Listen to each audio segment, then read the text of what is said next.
Right.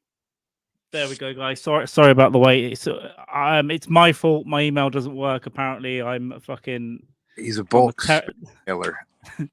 I'm on the watch list for smoking some marijuana. Yeah, you'd be like, if it was a different time period, you'd send out chain letters.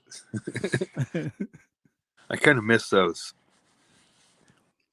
Yeah, I remember my mum getting chain letters. That was good times. Oh, I remember my mom sending them out. I mean, she wasn't the originator of it, but she feel like she had to send them out. Yeah, those would work now. Say, hey man, I'm gonna fuck up some of your shit unless you put $10 in this envelope and send it to my PO box. It's kind of animals something. It's retro. It's just someone in Zambia sending out recruitment links now. It's, yeah, it must time's gone by. It's like those early scams, but those were like I don't know. Those were, I think they were like $1, right? And you supposed to sometimes put money in them. I think so. I think that was the OG. You get actual cash back, and instead of an old lady's bank account number, you just got like $10. I just saw fun. It's not funny because I'm old, but it was funny. It's a paramedic in an old folks home. It looked like, and he stole money from looks like a purse, but he goes through some shit and takes money, puts it in his pocket, and then notices a camera and then puts it back. But it's just funny. It happens every day. I had an old folks home next to me in my first apartment, and I went in there to collect an Amazon package that had been delivered by mistake, and this old lady grabbed me by the arm and just said, "Help me." And you know what? I never did. I just got my package and left. Maybe you take her package. I should have. You should have grabbed her. I'm with Amazon, and then grab something from her shit and take it. She'll report Jeff Bezos. It won't be on you. My grandma still owes me $150 from mowing the lawn 10 years ago. It's fine. I don't know if my grandma, it feels like she overpaid me for everything, but I don't know. I might have been getting underpaid, driving her places and taking her shopping and shit. And I would just get like porn or a few, chocolate things or whatever. I would actually get mixed comic books and porn, put the comic books on top and the magazines, and she wouldn't pay. She wouldn't worry about it. She probably paid. I got paid in candy, and as she got older and more demented, the candy was more and more out of date. It was like 10 years old chocolate and that kind of stuff. And there was this old lady that my family got would help. My mom would go do like shopping for her and shit, and then the kid, like one of us, would help unload, carry it up. She lived on this road. You had to it was a ways to, you had to hike a little bit to her house. It was just a real weird place for an old lady to live alone. But we'd help her, and then she would give us like fucking maybe like nickels or some shit. It was like you could, even money back then, that you couldn't really use. Like, here's a nickel for each of you. Thank you, lady. Yeah, my dad is very old. He's claimed. My dad's claimed for years that he's had a pile of cash stashed away, and he did say that every time the banknotes renew, he's renewed them and hid it away again. But I don't believe him. I think we're going to get a pack of like 1972 50 pound notes. Well, and then most people don't even put money aside for funeral or any kind of a service or any whatever. So it's like not only do they not leave you anything, they leave you with a fucking bill. Yeah, I think that's my plan. Is to leave them with a fucking like $500 that they owe. Yeah, man. I don't believe in inheritance. I think it's just, I fucking struggled my life to get any money, so I don't want to leave you like $10,000. I feel like my grandma May was the richest of the relatives, and she sold her trailer. This is how, that's what I thought. Well, she lived in a double wide, and sold that, moved in, and then my family, I guess, or it's just her helping out around the house bled her accounts dry. So when she died, there was actually we had to pitch in and pay for the burial and shit. So that was my richest relative. Yeah, I don't think I had any rich relatives, and most of them are dead now. So if there was anything coming my way, it would have come already. Any of the good ones. Mm-hmm. But it's the Yeah, only you reason got I something coming your way. It's just not. Yeah. It's gonna be a sickness. Brett Brock, if you want to jump on, you can. You've got a link, my friends. If you're that buzzed, he's probably responding to all the chicks that get a hold of him. Of course he is. I'll draw you. Know what? I'll bet Brett Brock is holding off to be like a Golden Bachelor, like one of those shows where he gets to pick between 30 or 40 bitches. I mean, ladies. Well, I mean, how about just say dumb bitch? All he needs to get his crayons out and draw like a smiley face, and they'll suck him off. Yeah, I mean, he can get chicks who, like he could, like when a older comic takes in a young female comic or whatever, he could do that with young artists. They got no talent, but they got nice set of tits or whatever, and Brett could like, all right, I see your potential. Yeah, I've openly used the female comedian. I told her that. I said, "Can I use your vagina to get into a comedy festival?" And she agreed. So I just said, "If we go in together." Oh, right. We'll Yeah. In, but... You could do that like a he said, she said show. And then, hey, we're talking about how many ladies you should have. Okay, everyone relax. Uh-oh. He might have. I think Brett's been drinking. Yeah. No? Are you drinking, Brett Brock? Am I drinking? Does a hobby horse have a wooden dick? Yeah, isn't it? Oh, okay. Sober October's over. I thought you might be celebrating with Bert on the Sober October. I don't participate in that bullshit. I do dry out January. Yeah. Well, I know that there's been I mean, especially since I had my illness, I've had periods where I didn't drink. I just didn't label it, but I'll bet there's at least a month or 2 months in there. Clean fall. Well, that's but cheers, man. Cheers to you, brother. Good seeing you. I hated the muted you call last night. I was right in the middle of the stream. Hey, that's a great mug. Where can if someone were inclined, where could somebody purchase that? I don't think they can. I think at Dick's or Joe, the mug you can get. The stickers are out of print. I have to reprint them and shit. But it's probably something to do with like Issues of the Andy podcast every Friday on Patreon for $5 a month. Mm-hmm. Link in the description below. Yep. It's ongoing, man. It's old enough to be buried under a pile of rubble in a war zone. It's old enough to be touched by a pedophile from Florida.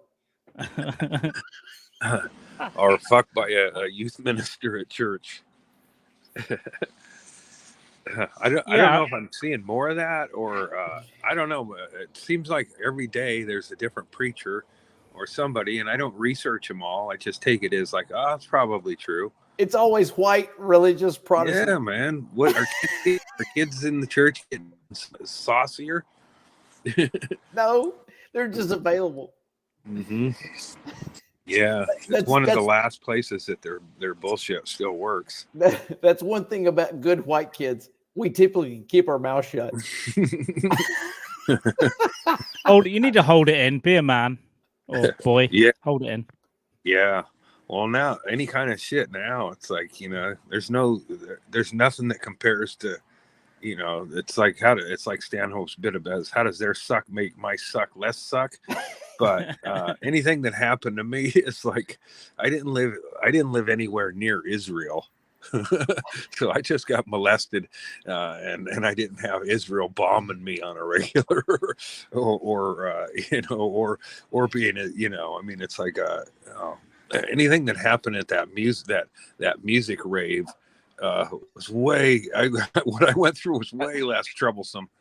I had a buddy. He's 10 years older than me, but he was born and raised in Lebanon.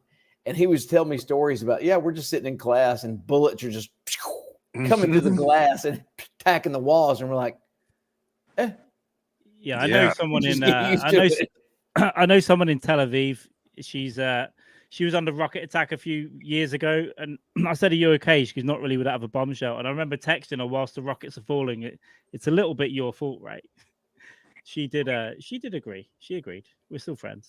I don't want to see things fall apart I mean, they're already unraveling, and the climate's going to kill us in a few years if we don't get killed by a China virus or whatever. China. But part of you just want to see like the U.S. being bombed and the because like bitches will lose their shit because their order's wrong at a restaurant, or people get are fucking uptight, and we haven't had any bombings, like bombardments and shit. Dude, I'm missile going, strike. Like I'm going on a plane ride Tuesday.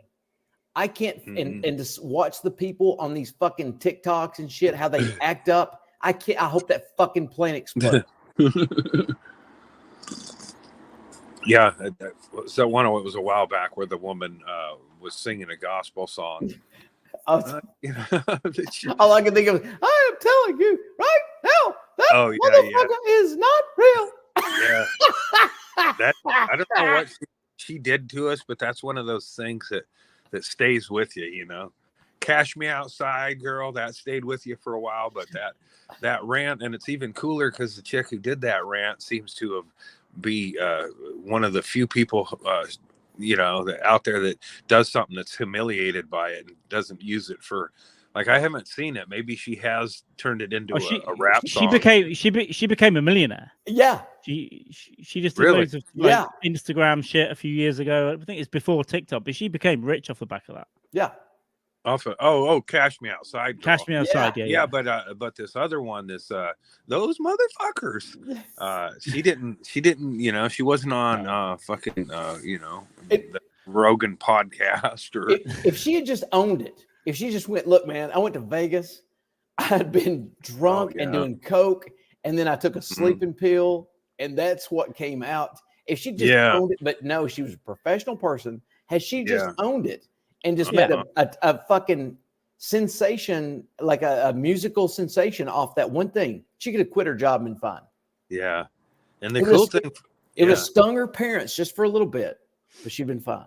One thing that was amazing about it, and I don't know who she was sitting next to or pointing out, but she avoided any kind of racism, which, it's amazing. Because she was accusing somebody of taking something from her, or I don't know exactly what it was, but she was freaking out about something was missing. And, but fortunately for her, she wasn't sitting next to an Asian or a black guy or somebody that she could go, even if she would have said that black motherfucker.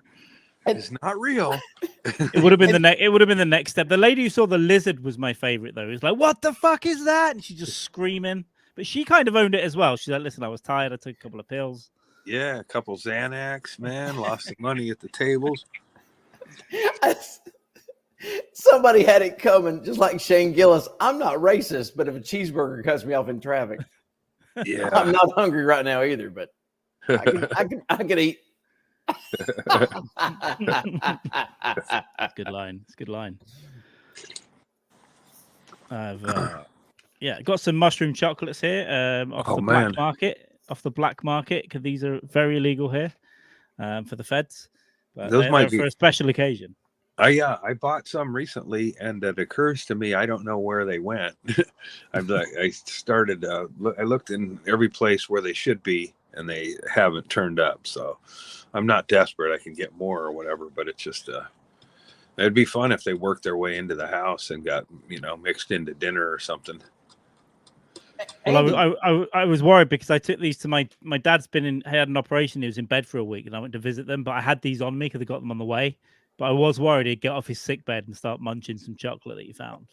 Yeah, being the devil. Andy, what's your thoughts on 255 episodes of Issues with Andy Deep? 255, and it's still trucking. Can you believe that? It's fucking congratulations, man. Yeah, successful. It is, you're successful. Well, on that, we kept that rolling. 250, huh? I didn't know we 255. If I'm not mistaken, you're success. You're successful. Well, if you get all that information out there, it can only come back and get you. And you're getting your driver's license back. Right. Yeah. I'm. That was a hidden, thing. And you have to subscribe to Patreon Issues with Andy to get more information on that one. Yeah. Don't mix hallucinogenics and a good time skiing with a few beers. And that's what I did. Took my license. But I fucking I'm over that hurdle. I'm shopping insurance companies, and then I'll be back out there for you fucking road ragers. Shit. I've had to steer clear of everybody, because I didn't have a license and fucking honking and shit. I can't get out of the car, I'm not going to get into this with you, sir. I don't have insurance. I can't be on. Now I'm going to get out with a fucking bat. I'm going to make SR22 shirts, I think. Yeah. Anybody, because if you've had one or had two, you know what you got to go through. It's bullshit. I thought it'd be legal in Oregon, mushroom skiing, driving. I don't know much about it apart from the Goonies, weed, and that's it. It was just a perfect storm. But me and my dog got arrested. And then I was bummed about it. So it was like, instead of talking about it on Issues, we didn't talk about it. And then it went into you were with us in those days. You could go back and notice that I didn't smoke weed for quite a while. Made up for it since, but during that time, I had to be sober until I figured out the system. I thought a little thing called cancer got in the way of that. Well, cancer came. I mean, it was like the pandemic sucked, and then I got cancer, then I got a Dewey, and then I got cancer. So it's fucking great getting. Now wait a minute. The pandemic happened in 2020. I did your cancer drawings in 2021. Yeah, the pandemic happened, and then the Dewey happened shortly after that. No, I had the Dewey before the cancer. All right, so then it hung. Perfect timing. Perfect time to be laid up. Yeah, I got it during the pandemic. I got it as a result of the pandemic. Thanks, Dr. Fauci. Because if it wasn't for fucking the pandemic, I would have had access to the ski lodge, and I never would have gotten waved into a parking lot drinking beers with some dude who makes his own beer.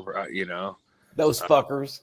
Yeah, some rich dude who drove his RV and parks it around and lives the life and shit. And then he's like, "Here, let me pour you a beer." And yeah, sure. And then I had a second. And then I woke up at the wheel. My dog was driving. And I was like, oh, man, these hallucinogenics are fucking killing me. Why did we get pulled over? I ain't got no thumbs, you motherfucker. Yeah. Cops like, hey, man, your dog can't drive. And then I was so high on the mushrooms, I tried to cover for the dog. Saying, no, man, I was driving. She's a girl dog. She can't drive. Yeah, I was so high. Yeah, I admitted to a crime that I didn't commit. But letting your dog drive while you're on hallucinogenics and drunk is not a cool way to roll in Oregon. Makes for a good song, though. Yeah, neither of us got cuffed, but he put us both in the back of the squad car. Both me and the dog were back there, and I was like, I won't say anything if you don't. Send the story to Todd Snyder. That is a good yeah, it's Todd Snyder-esque situation for sure. Don't you be talking those German shepherds. Yeah. I'm not gonna kill the officer, Riley. You're a bad dog. I feel like those stories are coming from me. I feel like I'm entering a period of psychedelics and weed. I'm backing off the booze a little bit. I had alcohol-induced fucking psychosis last week, pretty much. So I'm taking a couple of weeks off. But yeah, I would. I don't know if I could do it all over again. I would have laid off booze a lot sooner because it's like it's the lesser of the fun, if you find the right mix of weed, or now you can find edibles, so you don't even have to smoke, but a little bit of edibles, a little bit of mushrooms. It seems like booze is always the same fucking wave pool. Not that there's anything wrong with it. It's just, Andy, do you keep up with Carl? I kept up with him hiking. I've assumed Carl over the past 2 weeks has been homeless. He's just been living in a bar, like literally sleeping. No. These rumors get out of hand, man. Well, you post it. I'm just making an assessment of your photos. It's a comedy venue that's basically an illegal pub. He buys his booze from the supermarket and sells it. There's no heating in there. It got to -4. It's in a real awkward place to get to, and I need to go further south the next day. So he let me sleep in there, and yeah, it was -4. I nearly died. For all the Americans, -4 ain't that bad. If you do it right, it's not. It's like when I worked on the Mann show, I was basically homeless the whole time. It's just squatting on there. Right. Made it look like I was living with Doug out in his place in Venice, but we chose just to live on the lot. Yeah, but, so I mean, I had a place to sleep. I just had nowhere I was actually living. Didn't you wake up in like a teenage girl show? Oh yeah, one time we're filming something on the Mann show, and there was a bedroom offset. Yeah. So there was, it was a rolled offset. So I just hanging out and drinking beers and shit, and fell asleep. Or I assume I fell asleep, or maybe passed out. I was drinking a lot. But I woke up the next day, and I was surrounded by a group. Well, there was like 5 or 6 little kids around me. And I don't know if somebody said something, or I just woke up, but I woke up and there were these kids looking at me, and then I sat up, and they like spooked. I mean, they were all minorities, but I'm saying I spooked them. I'm not being racial. But it was That's So Raven set. Did they say that's not very Raven? That's not very Raven, bro. Well, I mean, it's like a nightmare to wake up and be surrounded by kids. It's like you're Michael Jackson all of a sudden. You're like, I don't know these kids. I don't know what happened. And I don't want to be on a train. And then there were like older people and other people noticed that there was a dude in the bed. So, and then I just got out of there. So I don't know if That's So Raven called security or whatever, but I got my bearings, and I was just like a couple of doors down from where I needed to be. So yeah, I wish it was on a live sitcom. And none of them kids were. Yeah, they had there was a weird energy to that crew. I remember after my waking up on there, I was watching them come and go. A lot of kids getting chewed at, really important moments with their parents yelling at them in front of the place and shit. Well, I mean, they all had to go through Cosby to get the gig anyway, so. That was the second tier of black sitcoms, right? I guess wasn't Raven a spinoff of Cosby? Probably. I think so. I mean, they were all spinoffs of his casting couch or whatever. Come in and have some tea. Hey, do you want to touch my sweater? Yeah, is he doing his stand-up tour? That news seemed to have gone away. He was planning it in the summer, right? I think he, him and Dennis Miller, or no, I don't know. I thought I saw him. He was going to do shows with somebody else, but maybe I'm dreaming that. I would like to see Cosby come around. He was I don't know. He was my dad's favorite, or one of his favorites. Yeah, I used to watch the TV show over here. It was on like tea time on a. Mm-hmm. It was great. He was. I think he's a better actor than. I think his comedy was a little bit of a. I don't know. I don't remember ever hearing a Cosby bit as a young man. Any point in my life where it made me laugh myself. It always seemed like he was for a different generation or something. But I like you can listen to a lot of people from that generation, and it's funny. You can find the humor in it or whatever. It seems like Cosby was just more about fucking long-winded storytelling with very few punchlines and a lot of getting up and mugging and shit. My generation is better than your generation. Right, yeah.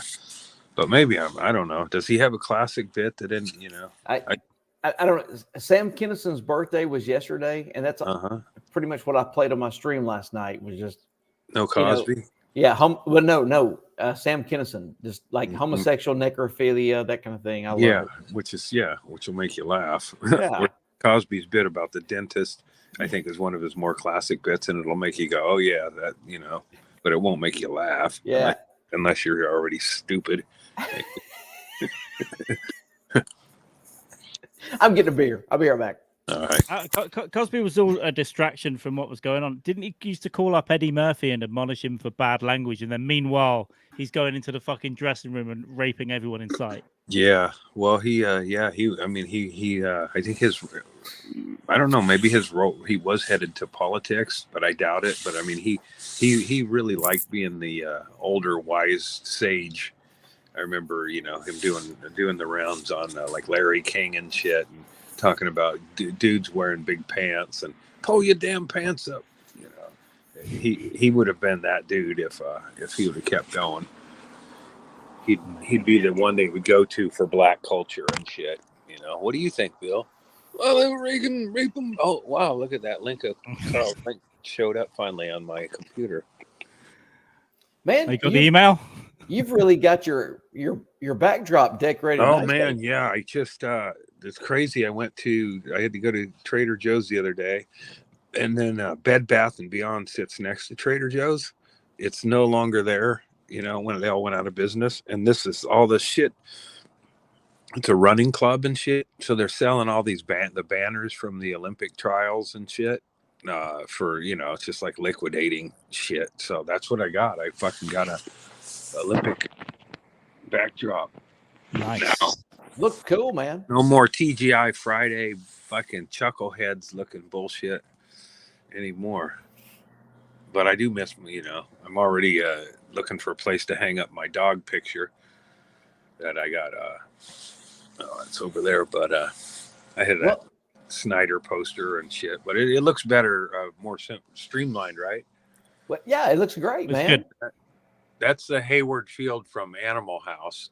Yeah. When they were hitting golf balls down at Niedermeyer. Yeah, oh, yeah. That's the classic stadium. Perfect. A pledge pen. Yeah, a pledge pen goes. So get this shit though. So I'm loitering around and buying shit in there. So my time frame's completely different. But before I went in the store, I saw this lady with a Santa hat down a few stores. And then when I come out of the store, she was leaned into this car saying, I got a $50 bill for you because you have a car from Kendall Honda. So I'm like, oh, shit, I got a car from Kendall Honda. So I run down and got my car and cut her off. She was take that. The parking lot. And I saw her.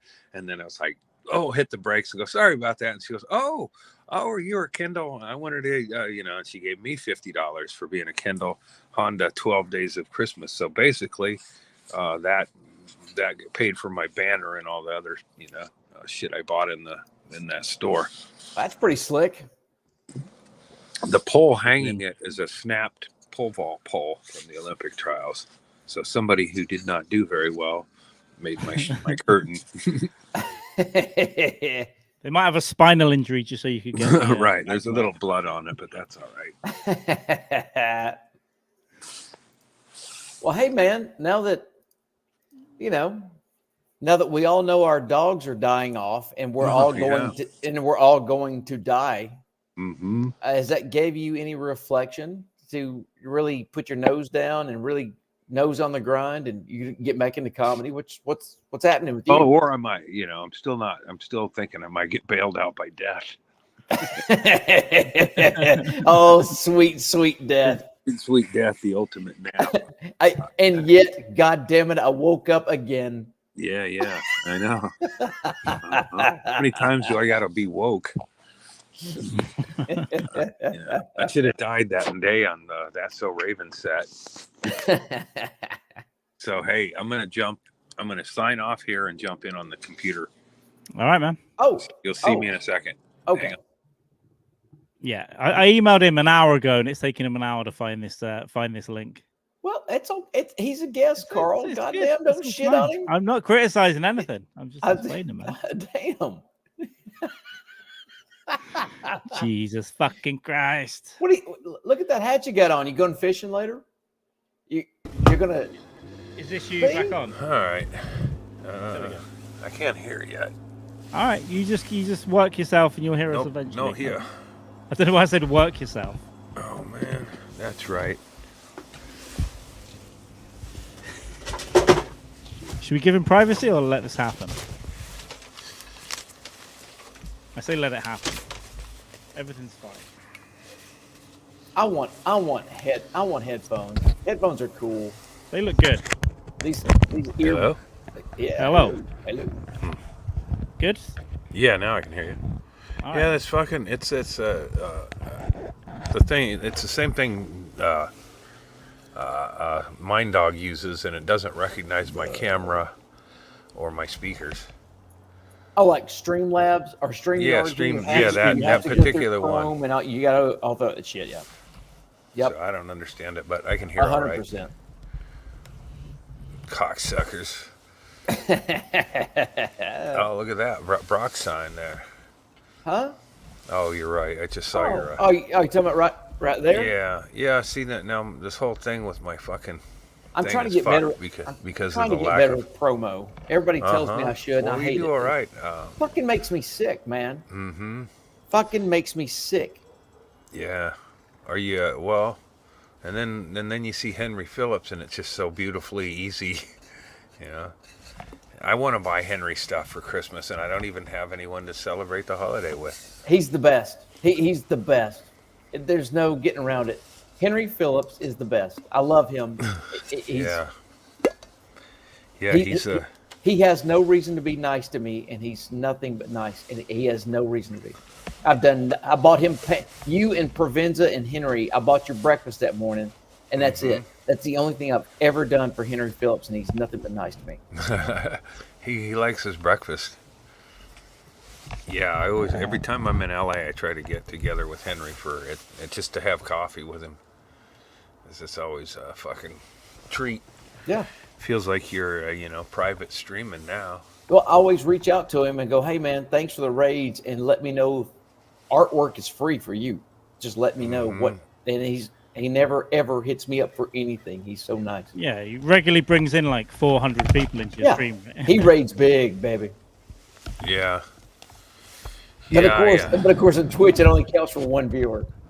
They didn't count the raids, man. Yeah, raids don't count. But potential merch sales and bits and subscriptions and all that shit, right? So it's all good, man. He's a good boy. Yeah, this camera's all washed out. You look great, dude. Especially after having cancer. Well, I look like I'm dying of cancer right now. Now, yeah. It looks like, from what I see, my face is all washed out and shit. Well, what are your plans, man? What are you going? Are you healthy? Are you happy? Or where's your mindset? Happy. How's your daughter? How's everything going? My kid's good. I'm taking these one at a time. I'm good. My kid's good. But I'm starting to feel like, I'm piecing it together. For one, having my fucking license suspended has kept me from being able to go, nature jack around the world. I can't, the last thing you want to do is go to jail because you just need to get out of the house and go jerk off in the woods. And then you have a busted taillight or some shit. Maybe you jerk off by the car and the taillight gets busted out. But I'm starting to get a gig or two lined up. But yeah, I'm still I don't know. I said cancer is so comfortable. Cancer's like, hey man, don't worry about the future. I got you covered. And then you just chill out. It's like being on heroin or something. Being on cancer is like being a junkie. You just kind of check out and you're okay with it, and it's hard to get back into shit again. But Levine seems to be doing well. She's got a man. She's selling merch. Yeah, she's got a podcast. She bounced off cancer pretty quick. She got upgrade cancer. Mine. If you're gonna get cancer, be heavy, be fat, because cancer likes to eat, and it won't take any. I didn't have a lot for cancer to eat, so it just went right at my fucking gallbladder. Yeah, I didn't bounce into a Gary Lucy. No, he was a good boy. He was a good boy in Bisbee, Gary, as far as I remember. Oh yeah. I've known Gary. Yeah. I've known Gary for years. It's like I use him as a representative of a weird chance at love that was there all in front of you, or what I don't know how long Christine has known Gary, but I've known both of them for years, and they're both through in Portland at some point. So I assume they've known each other for years and just happened to be both available or whatever at the same time. So like maybe there's and then you get your fucking stomach tightened up and your vag probably is a little tighter, and Gary was married to an actress. I don't know the shows she's been on, but she's an actress and very high energy and probably high emotions and shit. So I can imagine that, he's in a much happier, more laid back situation than he was in. And maybe, just maybe, if I were to get on a Love Boat cruise away from my wife, maybe if she could, hey, I know we don't celebrate the holidays, but I bought you a ticket on a cruise ship. It's the Love Boat. Go back like Betty White or, Florence Henderson, maybe.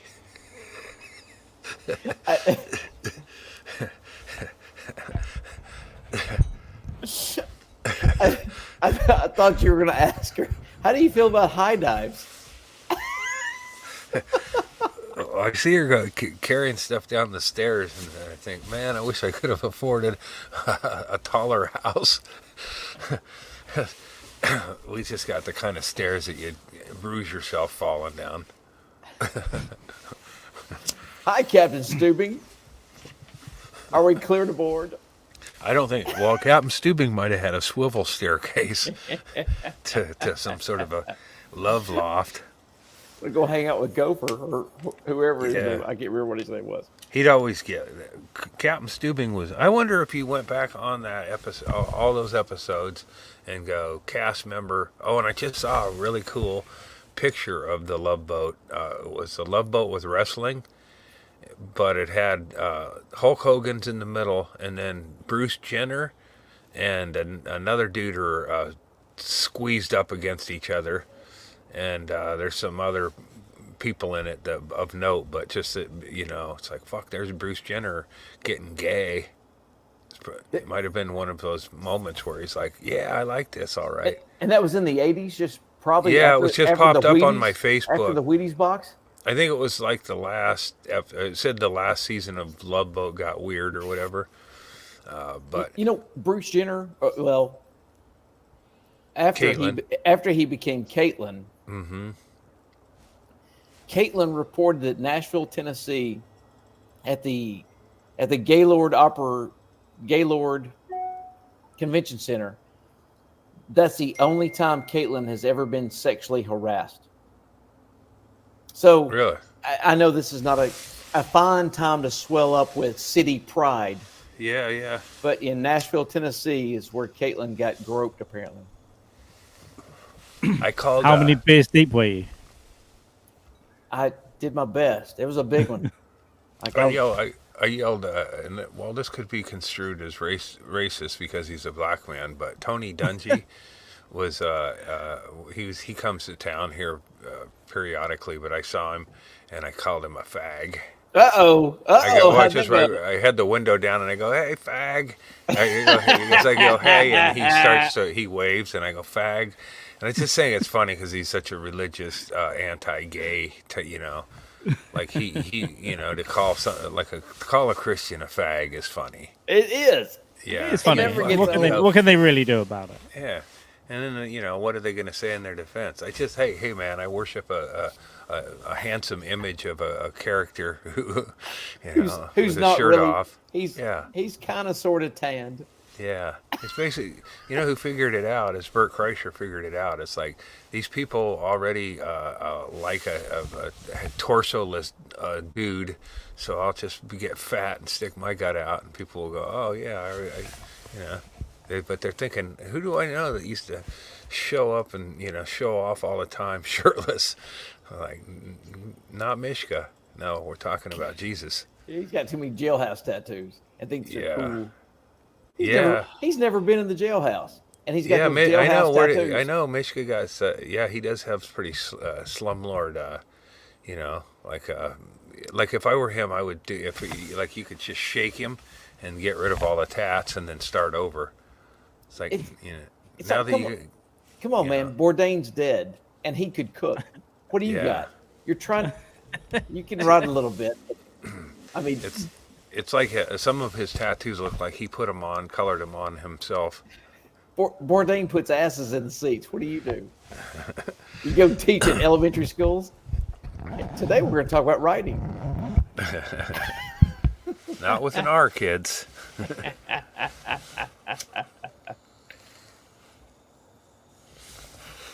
So, I wish I could show off my banner proper here, but I guess I'll wait till issues on Friday.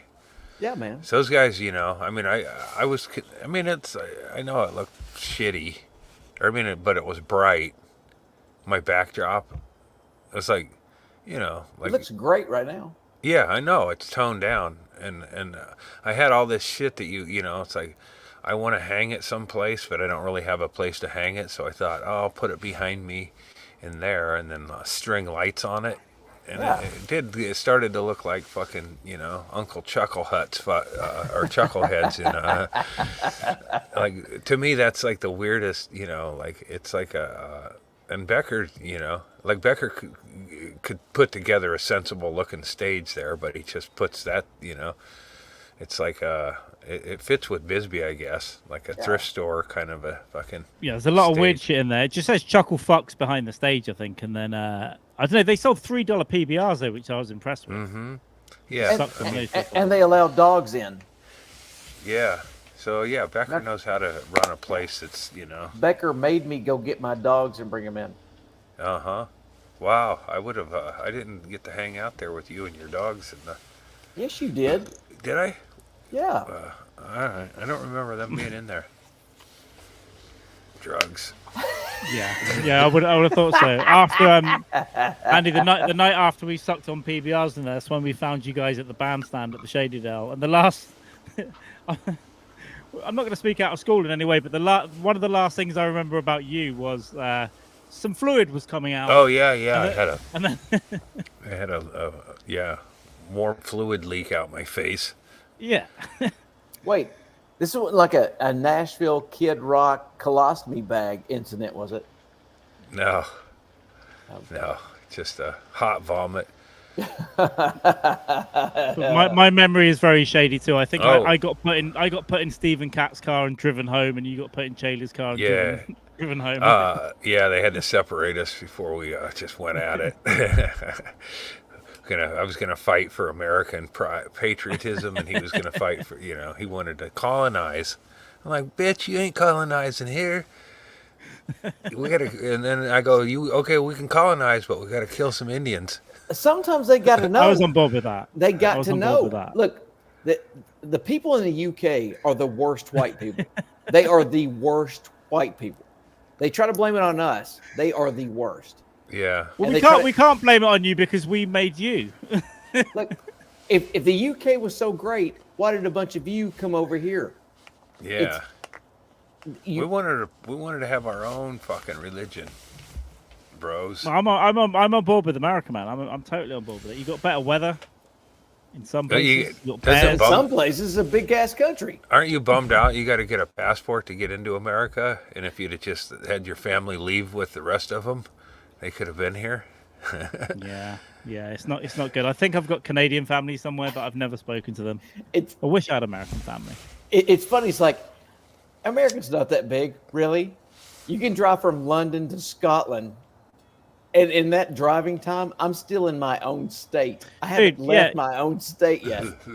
6 hours. You can go London to Edinburgh. It's fucking crazy. It's 2 countries. Hey, speaking of your state, is the cult the Garden? Is that up there too? Dude, I just started watching it, and it seemed like they mentioned Tennessee. I've told everybody on Twitch this. The Klan was born here. Everything is the worst. It's where the shit comes from. But we're not the only one, motherfuckers. Go to Idaho. Go to Oregon. Matter of fact, Oregon, your state charter just changed in the 70s what it used to be about whipping a black man. So get your Antifa bullshit out of my face if that's where you're going. No. You got no. But I am Antifa, and sometimes you have to whip the black man to get him to get in line and to fend off fascism. So if I've whipped any brothers, it's just to get them more in tune with my version of Black Lives Matters. Oh, God. Dude, I will whip you boys. I will whip you boys till your backs fall off. But you got to fucking listen to the white man tell you how to run Black Lives Matters. I'd like to point out that isn't racism. That's just a sexual kink. Everything's fine. I don't want any problems with this. It's all good. Yeah. In fact, anyway, Western Pennsylvania, upstate New York, anywhere in Ohio, there's racism everywhere. It's not just here, but yes, there's some horrible things that happen here. Oh no! But so I just started this thing, and I'm not deep enough into it, but I think it's called The Garden. It's on HBO, and it's a cult, but it's like it almost starts off. It's like the real world. It's like it's kind like of you're just fun. hanging. Yeah, I mean, I think the new way to. I mean, like we talked about the cult. There's another one, mother cult. Yeah. Whoa. Save this, man. Are you going to talk about this on? Oh, no. But I'm just saying that, like the new way to get a cult together. It's like it's a Wild West now, starting cults. Like, like you could get a cult going. Brock could. I mean, Carl's got to share space in a warehouse, and that could work too. But, you could invite a bunch of people who are interested in drawing and then get them there and then deprive them of sleep for 50, 60 hours. Easily. And then, It's and so then easy. It's yell at them. And all you got to do is take the dudes, separate the dudes, and then bang their women. That's all you got to do. No. You get the good ones. Get the guys to give you their women. They're on board. They'll build you a house where you fuck their wife. But it's selective. Those dudes have to be good at house maintenance. So you put those dudes on projects and keep them occupied. Hey, man, I need some gutters cleaned. I need some little bullshit. And that's where you just tear And also, it up. I feel like the best way to get a cult going is to get an heiress or two. Like somebody with just unbelievable amounts of money they can pour into your bullshit. And that's a good starter block, too, for sure. Yeah. And you want finance. Like just a mile and a half down the road is an exclusive gated community, and there's always like triple murder, suicide, homicides that always happens. It's always a sexual thing that happens every 3 years or so, and so we're primed to do something like that. But you've got the Klan, but it's balanced by Dolly Parton's tits, right? You've got which she also lives like a mile and a half from me, so that's So we can get on that. Well, yeah. I might come visit, and do some hallucinogenics, and wait for her out in the yard. My recent big trip was or not big. I was just kind of microdosing, but seeing Dolly Parton in that Dallas Cowboy outfit. That was something else, wasn't it? What the fuck is going on? I was like, I needed to get some air all of a sudden, I'm here to watch some football. I'm here to watch. Definitely one of the more memorable things that happened at a halftime since probably the fucking thing where the nipple gate or whatever. Janet Jackson. And Justin JT ripped off her top. the malfunction. But that did, to me, that was, you had to be really like looking for that. Dolly, you could, the whole time she was like, wow, fuck, how she, them shorts aren't easy to pull off at any age. Yeah. Probably. I've never worn them, but see, look at that. Beautiful.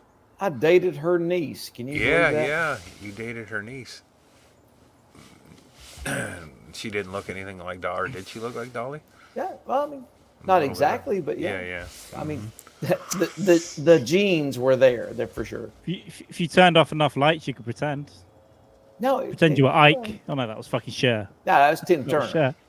Yeah, I fucked that right up. That's the God damn, Carl, get your American references right. It's not like we come over to your country and talk about ab fab wrong. That was a bad one. Yeah.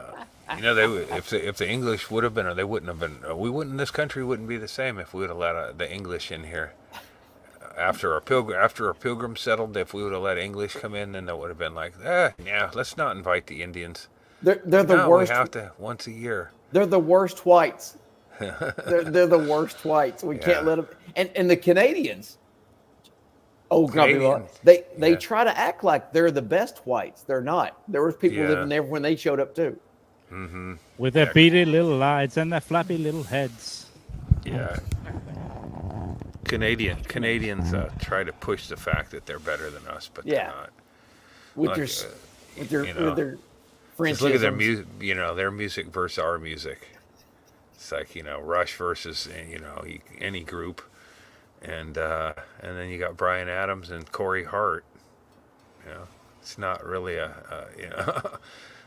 Eddie Money takes down Bryan Adams. You got John Cougar Mellencamp eliminates Bryan Adams. Yeah, Corey all Hart, day. Corey Hart. There's a billion Corey Harts.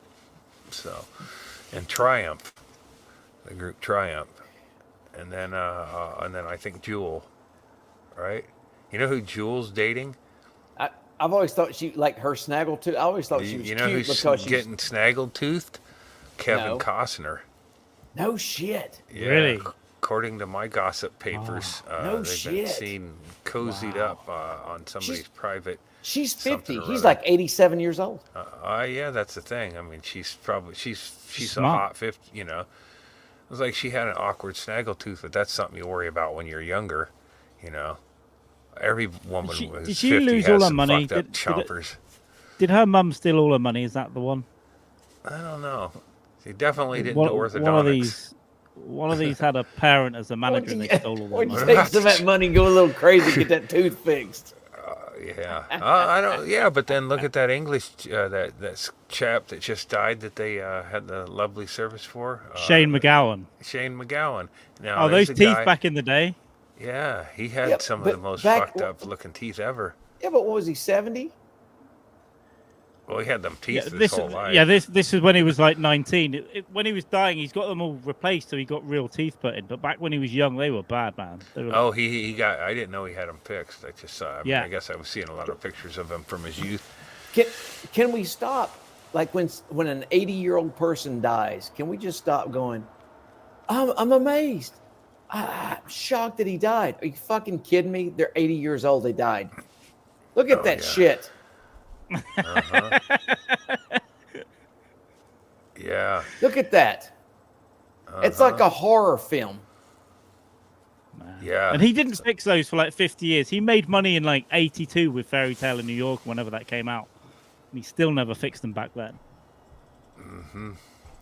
Well, if you can find, Y'all have been fucking talking. Woman who's with you when your teeth are like that. She's a keeper. Yeah, but I mean, it feels like with that grill, you gotta accept a little. You gotta go a little lower standard when you got that kind of teeth. If you got teeth like that, you're probably gonna have to make the bed every day. You're gonna have to come up with some good songs. Yeah, don't leave any shitty drawers around. Be pretty funny, real funny, but not the kind of shit that relies on. You gotta make sure coffee's made. Oh, if she wants her car washed, it gets washed and waxed. Yeah, fucking. He didn't need a good smile to be a success. Being a mess made a success, and then there was a Kirsty Right. McCall who did the song with got run over by a fucking speedboat, saving her son, I think. So it's a whole few years of tragedy. Bummer. There's no way to bring the holiday show up. Rest in peace, man. Yeah. Yeah. So I guess I don't know enough about his music, but I did enjoy that Christmas one that and the funeral version was great. Funeral was great. Yeah. It's like that's the kind of if you can't have a funeral like that, you just shouldn't have one. Maybe 'cause that's like get a bunch of people, some music, probably drinking. I'm not sure what this is happening, but Dave Lister wants Andy to help the timeline be fixed. He wants to be an EIS officer in the USPHS Commission Corps. I've no fucking idea, man. I think. Are you on drugs, Dave? What's it pay? Yeah. Sounds like a good gig.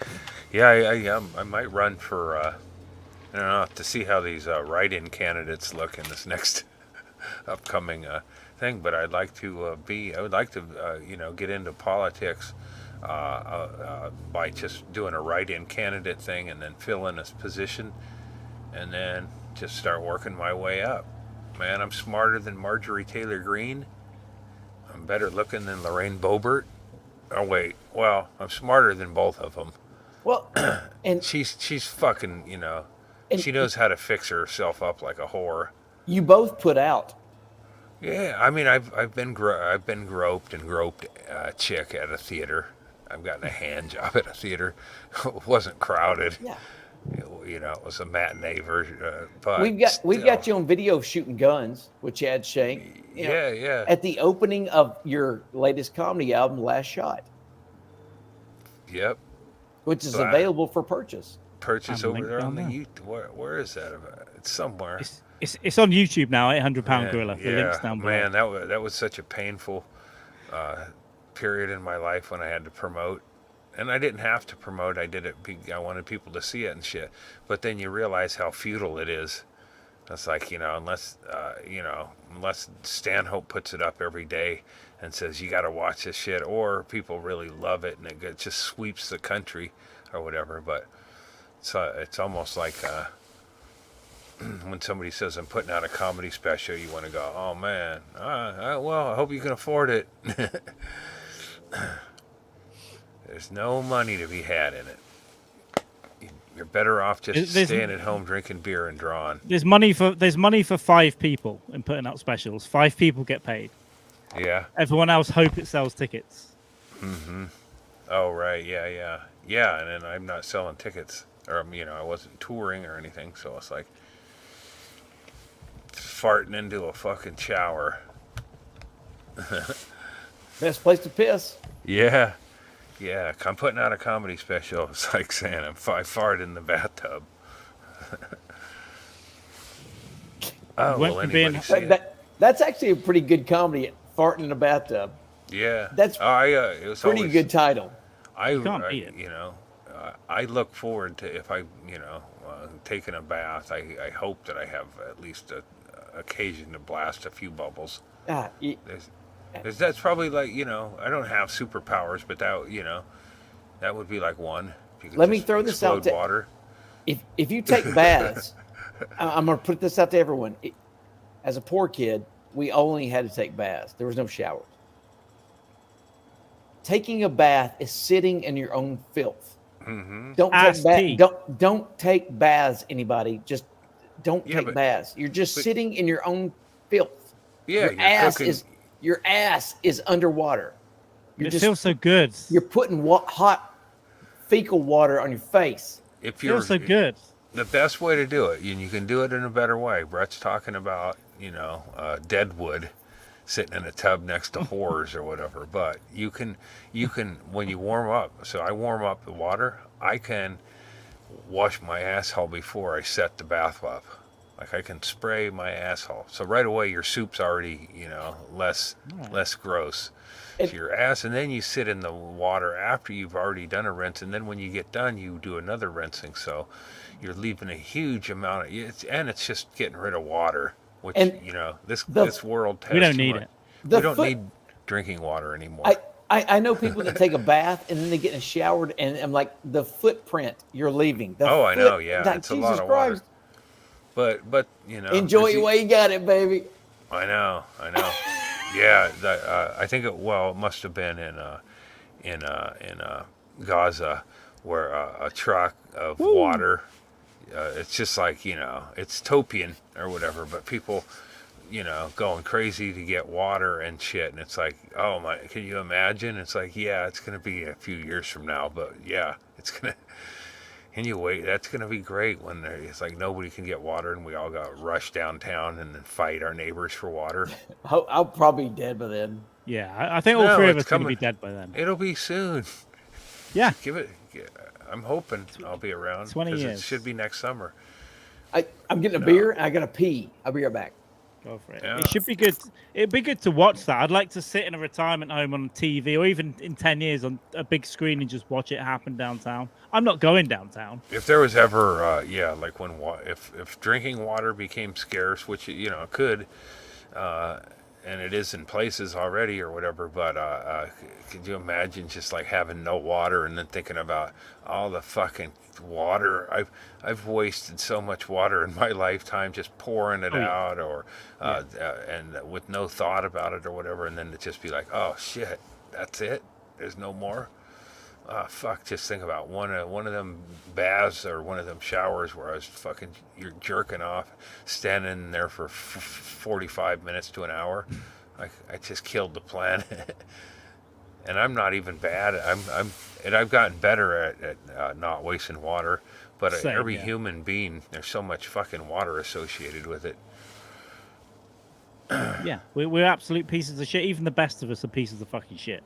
Mm-hmm. So I always catch myself like running water till it gets warm with, and it's like, it's just, all that's waste. Sometimes, I think about it, I'll put like something under and then go water something with it, but it's all a waste of time. Yeah, I mean, I start jerking off before I get in the shower now, so you can finish off in there, That's doing my bit. Start in bed, and then run. It's almost anything you can do. It's already too late. Like people started like being really aware of how much they waste water and shit, and started doing better. It might slow it by a week or two. I don't know. I like water though. Yeah. It's good. I've got plentiful water right here. I always, like water is like the most neglected beverage in my life, and I get up in the morning and I'll just drink 2 glasses of it, and that's like 100% more water than I've been drinking for whole days before that. Yeah.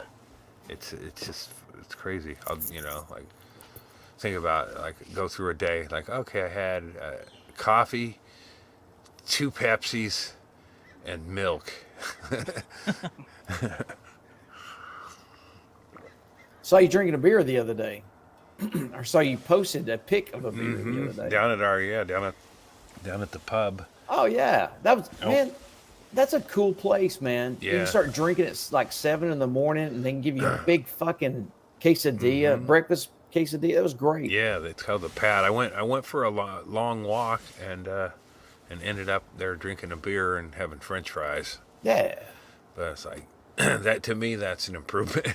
But I've been trying to get out and walk because I'm going to be skiing a little bit this winter. So I enjoyed that morning, us hanging out and like spreading out postcards and talking about story stuff. But then you smoked me out, and I was like dead. Yeah, we're a bad combo for getting shit done. I'm pretty good. I'm pretty good. I just can't smoke with you. Oh yeah, no. I mean, yeah, that's like getting stuff. It's like getting high with your the guy building your house, which I've done before, and then the guy's like, shooting fucking nails around and shit and get confused. Like, don't get high with the fucking creative side. I thought I'd struggle more in Arizona because Billy Wayne gave me a can of prickly pear and lime THC drink on the way to Bisbee, so that fucked me up for the whole night anyway. Then I was smoking everyone's weed, and then Chad's pipe was the worst. I think I took a hit on that, and I couldn't talk for about 10 minutes. Yeah, Chad has some nice weed. Well, I don't know if you know this, Carl, but Billy, being Billy Wayne and good at business and all, is already got a date set for next year in Shady Dell. He's got dates set for everywhere. Yeah, so we've I have officially named that. If it's going to be an annual thing, I think I'll let him announce it. But there's a name for it, and it's going to be a fun little pilgrimage. I think. Yeah, it's going to be a good thing. Yeah. And it's a great space there, the Shady Dell. Next year, we talked about getting rid of the. There was other people in the trailer park, and we want to have them gone. Oh yeah. No other people, just our people in there. Yeah. But easily done. Yeah, it was just like 3 trailers. It was the guy who tried to fight me and then get me to meet his wife, and then I thought he was trying to kidnap me for 2 days running. Wait a minute. Who tried to fight you, Carl? You didn't. Okay, quickly. Someone heckled me, and he was an Irish guy, and we dealt with it. And then he tried to get me to go out in Bisbee. So he tried to get me to go outside of the little section bit in the trailer park to meet his wife. But Stanhope and Shank came running up behind me, thought we were going to fight, which we may have been. I don't know. But I was so high. That's how we fight in America. You fuck my wife again, and I'm going to punch you. Wait, I should have fucked. Was he like a holdout from the copper mines or something? I don't know. He's an Irish guy, but the next day he came back at the bandstand and gave me nondescript meat. But his Irish accent had gone. That's why I kept saying he's in the CIA. I was like, I don't know what's happening. And then he wanted to meet me in Tucson the next day, and I was like, no, this is getting too weird. Yeah, he wants to do it with Carl. Definitely wanted to fuck your ass in Deadwood or in Tombstone. He wanted to fuck your ass in Tombstone. So I'm very much of the opinion of no other people in the trailer park. If that's the kind of people that are going to be. Yeah. There's nothing good that comes from strangers. Well, the best part of strangers is leaving. Yeah. Especially if you can leave with a story. Yeah, it's like that guy who showed up in Death Valley and heckled us. He was an employee of the restaurant and comes over and he goes, "You guys aren't. We weren't even doing. It's like we're just hanging out. There's comedians there, but nobody's trying to be a comedian or This guy comes over and starts heckling us like we just did an open mic. Yeah. Which is kind of cool, It's annoying, but it's like, wait, are you kidding? It's like a Truman Show situation. Oh, you guys aren't funny. Like, yeah, okay, or whatever. And then, but he was like, the heckler you'd throw out of a club heckler. Yeah. It's like if Chad Schenk would have been there, he would have probably punched the guy and it would have been over. But we're just all like, I don't care. I mean, anybody who's done comedy's been hurted a lot worse. Oh, you suck or whatever, and have it's just like, yeah, okay, all right, I suck. You're drinking our free beer, dude. Pay your bar tab. I hope you get killed on a car ride home, fuckface. Yeah. Well, he got. I guess he got punched by somebody on staff, or whatever. He was really, really drunk, and then the next day I ran into him in the restaurant, and he looked me right in the eye and didn't know who I was from the night before. Like, that's fucking drinking, Yeah. You're living and working in there. Death Valley. That's the way to carry it. Get blackout drunk, Own confront it. people, and Own wake it. up and go, whatever. On cruise control all the time. Yeah. You got to respect it a little bit, but that's why I was glad Chad was there, because Doug ran up behind me and was yelling at this guy, and I was thinking, is he going to hit Doug? I've no idea what's going on. Yelling at him and then trying to get money out of him so I could meet his wife to give to me. It was all weird. But then I turned around and Chad was there as well, presumably with a gun in his boot, just smiling. And I thought, okay, this is why this is happening. I'm just going to stand back and let this go on. It was good times. And anybody like cold cold clocking Doug, that's horse shit. He's 5'5". The biggest thing on Doug is his belly. His head. And his head but he's got a weird lumpy head, isn't he? It's not really. And it's he's just lumpy. that's fucking. I've drawn him a lot of times, and he's like anybody that would. That's wrong. Well, no, he would have been eaten alive right there. If you hit Doug Stanhope, you deserve what's coming from Chad Shea. We had me and Doug were in Costa Rica and a drug deal, like one of those drug deals going sideways or whatever, with a local, and it was just me and Doug and this local who's trying to sell us coke or whatever, and we didn't trust him or whatever, and then the situation got like this heated. And then the guy was threatening us and left the place, and then he comes back in, and then Doug goes, "Fuck you," or what? Doug beefs up on the dude or whatever, puffs up or however you say that shit, and then and it was like, this guy's blocking the door. Puffo. Yeah, Doug's like fucking. Doug's like, "All right, you motherfucker," and goes at this dude. And then we both just take off and run past the dude. And then we run, but it's like, well, I'd never seen that, that strategy. It's a great strategy. It's like, all right, let's go, you motherfuckers, and then, woo, It was a classic misdirect, but he was blocking the door, so I think Doug, we were in danger if we stayed there, and this guy had backup coming, we were gonna be fucked. But so he charged this dude. It's like when there was a stabbing on Doug's porch. He had a homeless lady that lived on his porch. I'll do a quick version of it, and she was a mouthy old English cunt, and that's what she called herself. So love you, Mom. She was bipolar and all that shit, and she had this black fella living there on the porch with her, and they were just like, they lived on the porch where I would go in and sleep behind them in the place there. So like Doug had a side by side. An apartment or a house or place, and then an office next door with a fence separating them. Anyway, one night, Van and Patty were watching a movie with us, and she was being a mouthy cunt. And Doug goes, "All right, movie's over." And then like 2 minutes later, we hear him in front of the office, and she just stabbed him. Like she took a knife from Doug's kitchen, and when they left, she just went over and stabbed this dude. And he didn't want to be stabbed anymore. He was like, "Ow, ow, bitch!" And I climbed I climbed up the fence to see what was going on, and then I saw what was going on. And I go, "Oh shit!" And I told Doug, and then I climbed over the fence, and it was like dark on the porch, and there was a knife, and I could see he was been bleeding, and I think he had his hand on a knife, but I was like, I don't know. I mean, maybe he was just cautious, but I didn't dive right in and to get stabbed. Oh yeah. Did anybody go, "Hey, sweetie, does no one listen to you"? No. Well, anyway. Was there anything like that? He was holding her off from stabbing him or whatever. Anyway, Doug comes around. Like Doug opens the gate, walks around, and then he's on the phone on top of that. And I'm like waiting for the knife, it's like trying to save this dude. And Doug goes, "Hang on," and he's on the phone with Dave Attell. I found out later, but he's like, "Hang on, Dave," and then he go, and then there's a chair, kitchen chair, sitting on the porch. That's the only thing. There's two people, and then there's me trying to get the knife away. And Doug picks up the chair.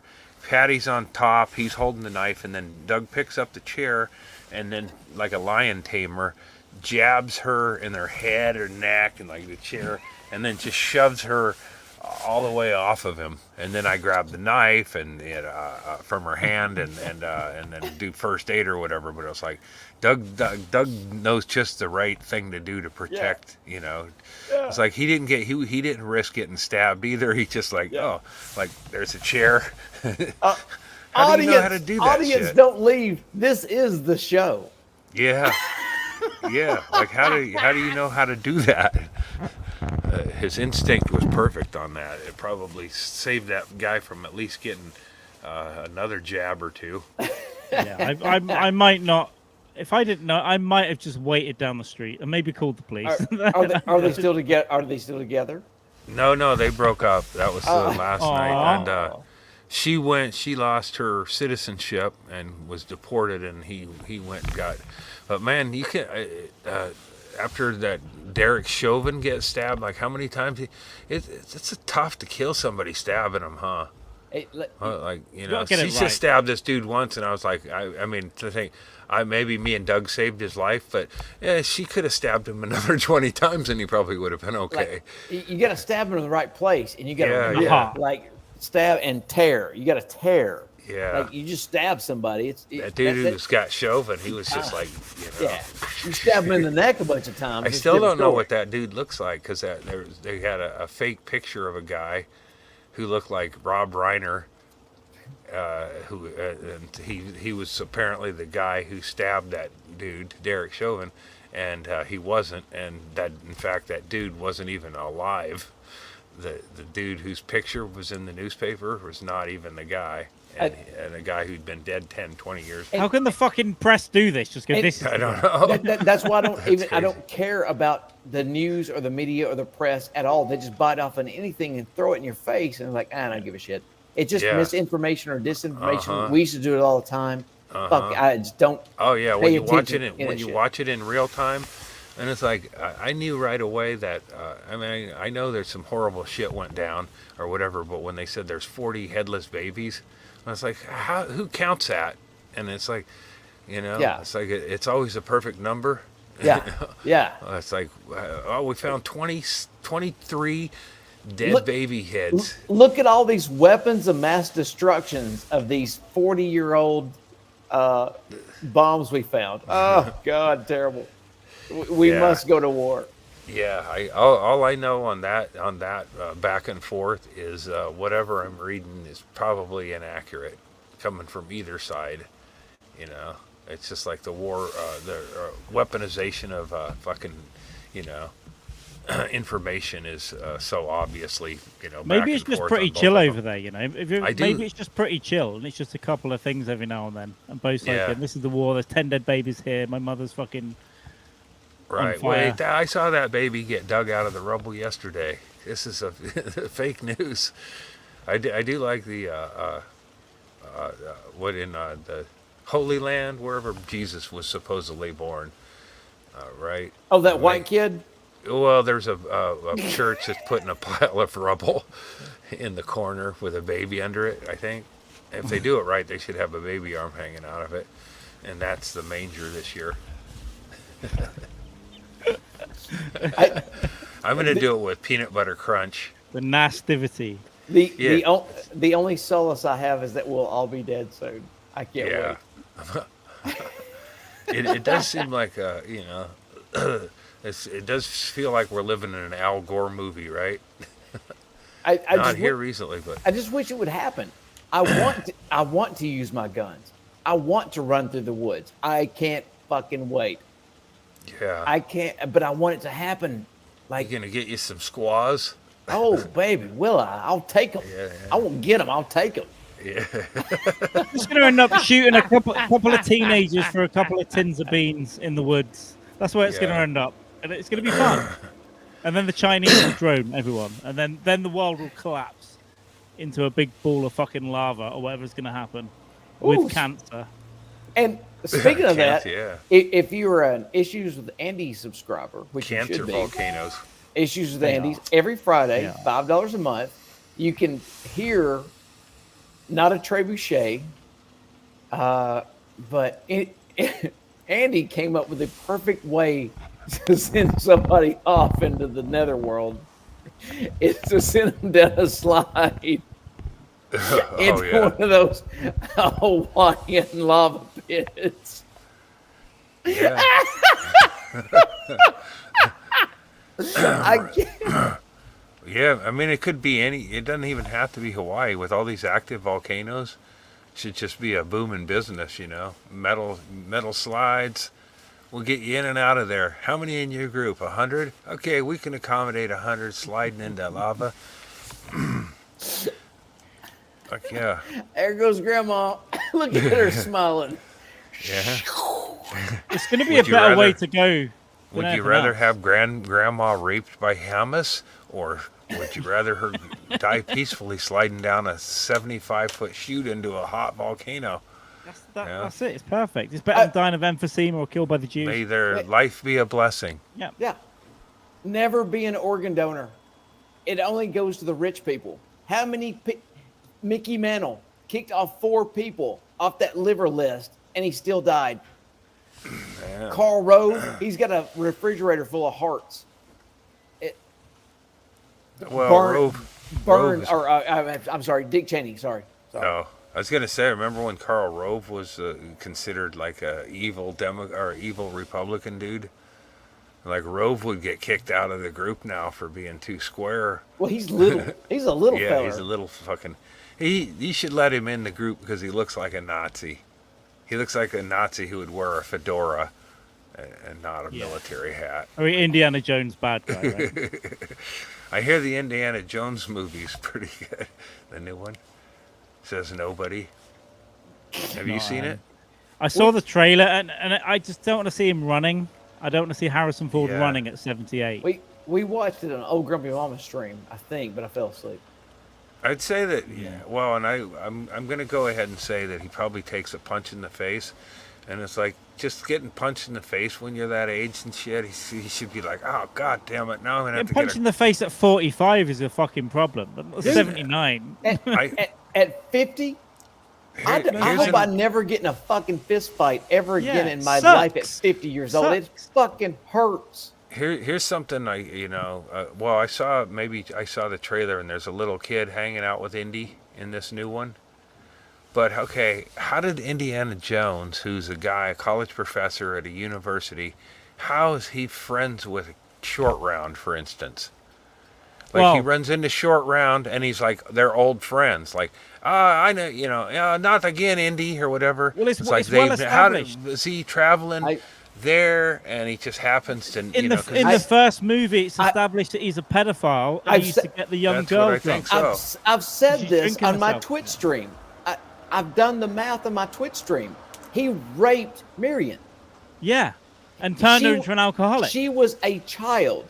Mm-hmm. I was a child. How could you, Indy? I was a child when we met. And if you look at the original script and just date it back, she was like 13 years old when he. And she's only mad that he left. It's like, why did you leave me at 13? See? Wow. Yeah. So it. You wouldn't want to do it.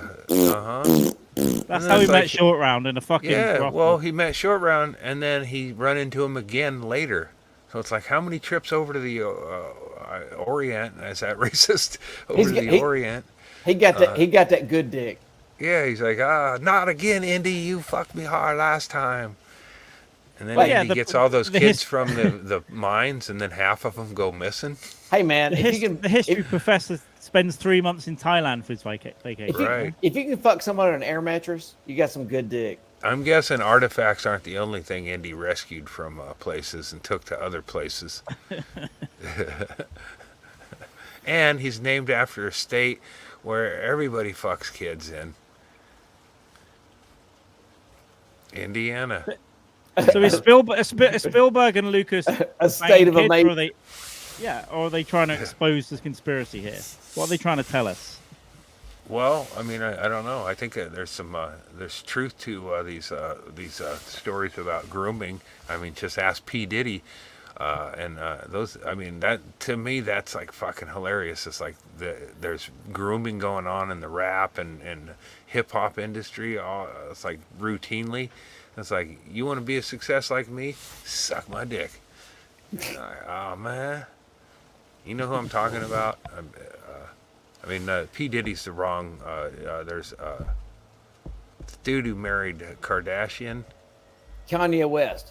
I think Kanye. I think that Kanye. There's like Usher. You know, like there's different ones who like bring they did it to that fucking white kid too. Fucking Canadian Bieber. It's like, hey man, oh yeah, check out my car and shit. You want to drive? And then it's like, it's like, man, it's like I would too, man. If you go, you want a gateway into this world? Fuck all bitches and drive fancy cars and stuff? Suck my dick. I'll be like, all right. Where's my rings at? Hey, breaking news. Shohei Ohtani agrees to a record $700 million 10-year contract with the Dodgers. $700 million. Everybody, Monday morning, go to your job and ask for a raise. What's he do? He's a pitcher? Or? I don't know. He plays for the Dodgers. Mm-hmm. I mean, like, if he's a pitcher, no matter what, it's crazy. But like, pitchers only play, like, 10 years. every unless third you're like game. Unless you're like Phil Necro throwing a knuckleball, and you can do it forever.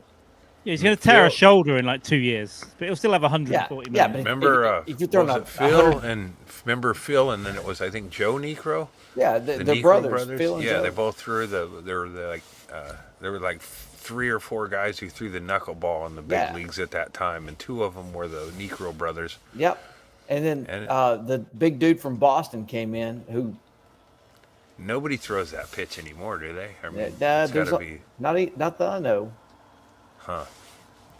Yeah, it's a crazy like pitch. It was one that I could never throw anything, but I tried to throw the breaking ball. Yeah.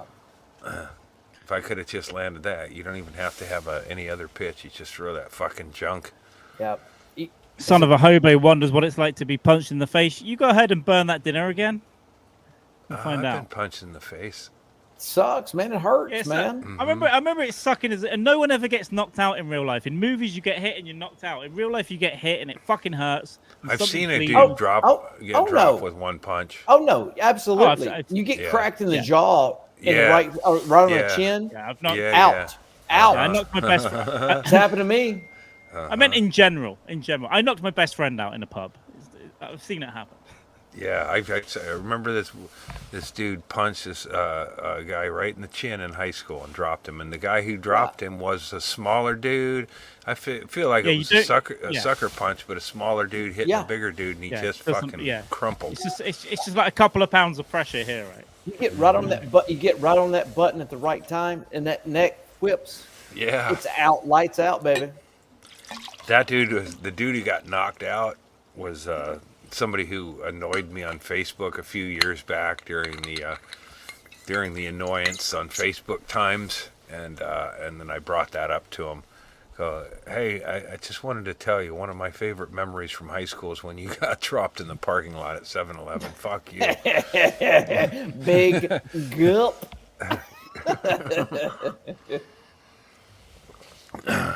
Bring it up 30 years later. I know I'm trying to remember being punched in the face, and I'm sure I know I have like as a kid getting punched and stuff, but I don't remember as an adult just getting knocked in the face and going down or like. No, I've been punched in the face as an adult, but I haven't gone down. I've just been hit, and it's like, what the fuck? Like, what was that? Like I remember, like as a kid, like you fought all the time. There was always fist fights. Always in junior high, there's always fist fights, always. But now, if somebody cold caught me and like sucker punched me, and they didn't knock me out, I know for a fact I would just go, "This person's trying to kill me," and I would absolutely grab them and throw them off a bridge. Like there's no. What if there's no bridge around there? You'd have to drive them to the bridge. I would throw them into traffic. Like I was just there's no middle ground. I'm not going to fight you. I'm just going to kill you. I'm going to throw you into something. The thought of that these days. Like, what the fuck? That fucking animal mentality. Yeah, if I can't run. I mean, my first instinct is to get some distance. Yeah, I know. That's the thing is I in my mind, I think I could still get away, and then now it'd just be like, all right, come here, Grandpa. I was like, hey, man, I just run a half mile. I'm going to throw you in front of a school shooting or something. Yeah, I had that dude try to hit me a few years ago when I was in my car, and this guy, I don't know. So I was driving past this family, and one of the kids spazzed out and like runs kind of in front of the car, and but the guy, it's like the father starts yelling at me as though I've done, like, hey, slow down, dude, and I'm like, fuck you or whatever. And then I had to take my wife and drop her off at this appointment to get her hair cut. And anyway, I drop her off, and I see this guy, and he's in a fucking work shirt. He's like built like he's a guy who swallowed Bert Kreischer. He's a big fat guy. Like a child. He's got a gut and a big fucking orange work shirt, and it's all stretched out. And he's come up to me, and I'm in the car, and he's giving me shit, and like, hey, you fucking, and he wants me to get out, and I go, what I said something like, hey, you fat fuck, or because he's coming up, so he's walking up, and my driver's window is down. And I'm like, what's this guy saying? And then I realize he's just fucking coming up to punch you, it's like it wasn't even a close call. And he's a fat dude, so he had to walk about 100 yards to get to where I was. Waddled, probably. Walked fast. I see him, fat. When you see a fat dude walking fast, something's up. Yeah. So that, it's either a buffet he's getting ready to open or something. But this guy, so he gets close to where he's at, and I could tell he looks like he's getting ready to punch me. So I call him a fat fuck or a faggot or something. And and I go, and then he throws a punch, and like he's going to sucker me on the side of my head, but I knew I anticipated it. So I hit the accelerator, and he punched the side of my car really hard and fucking put a dent in it, and I'm sure he fucked up his hand. And sure. And then I'm a tough guy, so I drive about 50 yards. Then he's getting another faggot. Yeah. I drive about 50 yards, and he's like, his fucking hand hurts and shit. And then I get out of the car, and I go, come on, you fat fucking pussy. And then, as he gets closer, I casually get into the car and decide I don't want to fight. So I drive off and leave the whole area. And I hit an exit and went to another store up there and was just hanging out.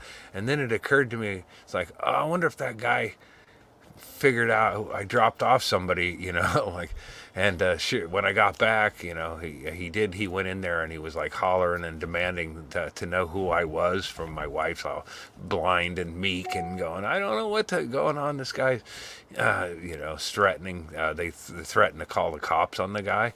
And I didn't know what I don't even know how it started really, other than, this guy's kid was stupid, and then he was trying to be a show off or something. But that's how I fight. I mean, it's like, technically to me that was a fight. I got a guy upset. Yeah. We squared off. He punched and hurt his hand. I gave him a chance to, catch me, but he couldn't. This could be a Fast and Furious plot line, just having car fights. Yeah. Well, if he could have got to his car, he would have probably tried to, come get me. But it's like, you miscalculated. Like, you shouldn't, that guy shouldn't fight anything that he has to walk more than 20 meters to get to. So right there, I had him gassed. If it would have been I could have got out. I probably could have fought him to a Plus, he's got a draw. broke hand. Now his hand, now when it was all over with, he was out of breath. His hand was fucked up, and he had no satisfaction. He had to go yell at a blind woman. I was like, you won. And well, I would have really had this guy like he did something like goes in and does a Dateline situation. It's like, wow, did I just commit murder by secondhand upset this guy? Hey, fuck you, you fat piece of shit. By the way, the person I dropped off's getting her hair done in there. People that run their mouth really don't understand how close they could be to being killed. Especially and what that guy wanted to do, if I would have been oblivious, he would have sucker punched me in the side of the face while I was driving. That's not cool. Like, you're in a vehicle. You're in a 3,000-pound car. Yeah, and you dumped the clutch and just run over him. It was a good punch because it's in between where it's really hard to bend that. Oh yeah. Oh yeah. His weight behind it. So I imagine he probably fucking busted a knuckle or his whole hand. Yeah. He wanted all that to be on my side of my head, and I did not want that. He had to go eat his feelings later. Yeah. He still thinks about you when it gets cold. And I bet he does, and I bet he tried to. I know how it is to try to memorize somebody to get revenge on them, and then over the years, it's like I can't even remember. It's normally in the shower for me. I'm just going over something that happened 25 years ago, and just the fantasy goes off. Like I would have fucking kill you if you do that. Get a beer. Yeah. Hey, that's 3 on my count. Yeah, this intervention's not going well. I think he's probably about 9 deep. I haven't. That's right. I was gonna get some beers, and then I got sidetracked. And I don't have beers around here. That's why I'm not drinking. Brett would have triggered me to drink a beer if I had any around here. Oh man, I've never been an influencer to anybody. No, you're an influencer, man. That's what. I don't want to even say it. I'm going to skip the subject. I always start the news has got me in an ugly place. Wait. Is this something? What subject? Are you saving it for issues with Andy on Friday on Patreon, or is it something? What? No, I was going to tie in the influencers with what happened on October 7th, and it's a bummer. But there were people who were influencers that got the worst fucking situation. Oh, and do you see the video? There was a video of 2 chicks that were like, we just took 2 hits of acid. And then it's like, I don't know what happened to them, but that's got to be no matter how it went down, that's a bad trip. Then you see the paragliders in the sky, you're like, whoa, man, the birds. Man, yeah. I know, it's just like anything on acid. This is awesome. Let alone actual things that would freak you out when you're not on drugs. Yeah, so bad time had by all at the Peace Festival. Yeah. If the same thing happened with a bunch of American influencers partying on the border of Mexico and Mexicans come in and did that shit, I'd be like, I wouldn't want to bomb them though. Influencers it's a weird gig, It's like anybody who puts pictures up can consider themselves an influencer. I think influencers are eventually going to die out. They're just going to go to enough parties or enough mismanaged events. How about being a climate disaster influencer where you show up right before, when it's like, they've had 3 days of heavy rains. Yeah. I think I'm going to fly in and just go show up and then do that. You're on your G5 little private jet and you're telling people to recycle harder as you're flying in. And as soon as you land, your just wheels sink into the runway because it's just fucked. We still do we recycle. We have recycle bin and shit, but my heart's not in it anymore. I used to recycle like it mattered. That ain't doing shit. It's like, what's the point anymore? If you didn't procreate, you don't have kids, fuck it. You can do whatever you want to. If you don't load up the plastic that you accumulate and throw it in the ocean, you're doing okay. Yeah. And DougStanhope.com, everybody. DougStanhope.com. Even if you don't throw it in the ocean, chances are you're going to get washed off of your lofty hill and all your plastic will end up in the ocean. That's my hope for the future. Yeah, it sounds like we're all seeing the same. But what if it's all fake news and all that shit? Everything's fine? Yeah, everything's fine. Yeah, it's just doing that to get all us lefties all worked up. But gazillionaires can't grow their own food without us. Gazillionaires, like if we all die off, then they probably can't even purify their own water. Yeah. They can't survive. Well, that's my niche. I'm going to purify water. Oh, what about what's his face, Mr. Big? He went over and I don't know. Elon? No, there's a better dude that took shit on the internet I think he's called Mr. Big. He gives like millions of dollars away a year or something. He went over and purified and to villages, and he purified water and gave purification centers to people in Africa, I think. And then everybody in the world, like, as always, the internet, half the people loved him and half the people shit on him. Really? And that should not have been, that should have been an awesome. Yeah. What's the angle they have to say?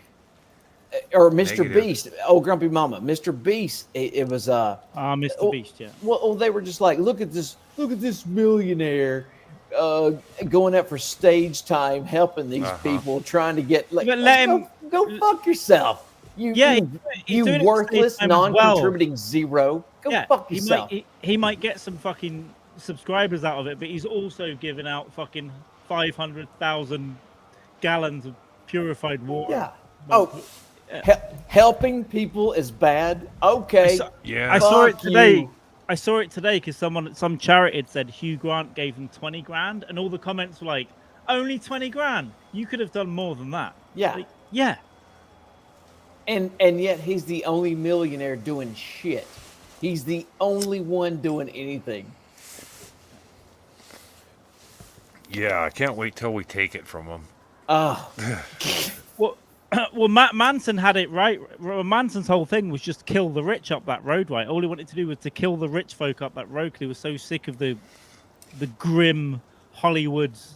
Well, he also couldn't sell any of his songs. Well, one of the Wilson brothers fucked him over, to be honest. That's what I heard. I want Team Manson. Why don't we do it in the road? Yeah. Was that Manson? No. What was Manson's song? Didn't they record one of his songs? He's got 4 or 5 on Spotify, to be fair. Some of them are okay. 1 or 2 of them are okay. Yeah, he's better than Hinckley. Hey, John Lennon got shot in the back of the head yesterday. Yep. December 8th. Right after Pearl Harbor. 41 years, is it? Something like that? December. I forgot about that. Yeah, like, I saw a clip of him talking to some I always dude. try to think about who lived and died, and fucking Lennon got popped yesterday. Yeah, I saw a clip of him this morning talking to some dude. He showed up at his apartment, not Hinckley, but another dude. And then I was thinking, probably just as well he got shot if he's going to have these guys showing up and going, I thought that song was about me, man. Let's go get some breakfast, or, you know. He sat and had breakfast with this dude, but it's like, if people were showing up all the time, you know. Yeah. It's like, oh, you're the poet hippie, man. Well, hey, man, I did some acid, and I was told I need to come talk to you. You know, it's like, everyone knew where he lived pre-internet, right? Everyone knew where he lived pre-internet. How the fuck with the press printing his address? So he lived just in this, Dakota building, right? Yeah. Yeah, he lived in a well-known building.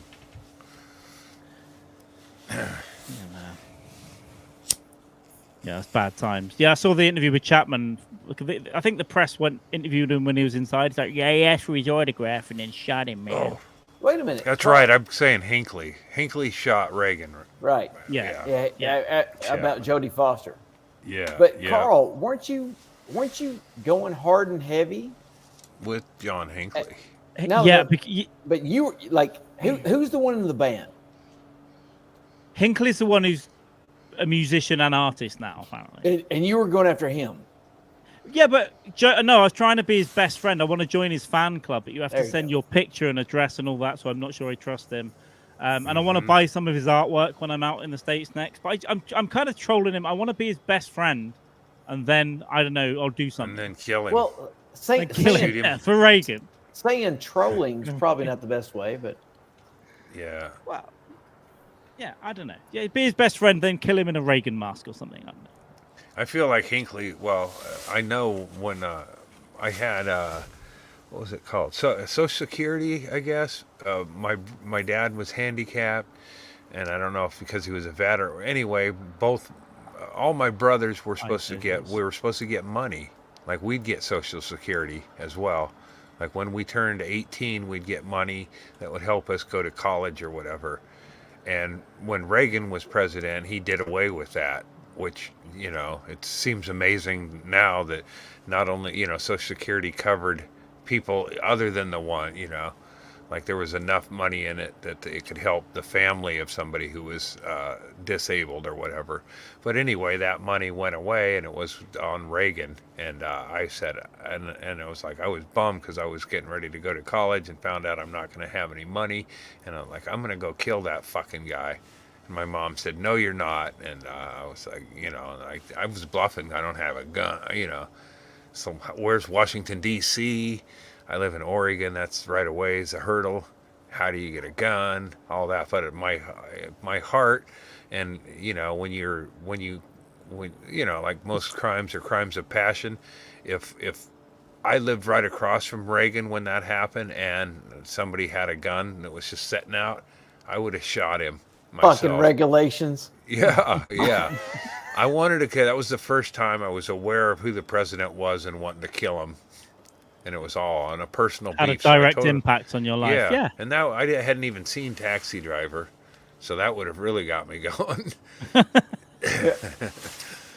I can't separate the art from the artist. Yeah. Hey, speaking of that, hey man, Brendan Walsh just got hooked up with Fox. When are we going to get something going? Oh yeah, get some cartoon money. Something. Yeah, I know Brendan's got animated show, right? Yeah, and I don't know exactly what it is. I think it's a prank, like a kind of a prank yankers kind of a crank thing. yankers type thing. Crank yankers. Yeah, prank yankers. That's a whole different. That's where you steal pranks from other people.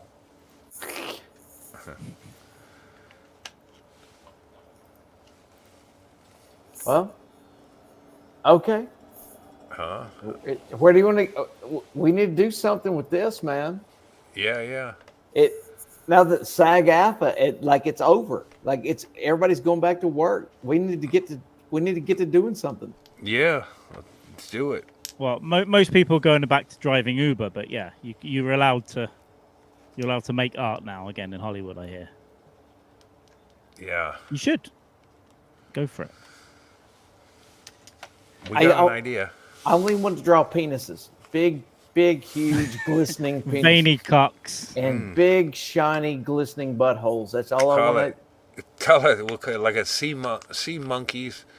Isn't there something called? I think they're called sea cucumbers that look like dicks.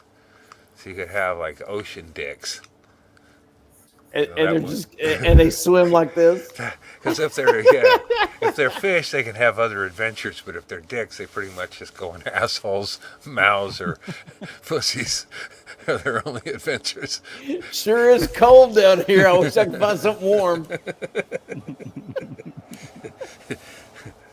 The Sea Cucumber Show. Or shower room glory holes. I saw that Porky's thing on TikTok today, I think, or Twitter. The classic. How are they doing that in teenage comedies where you could just stick your dick? Did they do glory holes in the Porkies? Porkies or Porkies too, right? Right. Yeah, because she grabbed onto the dick. Yeah, that's right. He's trying to pull it off. That was in the 50s.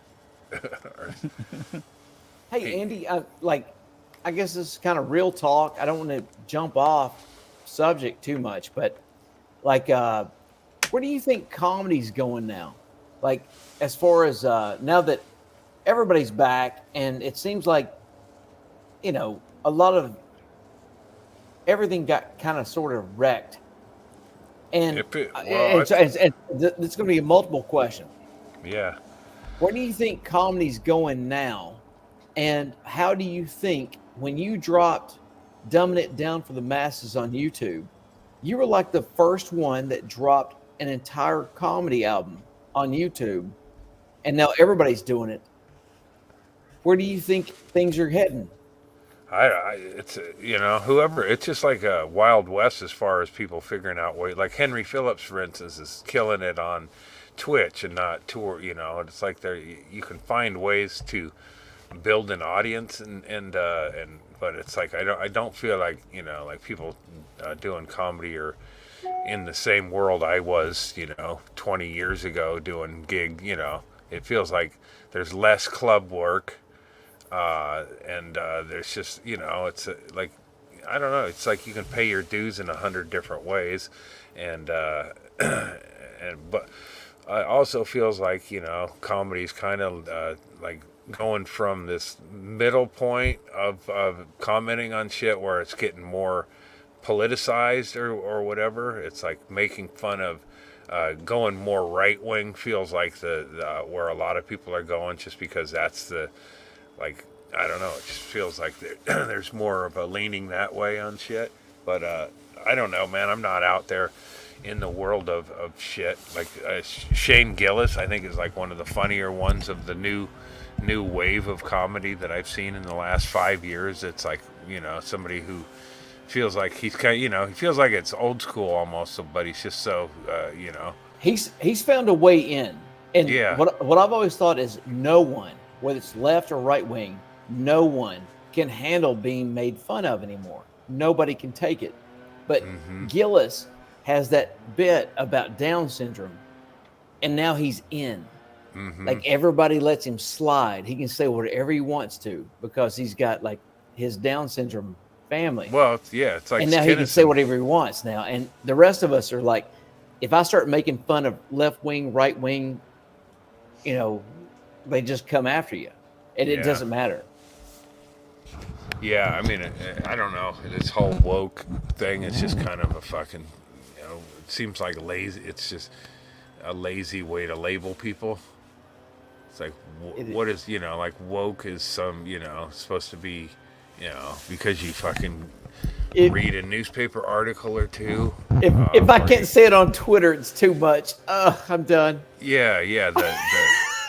Do you really give a shit that you have, like, somebody wants to be called a they or a them? Does it really fucking throw you that, that I don't give a shit. I call most people dude or guy or bub. Hey, what's up there, Chief? They? Yeah. I had a lady with a lady that I think is becoming a dude, but working at Taco Bell, and she had a hairy chin, and the food made me really sick. But it's like, I didn't think, fucking these trans people are ruining society. I thought, I wonder what the fuck happened to that taco time shit. I had like I got dizzy and passed out from eating there. But it's like I'm not. It tastes kind of cold. Her hormones are out of whack. I don't care about that. But what I care about is the quality of the food or whatever. But yeah, I don't know. I think you get older, you don't get, or at least some people, I don't get worked up about a lot of that shit. And if somebody, like, are you watching any of Fargo this season? So not yet. I need to start. On Old Grumpy Mama's Discord channel, Disorderly This Quarterly, we just plowed through season 4, I think, with the Chris Rock episode. Yeah. And this season, there's a dude who I think he has a kind of a dress on in the first scene. It's like, like some people would be like, oh man, I can't watch Fargo this season because they got too woke. As this guy, he's a homicidal maniac. He might have had a skirt on. It's like, it doesn't mean the show's gone woke. Whatever, but I'm enjoying this season. Hey man, so our friend Mel has asked a question. Did you watch the Matt Rife special yet? No. I saw it when his name just kept popping up over and over in my feed. I watched a little of his comedy, and it's like, okay, I get, I get it. I don't get it, but I get it, and I don't give. The dude wanted to open for Ralphie May. Isn't that like his origin story? So it's like, okay, he's as hacky as Ralphie May. He's just built differently. He's like, I think of Matt Rife. I have not watched Matt's special. To me, he's always seemed like very good at social media. And what's the legend? If you're an awesome comic, you suck at social media. if you're a shitty comic, you're great at social media. And he's like Matt Hofstetter. I can't remember who was.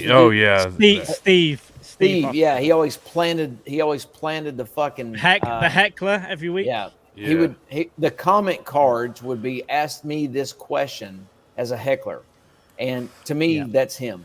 So I don't know. Yeah, different. Yeah, I had no idea.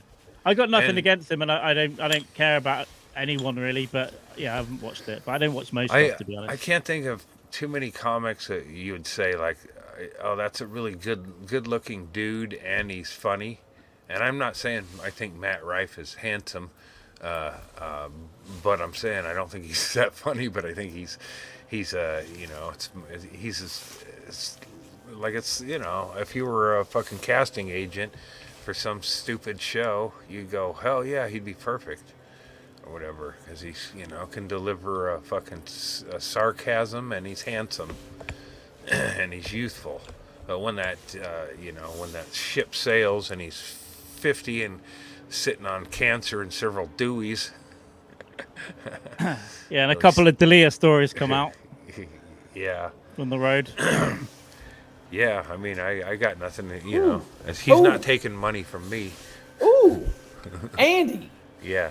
Again, now that we're so close to death. Yeah. Shit. Yeah. Of all the people you've worked with, who are some of the creepiest people ever? Like behind the scenes, like this motherfucker is a creep. I can't. Let me think about that. But I don't. I mean, I just like I've been bothered by people, and they like the fucking Florida guys wore me out with their racism or whatever. But as far as like creepy motherfuckers, nothing pops in my head. But let me continue to think about it. Yeah. I mean, I'm sure I've crossed paths with some scumbags, but I just didn't get a full dive into it. But because again, Sean Rouse bit people. Well, he bit me. He bit me in the fucking creepy. face. That's pretty creepy, to be fair.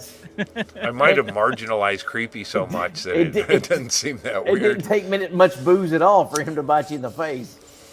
Yeah. I got a photo of it right as he is about to do it. Yeah. Creepy is you know more about creepy, I think, if you're a 21-year-old attractive female in comedy. I think you know who the creepy promoters are in that one, I think. Yeah, it would have to be a fucking chick to know the real creeps. And where I'm going with that is, as we get older, why should we hold back? Like, nobody's giving us breaks. Nobody's coming to us. Why not just go, hey, I remember that guy, and he was a fuck if I could stick, George Soros, that piece of shit. If I could burn, everybody and go, with all this backstories and shit, I would fucking definitely, I wouldn't hold back. I just, I don't have, I mean, I was privy to like behind the scenes with Stanhope, and he didn't have anything that you'd go, okay, we gotta have a meeting and discuss how this, we talk about this going forward. We never had any of those. At least that I remember. I might have been at the center of like that one. There was one year at Death Valley where this dude showed up, and there was a plan to murder him. And the dude wanted he called it, he was a douche. We called him the douchebag. He was an annoying fucking dude. And they had we had mescaline, and so some of us were on mescaline, and then there was this trial for this guy. And this guy was determined in this trial to be a douchebag. And then at some point he jumped and not like there was like there was violence of sorts. Like I think like Levine slammed him or he something happened. Anyway, I was like, I'm out of here, man, because this guy's gonna get murdered. And that was Levine pre-cancer. Pre-cancer, Yeah. so fat. And anyway, I'm tripping and I leave where I think these guys are gonna, because I knew there were some people who were like, let's just disappear this guy. Anyway, I'm tripping and trying to get away from all this shit, and then this fucking dude, the douchebag, I guess he left that, and he ends up behind me, and I'm like, I gotta get out of here, and this guy's like, hey, man, if I'm such a douchebag, why don't you kill me? And he kept saying it, and I was like looking for something to hit him with. If there was a loose rock that I could have picked up and hit him on the head, I would have, because they just needed to shut him up. But, had I done that, there would have been like, okay, we got to bury this dude. I'd live with like, well, he was annoying, but I didn't have the right to kill him. I'm immediately thinking about that scene from Casino where Pesci walks up to De Niro. You bring me out in the fucking desert, you fucking... You motherfucker, you. That's all I'm thinking about right now. Yeah. It'd go through my mind for sure. If I'm in the desert and someone's annoying, I'd think about killing them. Oh yeah, and this guy was like it felt like he was a plant, somebody who was there to say ridiculously annoying shit and go, what is your problem?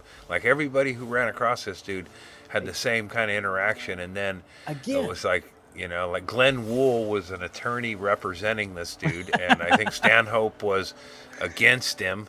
And we're all sitting around this campfire, and there was these two fucking ancient Indians that I dragged in from the ghost town, and a crow at night come down and sits down, and I look at it, and the Indians, and I know me and the Indians are seeing the same shit. At least that's what's going on in my head. Nobody understands how easy it would be to kill them. Yeah. The Indians? No. Anybody that runs their mouth. Like you're in the middle of fucking nowhere and you're running your mouth. And he was by himself. He the drove mob in. turns on you. You're done. Yeah, yeah. And the guy did disappear, but he did reappear on the internet, I forget what his moniker was, but he was like this dude, like the Facebook or MySpace days. Somehow, not that it's any better now or whatever, but this guy was like, found where this party was going to be and showed up there. I don't know, maybe in his head he thought we'd all like him, but he's just nothing but abrasive and a dick. But he could have disappeared, and it would have been a group of people who would have just been, if you grab somebody by the ankles and throw them off a bridge, they're not going to be able to identify you. No, and this guy always, you just drive a car off the road in Death Valley, and they assume died of natural causes. But yeah, I'm glad I didn't murder. I haven't murdered anybody. I haven't been a troop either. So I mean, I'm not saying you did wrong. In fact, if you did murder somebody, thank you for your service, because that shit ain't easy. Thanks for your tax dollars. It paid off my house. I appreciate it. I've plotted a couple murders, and that takes up a lot of mental energy, and I can imagine. Yeah, I've thought about 2 or 3 seriously, and then not done it. Yeah. There was one where I was like, this guy threatened my kid, and I was like, okay. I was like doing that, like, okay, it's a 7-hour drive down there. This, that, and it's like, I'm gonna take a nap. See if Brett Brock's in the area. He's military. Maybe he can. If somebody threatens your kid, they'll never see that motherfucker again. No, I determined it was a bluff. They got some deep, unless deep he's in for the long con, it was a bluff. But at the time, it felt like I got to do something, or it's nice to have that, because it's like some people can go through their whole life and never really think I might have to murder this motherfucker.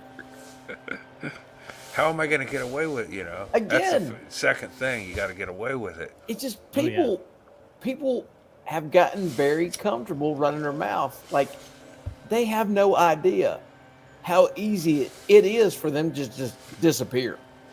Like, ain't nobody looking. They're just gone. What happened to, and this is a political question or whatever, but he said, what happened to assassinations? Like Sniper, so you know, it's political. If you're assassinated, it was political. Yeah. And everything else is just murder. It's just And so political correctness killed that racket. They killed that racket. You mean on like US politicians now, like presidents and stuff, senators, kind of shit? Yeah, but I mean, like, but there's been some failed ones. Reagan failed. Clinton. They all failed. Shit, somebody took a pop at Obama inside the White House. They saw the pop marks outside the White House. Failed assassination attempt. So now, the last successful, I don't know what, in this country was Kennedy. I don't know. Everybody. Well, Lee Harvey. Failures. If Lee Harvey did that on his own, he. I know, but I mean it's like kind of like that's how people they default. If you Google who shot Kennedy, it'll say Lee Harvey, and it's like motherfucker, that's he should be thought of in a very high esteem as one of the best shots. There were so many people wanted that dude dead. Yeah.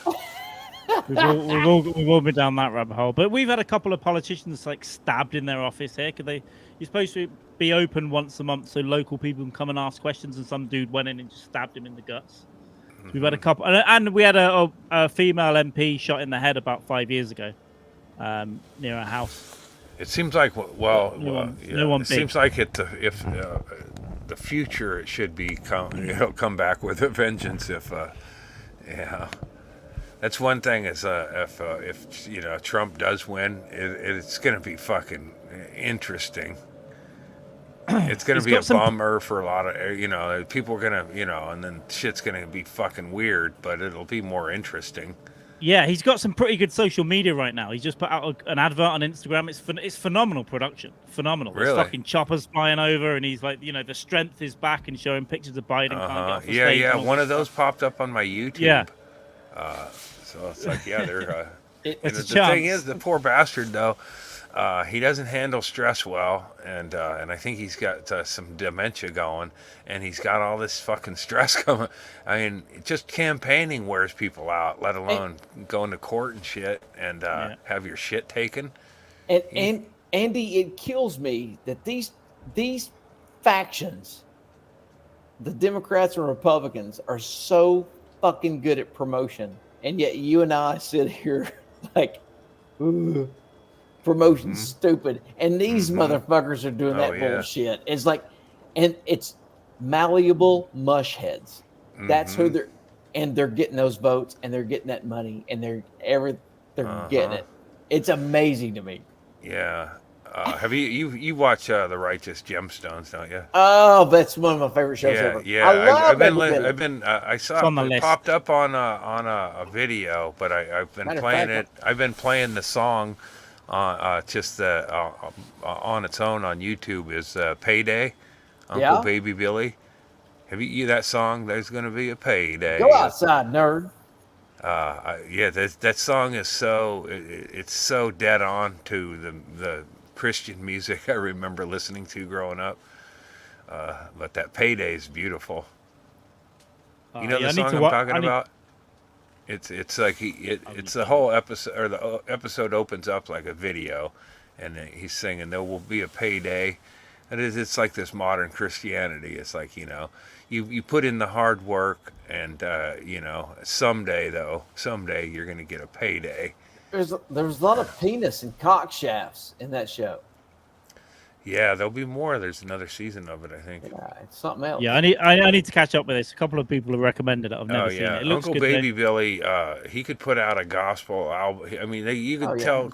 You could just say, "All right, Christians, here's a new album out by this," and they'd go, I know he's a fraud, but I love the music.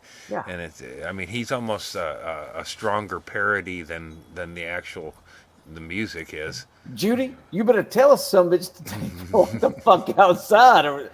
Yeah, I think Uncle Baby Billy has to be one of the, Art the Clown, and I don't even like gore movies that much, but Art the Clown is one of those characters, but Uncle Baby Billy is off the charts, fucking wonderful character, like Fonzie.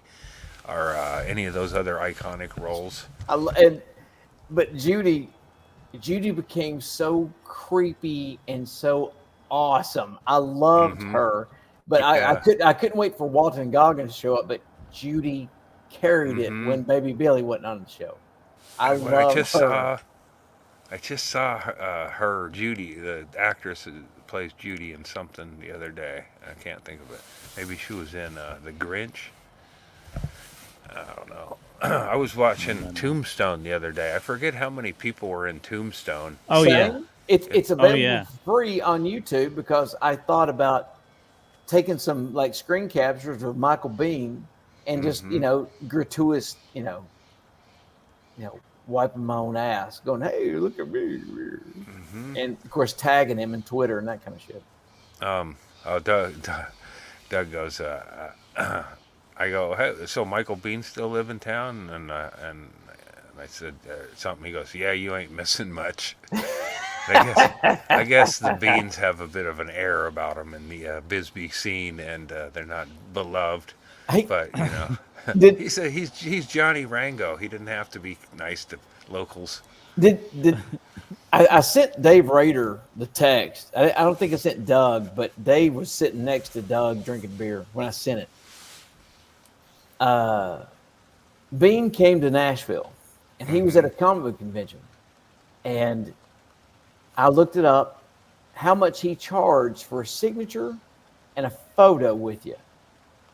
And I screen captured it, and I sent it to Rader, and then Rader just pretty much showed it to Doug, and the shit talking. How much was it, man? It was like, just for a signature was like $40, and for like a photo was $100. Oh, fuck you! It was something else. And Doug came back like, that motherfucker makes more than I do, like doing a 2-hour comedy gig, because he's doing it all weekend long, and he's killing it. Yeah. He's got people lined up. It'll be all day, all day. And I didn't know it was going to create this Twitter banter, or this text banter back and forth, but it did, and I loved it. I loved the snarkiness. I fucking loved it. Yeah, it's funny. We were me, Doug, and Bingo were just like hitting thrift stores and shit. And there's one. It's not even a thrift store. It's like a rehab center with a parking lot of shit. Not even like put together, like it's not organized. It's just a bunch of shit from different places, all sitting in the sun, baking, fucking Arizona sun. And there's like DVDs and shit. Oh, there's a stack of DVDs, and they're all warped. And Doug goes, yeah, check those out. There's a bunch of Michael Biehn in there. And there's like 30 Michael Biehn DVDs, and apparently Michael Biehn didn't, because you'd think, oh, he must have donated those, but somehow they just all ended up in Arizona baking in the sun, and like a movie you'd have never heard of either. Like, how far we've all fallen. Yeah. Well, he was fucking. I don't even work for Doug anymore. Yeah. Doug don't even work. Doug's jobless. I'm getting a beer. He's semi-retired now, Doug, for a while, isn't he? Yeah, I guess so. He's doing his bar trek right now, or his he flies to different airports. Miles. Yeah. It seems like it would be a nightmare, but he enjoys it. It's a hobby. It's a hobby to have. He's an influencer when he does shit like that. He goes around and makes people want to go travel and shit. Yeah, I guess he's influencing the same 10,000 drunks, but it's good. It works. Scusi. Man. So Andy? Yeah. When's your next gigs?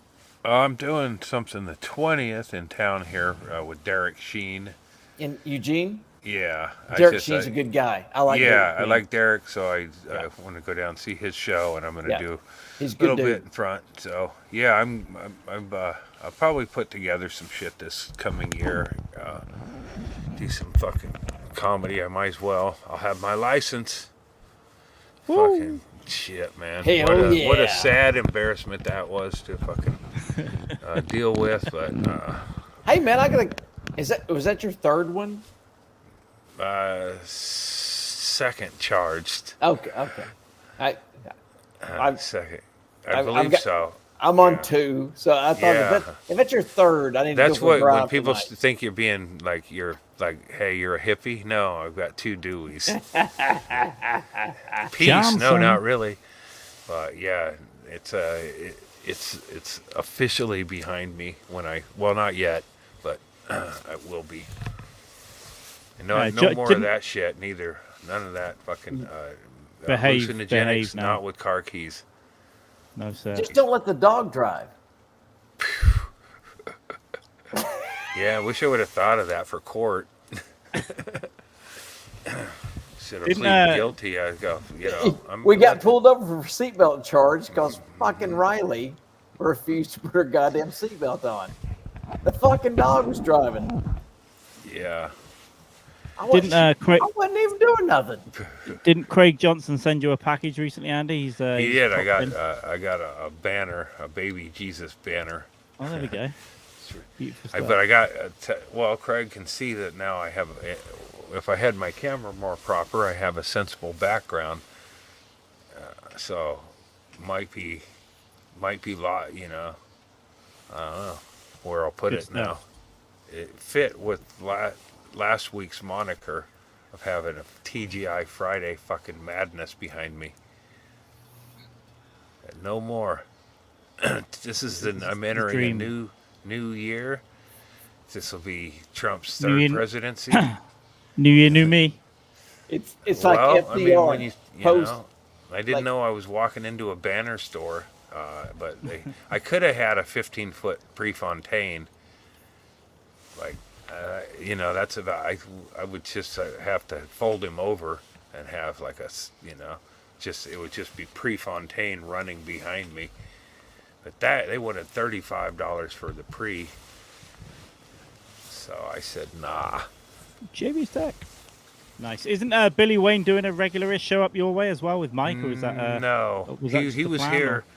He's here. He's resetting, and he'll come out and tour this area again here probably in a few months. But Billy Wayne tours everywhere. He doesn't stop. Yeah, he's constantly working. Yeah, and he's pops in I got LA. When I was with him for a couple of days, it's not just that 3 or 4 or 5 hours a day doing admin for it on his phone as well. It's constant because promoters. He doesn't stop every day. Mm-hmm. It's like me. It's a lot of work. No. just like you, Eddie. Just like you. Yeah. Can't stop. Won't stop. Yeah. Relentless. Michael Biehn said something like that about the Terminator as well. Yeah. Just, what was absolutely will that's not what stop. That's what he does. He will not stop.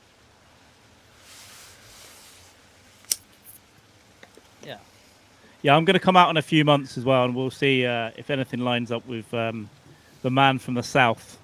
Could do a few things with him as well, but I'm going to let him book some Billy? stuff. Billy Wayne, yeah. Oh, okay. I'm just going to play it by ear. Maybe April, May. Well, stall it to September, and that's when we're out in Bisbee again. Yeah, I mean that's why not do it twice? I say why I could just continue to be homeless and. I'd like to, maybe Tesla will go belly up here in the next few months, and Erickson will want to hit the road again. But, I miss Erickson being sharp. Yeah. Well, that's hard to get anything when we do the recording on the after, because they work like 11-hour days or something. Yeah. So yeah. And Brett is always quick as lightning. He's always been funny. Well, and he got that job. Funniest guy in the warehouse. It's been killing him. man. He admittedly is like Ted lassoing at work. So it's like, I mean, I know just from like if I go out and just out in public and I'm like, hey, how's it? You know, it's just like, you know, I can't imagine doing that for 11 hours of you know, grinding on a gear that's not. Maybe it's a gear you're trying to have be a natural gear, but if it wouldn't be with me. I'd be like, oh, I'd be so wore out by trying to be nice to people all day. But then you're not even trying to be nice to people. You just are nice to people, but that still wears you out too. But it's definitely not the same energy that you get on a Saturday from him. But having not worked a 9-hour day in decades, I wouldn't know. There's a better. Yeah. Yeah, man. I just wish I had more to drink out here. No, we don't. If you're getting cold, Andy, we can wrap it as well. You know, don't sit in the fucking shed. Been here now a long time. Yeah. Well, we can wrap up here in a little bit, but yeah, Carl, that's a terrible prep. Cold. That's terrible. What's that? What Carl just said. No. Carl should have said, Andy, if you want to put some gloves on, it'd be awesome. Yeah. Do some fucking star jumps and stay on from it, man. If you want to wrap it up, we can just peel off. That's fine. We can just close it down right fucking now. Isn't that? This feels like the job I did selling Christmas trees, where it's just sit in front of a heat dish. Well, we didn't have a heat dish, but we had a heater, and then we sold goddamn Christmas trees. Not just any Christmas trees. The magical ones. Goddamn Christmas tree. For a rape, I sold Christmas trees in high school for not an alleged rapist, a convicted rapist. All right. It's a big difference. Yeah, he was our key club advisor. He was like like they would have a upstanding young man in the business community. And that was our guy. And I don't know what he did in the business community, but what he did around a community college campus was stalked and raped women. Oh, yeah. All right. Hey, he seems like a nice fella. Is he on Tinder? I don't. Well, I know he went to prison for a stint. He was. I mean, I think he was known as a South Coast rapist. So it's like it had a nice, moniker. Yeah. And everything. He's got merch. Yeah. But he wasn't doing. That was a few years after he was the Key Club advisor. But I would imagine, having access to high school chicks that were drinking and hanging out and shit was probably what he was more about than the Christmas tree sales and shit. I googled it, but we've got our own South Coast rapist here who did 9. Oh yeah. It's it's such a sexy enclave sound. Carl, is that in Sussex or Brighton? Brighton rapist would be a good Hampshire. Okay. Hampshire hammer. I just want to show you how worldly I am and shut down that Americans don't know geography. Oh, come on.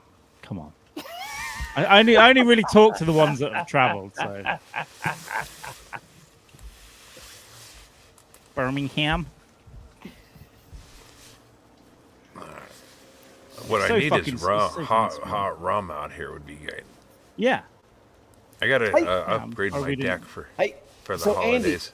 Andy, how's your guts hanging up? Like, how's your guts handling it? Like, I'm guessing you can only have booze. No, I don't really know. I don't drink like beer. If I have a lot of beer, it kind of bothers me because of the foam and shit. But I don't know. Maybe I don't eat like a large enough amounts that I ever have any. Like things feel different. It's like you don't really need gallbladders apparently. And some of that, But I think if I was like eating a lot of hamburgers and shit, I would have, I didn't mean to. I just don't eat, I eat healthy ish. I never tried to get on a sensible diet for my condition, but, like edibles help. like, healthy dose of edibles. And but I get heartburn a lot. Like, that's like a constant thing, and I think that's due to whatever. Well, I mean, having a 2-foot long scar down your gut, and most of your gut's ripped out, will probably do that. Flapped open like Ed Gein was rooting around in my belly. Yeah. At least he didn't make a chair seat out of you. Yeah. I wish Ed Gein could have, had more. Well, he just needed access to more dead people. He did. I don't think Ed Gein was a bad egg. I just feel like he was an artist who didn't have a lot of supplies. I love him. He repurposed his mother, recycle, reuse. Waste not, want not. I like him. He was repurposing when that wasn't even a thing. Yeah. It's like, mom's ass would make a pretty good comforting pillow or whatever. I can sit on this chair very nice on her face stretched out. You guys definitely had the coolest serial killers. I think we've got the one with numbers with a doctor, but the coolest serial killers, you've got so many characters. John Wayne Gacy. Yeah, I mean, like Jeffrey Dahmer's hilarious. Dahmer. Yeah. He was in the Netflix series. I didn't realize that Dahmer was so fucking hilarious until I saw the Netflix. Pretty and I funny. know it's probably not accurate, but he's a pouty little bitch. But it was set with a cool soundtrack. That was the problem I had with it. It was awesome, but it was set with a soundtrack. They'll keep redoing it. I feel like Dahmer needs it. They need to actually kind of do 2 degrees away from him, because I feel like his story is already been told a bunch, and it's like they need to just like Silence of the Lambs it a little bit and make him less of a dork. So everybody gets amazed with serial killers. How do they do it? Why do they do it? But then a mass shooting, and 20 people get killed. 20 people get killed in 2 minutes. And then people were like, Jeffrey Dahmer killed 20 people over 20 years. Oh my God. And I know. What the fuck? Like, it's like there's got to be a middle ground somewhere. Well, there's got to be a separate Hall of Fame.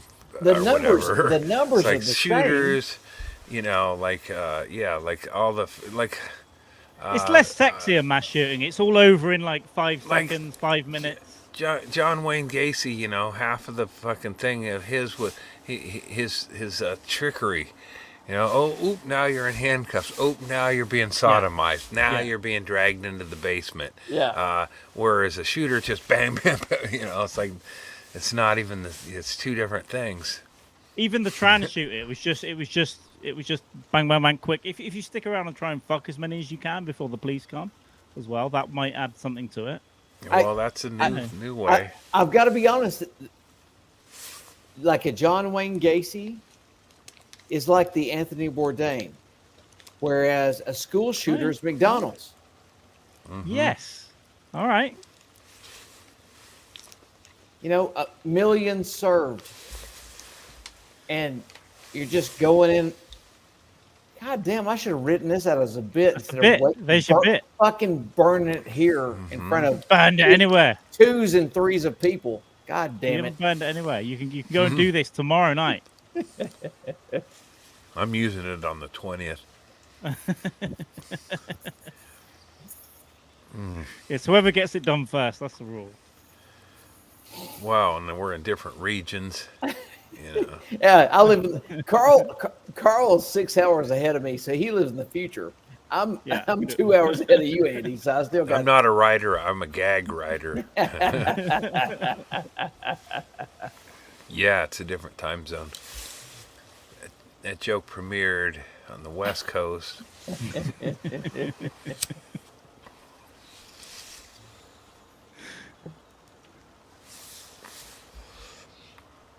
Burning through my weed today. Every day, but when I sit out here and then I'm keeping warm. That's how I'm keeping warm, Carl. My feet are numb, but my lungs are burning. Drugs. At least you can't go for a drive after. That warms your heart. And when your heart's warm, then you're woke, and then you'll vote for Democrats. Is that how it works? I guess so. So Yeah. you can say fag as much as you like. Yeah, you can say, yeah, because I could say fag because I'm not trying to take away rights. Hey, And I consider myself and a bundle of sticks and everything to be faggots. Bert Kreischer had two good jokes, and that's all I can think of. Oh, yeah? Two. That he brought Mark Hamill in to play his dad in a movie. What's the other one? So I love Mark Hamill. Mark Oh, I Hamill know, yeah. actually chimed in and liked my carry. Anyway, Uh-huh. Bert Kreischer had two great jokes. The first one was he didn't even remember it. Back when he and I were kind of buddies and we were texting each other, he said, and he was hammered. It was on Stanhope's live at the Bisbee. Bisbee. No, it was at the Bisbee. Oh, yeah, I remember When they did that theater gig at the Royale. The Royale, the Bisbee Royale. He goes Quarter pounder out here. Yeah, that's right. With mayonnaise. He goes, you know who really took it in the pants during segregation was the water fountain maker. He was selling two at a time, and then he went down to one. I thought that was hilarious. It was a great joke, and he didn't even fucking remember it. And I'm like, that was a great joke. And then his second best joke that he doesn't remember either. And now I can't even remember it because I love that joke so much. Nobody can remember it. See? And that's the thing. It's the shirt off, isn't it? Yeah, he doesn't even tell those jokes on stage. Fucking clown. He's hilarious. I haven't seen The Machine yet, but I know that it's got Brett's art in it, and he did credit him. I'm going to be more positive. I spit my beer out. Mark Hamill is really. If you've seen this season of Fargo, you have to see that. But Dave Foley plays a one-eyed lawyer fixer guy. Foley. Dave and in Mark Hamill in the House of Usher, I don't think he's got an eye patch, but he plays the same kind of character, a fixer, inside dude. But those two going head to head as evil fucking lawyer fixers is a pretty good contrast. But yeah, I like Mark Hamill. I was like bummed to hear he was associating himself with the Machine. So I finally heard a little bit of the Machine story about Will Smith. Yeah. You've heard that story? Oh yeah. Yeah, but I heard more of like the Will Smith angle of things. Yeah. And it's like, okay, all this makes sense, you know. It's like these fucking dude parties and stuff.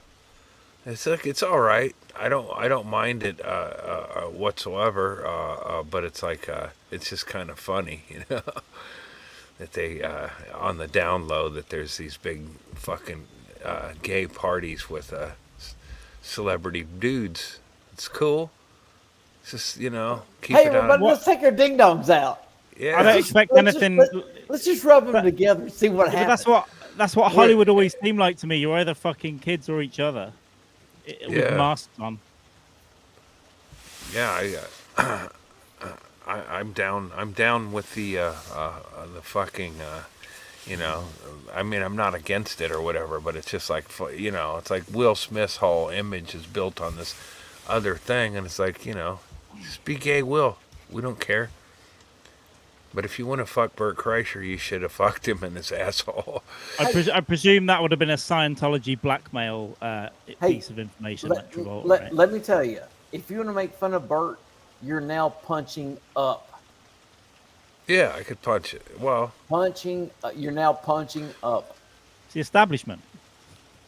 Here's the fishy part about. I think I heard I did hear it out of Bert's mouth. It was a Will Smith YouTube video or whatever, but it had Bert saying how Will invited him to come over and watch a movie, and he was like, oh, okay, this, that's cool or whatever. But then he told his dad, and his dad said, hey, there's these guys who like to fuck each, like his dad, and then, but in that clip, maybe he explores it in some otherwise or whatever. But it seems like, how does your dad know so much about that inner workings of Will Smith's world? And that's probably something he's covered. But when I heard that, I was like, oh. Well, I think his dad was a lawyer with one of the Kardashian. Was it Rob Kardashian, the OJ guy? I think he's in with Hollywood. Then that makes sense. Yeah, the Kardashian world, but yeah. I've got to be honest. If you preface your story with, "Well, my dad said," I'm done with you already. I'm done with you. Yeah. Like, so your fucking dad? Yeah. Oh, yeah. Your dad. You can use it up to 13. When you're 13, go that's to over. Walmart and buy yourself a sack of balls. Come on, man. Your fucking dad. You're riding on your dad's nuts. Come on. Yeah. And he's like, Dad, I want to make it. This is the only way I don't have any talent. That's the only way I can do it. And his dad's like, no, man, I'll float you some money. Don't let the fucking black guy fuck you in the ass. Because it'll make you his bitch. Right? Isn't that what the whole fear of it would be on the old man's part? Like, if an old Mike, rich if my white kid called Florida lawyer, maybe. If my kid called up and said, Oprah wants to, watch a movie with me, I go, you know what? Oprah wants to eat your pussy, but go for it. She's rich as shit, and it's all right. Not, don't do it, boy. Don't do it. You gotta choose your poison, man. Yeah. You gotta choose that poison.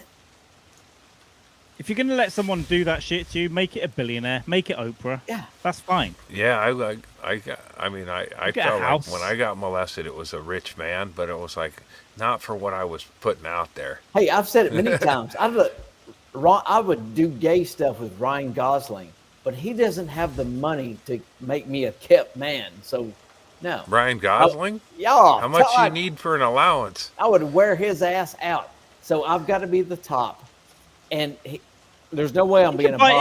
He could buy you a bigger house. No, he can't. My house is fine. He can't make me a kept guy. No, fuck that guy. Nah. I don't know, man. Oh. He's not good enough for me. A few more beers, you'll change your tune. He's not good enough for me. Hey, if we knock at the door, it's Ryan Gosling with a pizza. They don't even get to a slice of pizza before they're fucking. A copy of Marley and Me and a bottle of wine. Yeah. Have you seen Barbie yet?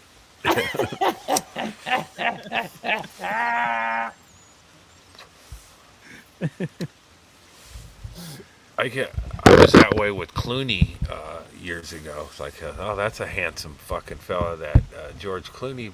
Now I see he's I see this truck almost every day now with him on the side, riding a motorcycle. It's like a tequila truck or something. It delivers booze around town, but it's like, I'm moving away from thinking George Clooney would be. He's an old dude now. Like, he's your age. He's your age. Yeah. If I'm gonna fucking a feller, it's gonna be a young man, a star of the day. I'm not fucking a guy I went to high school with. Yeah. The guy who played Jeffrey Dahmer in the movie, he's old enough. I don't want to say somebody young, but that's he's creepy and handsomer Jeffrey Dahmer. Depends on the reward though, because I would have sucked off Harvey Weinstein to be in, like, I don't know, Pulp Fiction 2 or something if they're ever going to make one. I would have done that. Yeah. There's a few guys who were like hoping to be in Reservoir Dogs. Wait a minute. Is it raining in one of your locations? It's raining in mine. I have to piss so badly just hearing that rain right now. Mm-hmm. I can hear your piss falling off in the leaves. That's what you're hearing, is this tree and the leaves getting hit. Ryan Gosling's pussy. And Ryan Gosling's warm ass and the beer you've been drinking. It's all making you want to pump fluids out. Was that Ryan? What else has Ryan Gosling been in? He was in Barbie, right? He was in that. I always call it the Hammer movie. It's called Drive. Drive's amazing. He got pissed off and he took out that hammer and started just going to work on dudes' hands. I love that. He's fucking badass, man. That's when you wanted to be. That's when you first started thinking about him. I was like, you know what? Like, I could slap him around a little bit in the bedroom, but we had to go out and get shit done. He's my ride or die. Like, if I'm out of bullets, this motherfucker comes with a ball peen hammer. And I'll babe, go to work with that ball peen hammer. I'll be right back. I'm gonna go find me an axe. I'll be right back. He's all right. He's all right. Then we can go have pancakes later. Yeah. Go some biscuits. Some beers. It's all right. Do some ass fucking. Put makeup some biscuits. Maybe watch some football, do a little hand jerking. It's fun. It's okay. Hey, it's almost playoff time. Who you got, Ron? I think I got your ding dong in my hand. Okay. It's gonna happen. You're gonna dream about him tomorrow. I'll take Philly and your asshole with the points. I'll take Philly with the points. Who's got the over/under? I know who's on top. Evil Ian said, "Is that the pipe that he donated to Andy?" Just say yes. Just say yes. Yes, maybe. It's possible. This one? Some. Denver. No, not this one. I just washed one of these, and it went through the wash machine, and fucking killed it, but it still lit up. So I went and got another one, and then I took the one that I fucked up back. So now I have two of them. There we go. That's the pipe. But it's still lit up. I go, man, I can't get this thing. And then she goes, here, you want another one? Yeah, now I got two. Go get some more oil. Ian's got a rival glassblower out there because someone came up to me and Billy Wayne Davis in Tucson, and I thought he was Ian because he goes, I've glass blown this pipe. Try it. So I was convinced. I was calling him Ian for like 5 minutes. But you've got a rival out there. I don't know what his name was. I don't think there's as many as there, but Eugene, there used to be like a few glass blowing schools in town, and there was always glass blowing schools. Schools. If you can get places. Evil Ian to promote himself, I'll be amazed right now. It's like pulling fucking teeth to get Evil Ian to talk about himself right now. On the glass blowing? On what? He just doesn't talk about it. He's amazing. Mm-hmm. And you're talking about glass blowing school. Oh, if it's a good, the pipe I have out. What did I do with it?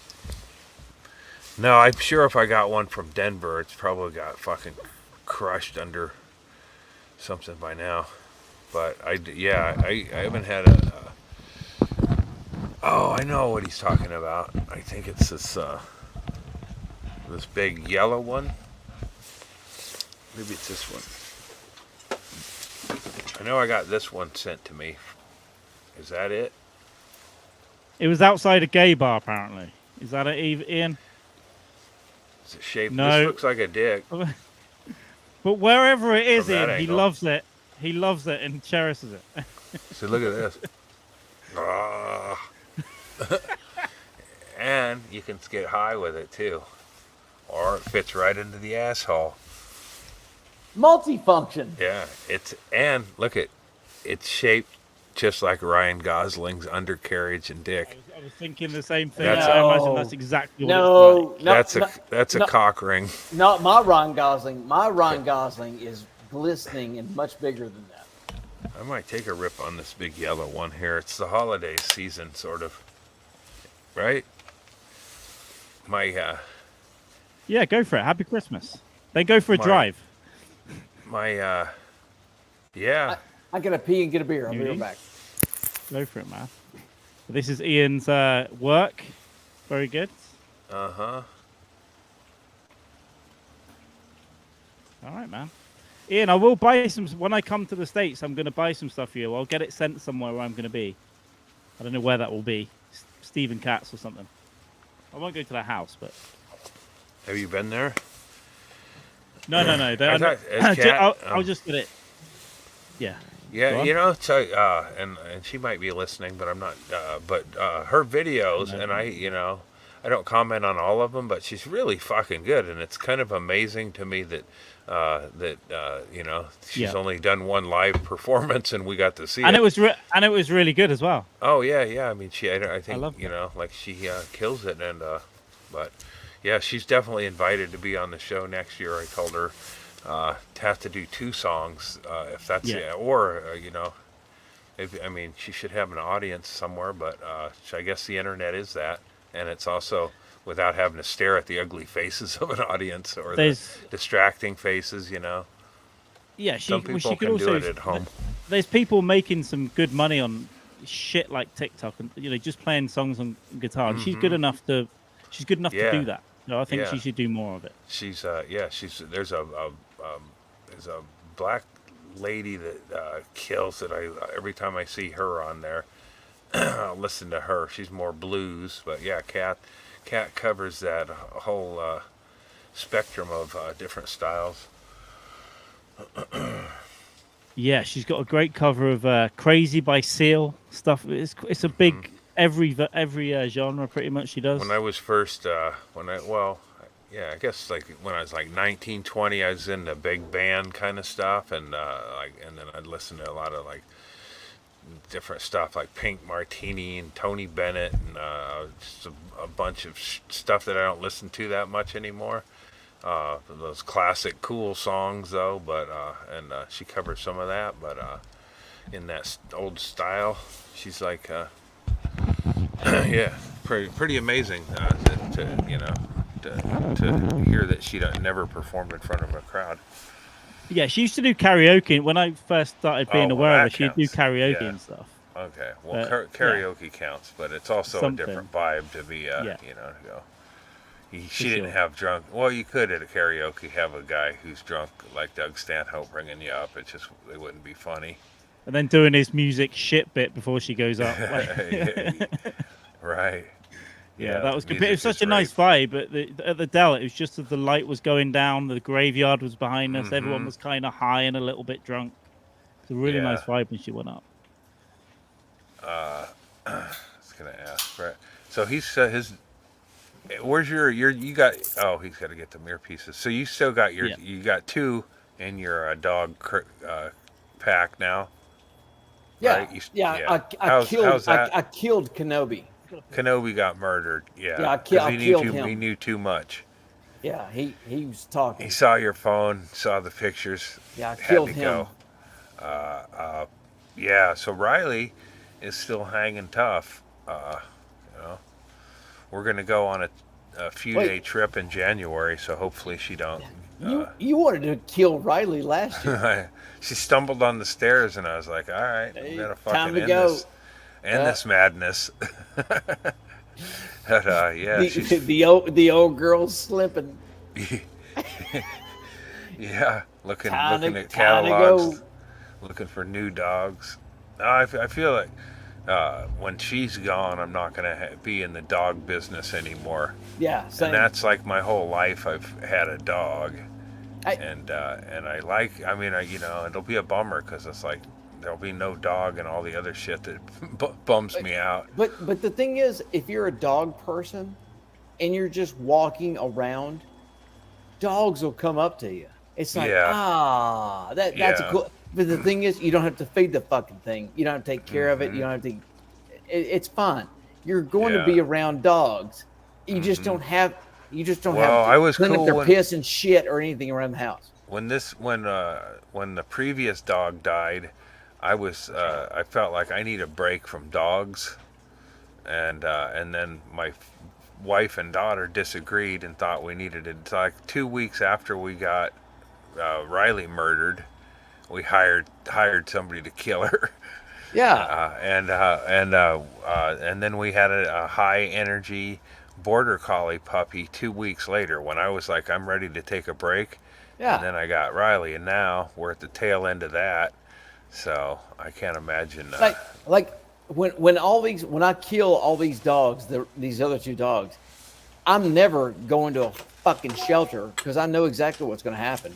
I'm going to go in there and I'm going to go load every one of these fucking things up in the back of my vehicle. And come here, puppy. Yeah. No, I thought you were going to say once you murder a dog or 2, you're going, let me get that one. It gets easier. It gets easier after the Drag second that one. poodle out here. I want to shoot it in its face. The first one's the toughest. Yeah. And like after the second one, you'll look them in the eye when you're doing it. The first 2, it's behind the ear. I like to say something like, hasta la vista, puppy. Yeah. Surf's up, pal. I would like to take Riley to the beach because she's heavy, and my brother buries his dogs out at the North Spit in Coos Bay, and it seems like that would be hard to drag a heavy dead dog out to the North Spit. But if I could get her to walk, just be really patient. It's like, okay, you're almost there. Dragging a Saint Bernard, like God, this fucker. Yeah, I'm already. I know when Riley's time's up, we're gonna have to have her cremated because it's like she's too fucking. Yeah, I'd like to dump her or bury her, but it's gonna stink and shit. Maybe if I starve her for a few weeks before she dies. But I'm surprised. We go out and we played wiffle ball, and it's just I hit him. It used to be we'd play and I hit, and it was a good workout, and she'd run after him and stuff. Now I hit a couple pop balls into the grass. She shits, and it's over. It's like that's the end of the game. To be honest, after I killed Kenobi, I think the other 2 went. I think it straightened them up a little bit. They're like they knew. He left with a dog. And then he came back solo. It's like, shit. If they can put together, Kenobi was the one shitting on the floor too. They're going to behave themselves a little longer. Like suddenly we don't have any problems anymore. Like, ain't no problem. Ain't no problem. This guy's a psycho. We got it. Like, sheriff's in town, bitch. Yeah. Well, I guess you can get Hamas to put your animals down. Never mind. Too soon? No. Yeah, well, I'm trying to think of where to go with it as well. It's kind of funny. Like, get them a job in a bank. Is there any religion that respects dogs? No, there's none. Like religion. Like they respect pigs, they respect cows, but not dogs. Aren't Buddhists cool with dogs? I don't know. They probably eat dogs. I know they're vegans. I don't know. Yeah, I don't know. What do Christians have against dogs? I know the other ones aren't keen. They try to stop them from having sex with kids. That's true. So the dogs are a nuisance to Christianity. Get out of here! Let me fuck this boy. Go on, dog. Look at that red lipstick case. Looks nice, don't it, Linda? It's a war. That's just being woke and the war on Christmas.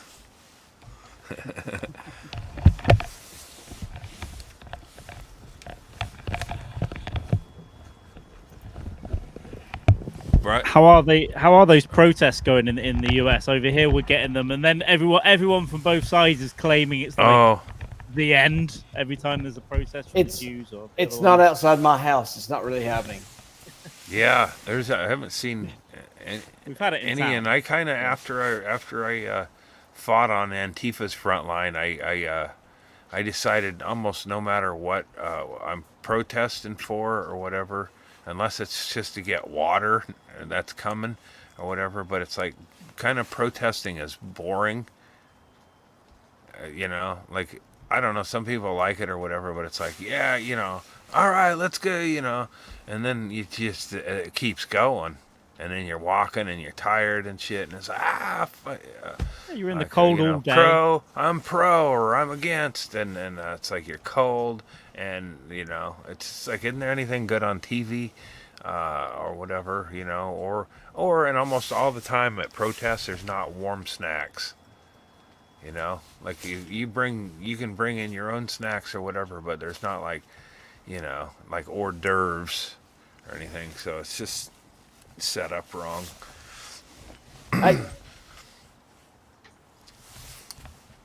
The answer is in front of us right now in this country, but I can't say it on this. I cannot Get rid say of the it. English, guys. Well, that was a part of it's guns is a part of it.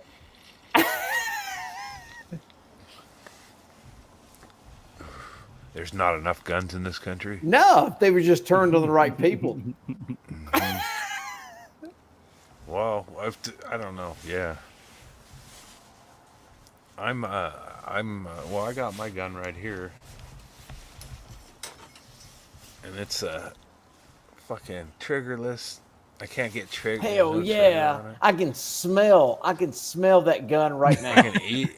Don't eat Bud it. Dwyer. Go, It might be Bud Dwyer, triggerless. go. I mean, Bump if there those was a way ratings. to squeeze a bullet out of this gun, I would have done it by now. And, there's just not. Yeah, this is the one day something kicks up, the firing pin will go off anyway, and you'll be splattered over your great. new banner. I mean, if that's, you know, if I could, you know, knew that there was a fucking rock coming down off the mountain, I'd sit in my lawn chair there. Yeah. Dang it. But, you know, it might just fuck your leg up. I know how I'm doing it. I know how I'm going out. Windsuit? We windsuit? I mean, you're No. too. No, you were way too cool. I love the way you think about it, Andy. Like, it's either lava pit slide in Hawaii, which is awesome, or wingsuit. I love the way you think about it. But even the wingsuit, you could fuck your back up and survive, and then you just No, I think on the windsuit. floor while it buries. I mean, if you got some wide open in a windsuit, there's no reason you can't blow yourself up into a rock. I'm getting in the shower, I'm getting in a sleeping bag, and I'm the bullet in the Toaster? brain because it's less cleanup because I think about other people. Like But what about just doing a toaster then? No, it's just easier because they can just pull me out, put me on the gurney, turn the shower head on, blood goes down, done. There's no, and the resale value of the house doesn't seem creepy. There could be He killed himself right there, but you don't really I'm see trying to it. think of an easier cleanup is, okay, you tarp, you rig it up so you're hanging by your feet, and you got a bucket, and you get yourself swinging, or somehow you get swinging, and then there's a saw blade or something to cut your head off, and then you just bleed out into a drain, and your head rolls down into it's like a bucket. But you can put your head in a bucket, let the body bleed out, and then, you know, have a wood chipper. I think this Organic. The pandemic has taught me. Anytime I leave my house, don't make anybody's life worse. You don't have to talk to anybody, but just don't make anybody's not like so. And when they show up for the inevitable, and they go, "Look at how considerate he was." That's why I'm thinking you could Look at this nice hang fella. yourself by your feet, because you're gonna ruin a sleeping bag.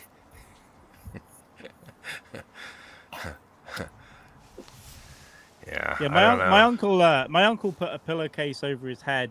He just took pills and drank vodka and went to sleep. But he tied a pillowcase up. But he did leave a note. He did it in like a motorhome. But he did leave a note on the door saying sorry about the mess as well, in case he shit himself. Wow. I guess.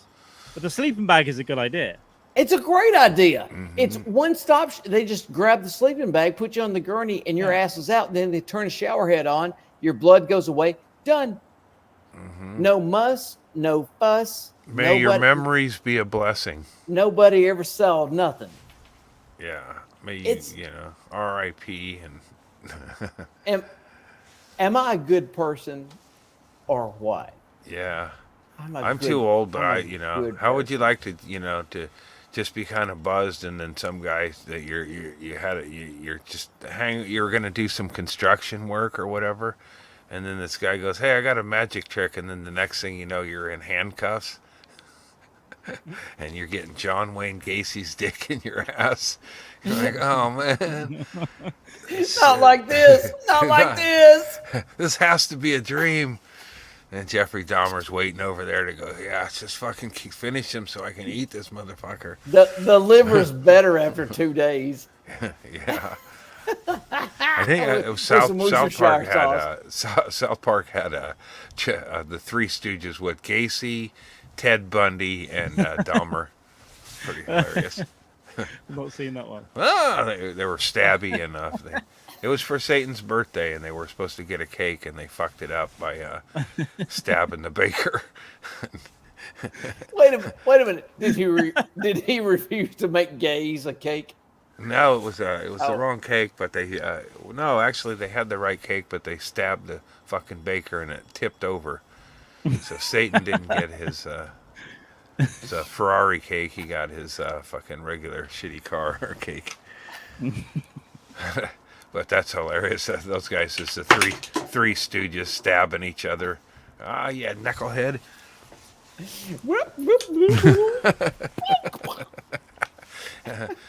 And the family. What about the families, though, man? It's like you shouldn't have had your relative killed by somebody who became iconic. That's what's amazing to me. Like, what about the families? Fuck those families. If they raised those kids right, they wouldn't be no family. Yeah. You know, is it better to have a kid who's the cannibal or a kid who gets tricked into having his picture taken by the cannibal? You know? Or at least Jeffrey's alpha. Or any kid that goes into a cult, some malleable mulch head that goes into a cult. I don't know. You got to watch that Mother Love cult because those I've dudes, made all those dudes, they seem to just want to do drugs, and they had no real. It was like they just made one bitch cooler than she was and called her mother God or whatever, but they didn't really seem to have any real philosophy other than getting her drunk, and they would do hallucinogenics. They would budget money for drugs. Is this the one you and Erickson were talking about? Yeah, it's like a four-parter. Okay, she just sits in bed. She sits in bed, and then she thought drinking the silver shit was good for her, and that kind of led to her ascending, is what her thing. But it just seemed like pretty flimsy cult. What do you guys even believe in, man? They believed she was God and she was going to ascend to heaven, and we need drugs. But nobody seemed to fuck anybody. And it's it was a pretty just kind shitty of cult. Well, that's dumb. I thought the two chicks should have had dudes, but they ran the marketing wing of it. And you've got to be fucking. Was it the Bag One cult that was in Oregon?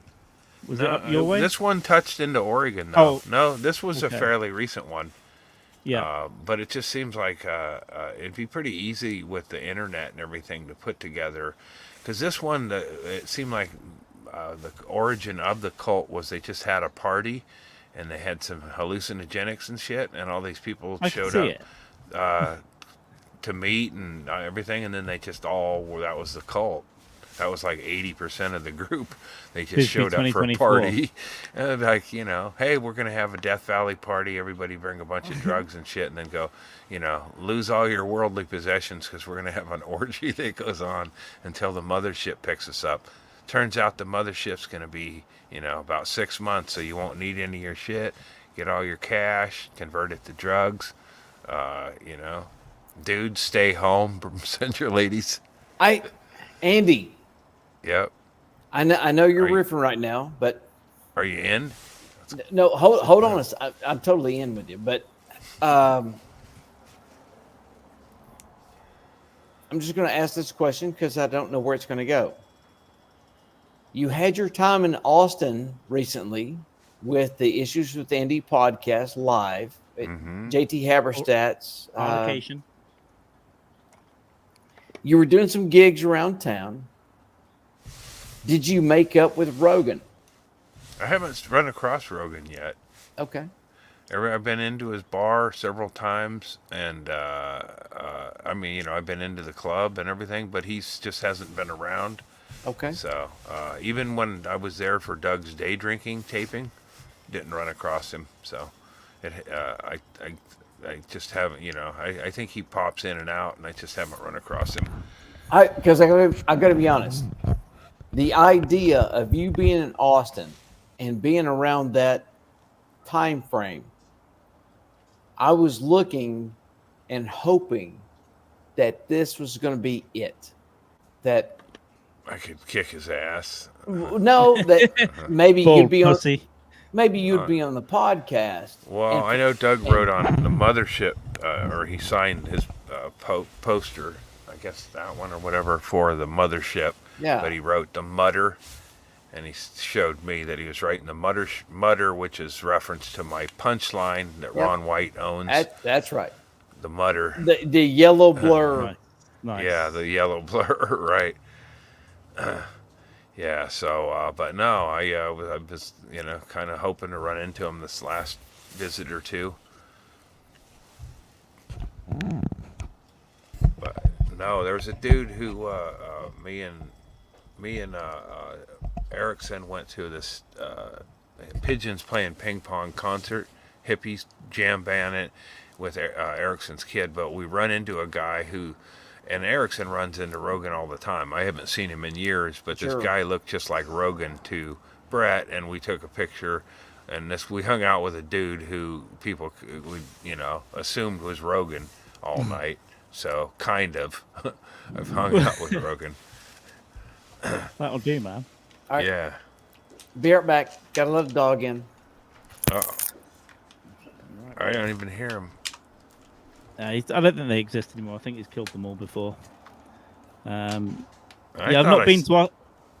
I've said I've not been to Austin yet, but I meant to go last year, but I had to rearrange all my fucking plans and just did New York and Nashville in the end. But yeah, I need to get over there. If not just for barbecue, you know. Well, yeah, barbecue's good out there for sure.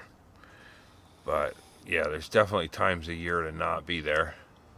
And I think we're coming up into I think the winter's a bit of a bitch there, and but the summer's the worst. Yeah, fuck that. Other than that, April.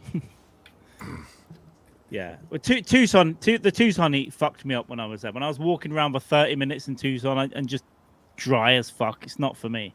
I need to be closer to water. I like the town, but it's a little bit deserty. Yeah, Phoenix seems like it's just. I mean, like, once you get past the summer, then it's probably pretty fun to be there. But holy shit, 110 and fucking dry heat and shit. Murder. Those 3 degrees, man. What's happening? How's your weather? You haven't been hit with the winter yet? Brett? Me? No, Brett. You don't get it's- winter, do you? No, England can't afford winter. they don't even have snakes. Yeah. We have snakes, but they're gay snakes. They can't do anything, and they're like this big. You never see them. No, it's everything here is like it's bone chilling cold as fuck and humid and wet, and then like now it's like 62 degrees outside and humid, and then it's going to drop back down to freezing. It just sucks. It's just gross here. It's dead and wet and nasty here. You got to get into one of them like big haired Jesus chicks out there. They're all around. You're one exit down from big hair fucking Jesus loving chicks. You could show up with a Trump sticker on the back. Man, if you did any tours from Nashville to Birmingham, Huntsville, there was Big Jim's Booby Bungalow at exit 6 in Elkton, Tennessee.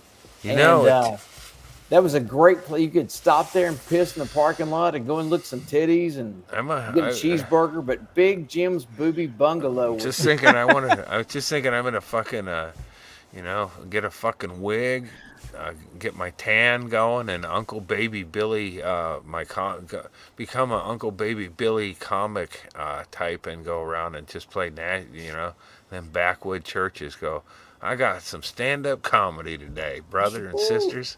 You ready for it? I'm ready to bring the heat. Not like Satan heat, but I'm bringing the fire. I got a message, and I got to bounce around and hit all these churches up.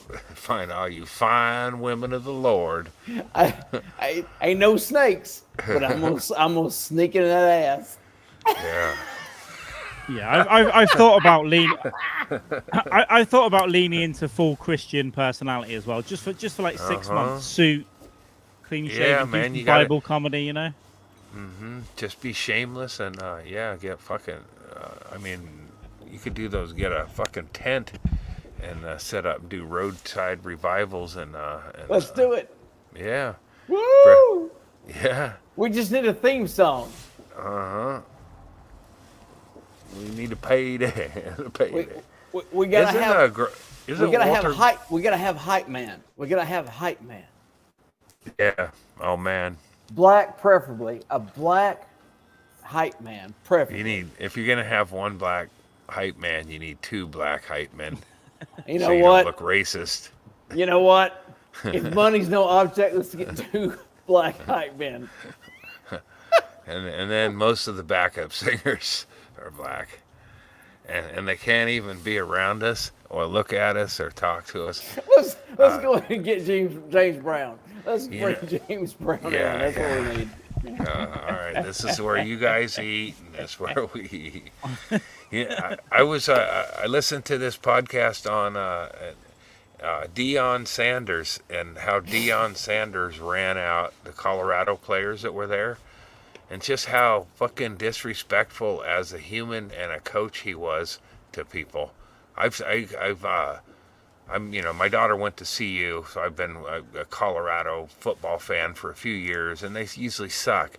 And Deion comes in with his Jesus thing, runs everybody out, and then didn't have that big a success as a team.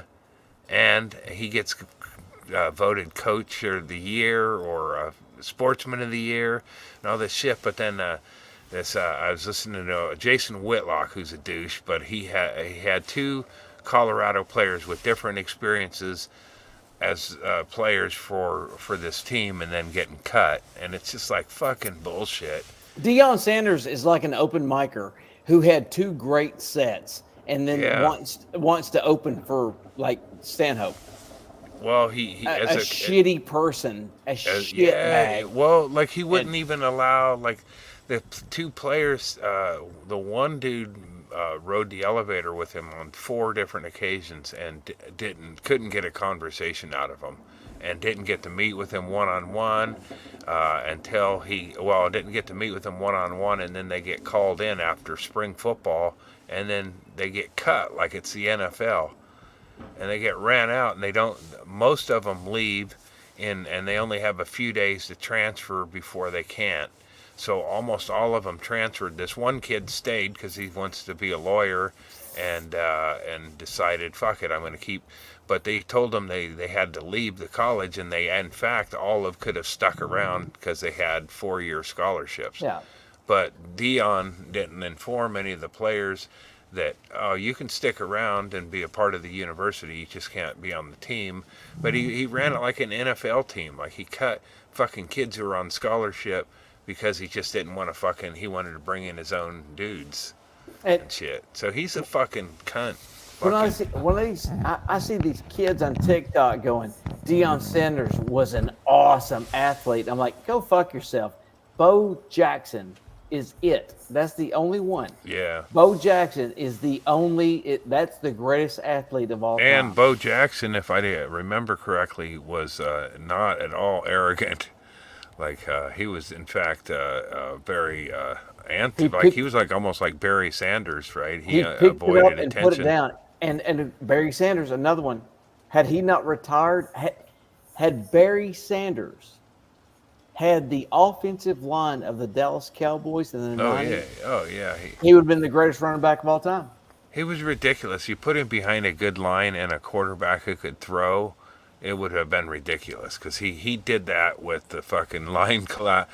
Or maybe he wouldn't have been because he was so much about improv, and would he have needed to improv with a line, he would have just hit the hole and been out of there. But it was great. I mean, that's maybe what made him so great to watch is he had a shitty line, so he was just bouncing around, running backwards, spinning and ducking and shit. And he was like Earl Campbell, except a foot shorter. Yeah, if Earl Campbell would put his head into people, that's what ended his career. And he's a dopey motherfucker to this day. There'd be 3 dudes hanging off Earl Campbell as he's running to the end zone. Getting all stripped and shit. And and then he would still fucking put a head down and sorry, Carl, we're talking about American football. Sorry. Yeah, they don't kick a ball unless they fucked up. The only time we kick a ball is if they fucking everything else went to shit. Or you scored a touchdown. Then you bring them out. Which is weird. Carl, why do y'all give us so much shit about talking about soccer? First of all, you people brought it over here. Soccer? The term soccer was created by you cunts in Oxford. Before my time. And you brought it over here. Because there was a difference between European football and rugby, and y'all wanted to have something different, and y'all brought it over here, and we kept it. It's your term. So whenever I hear an English person go, what do you call it, soccer? It's yours, motherfucker. We don't remember that. Come on. You brought it here, and we kept it. We kept it. By the way, I've watched at least 3 NFL documentaries. I watched obviously the not Aaron Hernandez, the Gators. There was one about the Gators on Netflix, and another one about some other team that I don't know who they are. But I watched the whole thing. I like it. I like it as a game. I just don't fucking get it. I don't understand it. It's too complex for me. Is what I'm saying. What, football? The plays, man. Well, that's what. Yeah, I get it. It's confusing. All right, I'm going to look up this Army Navy score here. All right, it ain't worth going into. There was one place in West Point and another place in Annapolis. That's all it is. Yeah. Is that Army Navy games? Yeah. But yeah, that fucking Dion character. So one kid was a born again Christian. And he ended up with an injury and needed to. He couldn't play for the team, but he wanted to still be a part of the team, right? This is like spring ball and shit. And he just wanted to meet Dion. You know, they're both born again Christians. Dion come in and shooting that Jesus stuff off, and he wouldn't meet with him. And then had an email sent to him that anyone who is not a member of the team can't participate. And it's like, okay. Hey coach, like you don't see Dion with pictures with players unless they're ones he brought in or they're black guys. I think Dion's a bit of a racist. He said, like if like a white coach said, I want to have players who look like me, that would seem racist, right? But Dion says it, and it's like, but anyway, whether he's racist or not, just the way he dealt with 50 kids who were on scholarship, treated them like fucking shit, wouldn't meet them, wouldn't look them in the eye, and cut them from a team that's not they're playing college ball. And the funny thing is they fucking lost. Like they won their first few games, and he was hyping the shit. Like, fucking, he couldn't get a. He was promoting himself on NFL shows, promoting Colorado. Then they went in the tank and lost all the rest of their games. He was an open micer. Yeah, I've been saying he's an open micer. He got rid of everybody on the team. Like he got rid of the whole offensive line, then brings his kid in to be quarterback, and they have a shitty offensive line. One of those kids was an All-American at Michigan that got kicked off the team for not being a Dion player, even though they did they fucking did their thing. You don't lose a scholarship unless you fucking beat some chick or murdered. They don't take scholarship. He took 50 dudes that were there that got promoted, had been there, some of them for a few years, and said, I'm taking over. Fuck you, kids. So I hope they keep losing, and he'll carpet bag and jump somewhere else. He's losing toes, and he's full of Jesus shit. So how's that working out? Jesus, the Bible. Jesus will get you 2 wins a season. The Bible and the internet, they're both passing fads. I saw a couple of videos of coaches at Colorado yelling at players, the current crop of people, and it just seems like it's like abusive, it's cool to get people fired up, but when you're calling them out and you're calling them losers and shit, you know, and you're like, you know, throwing Jesus. R.I.P. Bobby Knight. Yeah, he not only threw around the negative shit, he also take up a chair. Yeah, he was I didn't think Bobby Knight was that big of an anomaly because I got punched by coaches and choked and swatted by teachers and stuff. Bobby Knight was just a part of that generation where you thought could he get was away with awesome because it was on camera. It was like, yeah, that shit. That's the coaches I was around. He was a fucking asshole and a bully, but at least he wore pants. Yeah. Like in football coaches, they had those little short, dumbass little. You know what I'm talking about? Those coaching button shorts. Yeah, those coaching shorts. Coach Clem, our coach had them, and he also was. At least Bobby Knight wore pants. Yeah, our Coach Clem, and you know, you wear them shorts, you shouldn't have to shower with the kids, but he would hit the shower with us too, and he was known as Hulk, just for his dick. So check me out, fellas. Yeah, you wear them shorts all day, you know. You're a fucking science teacher, bro. It don't matter what you do after school. Them shorts are inappropriate.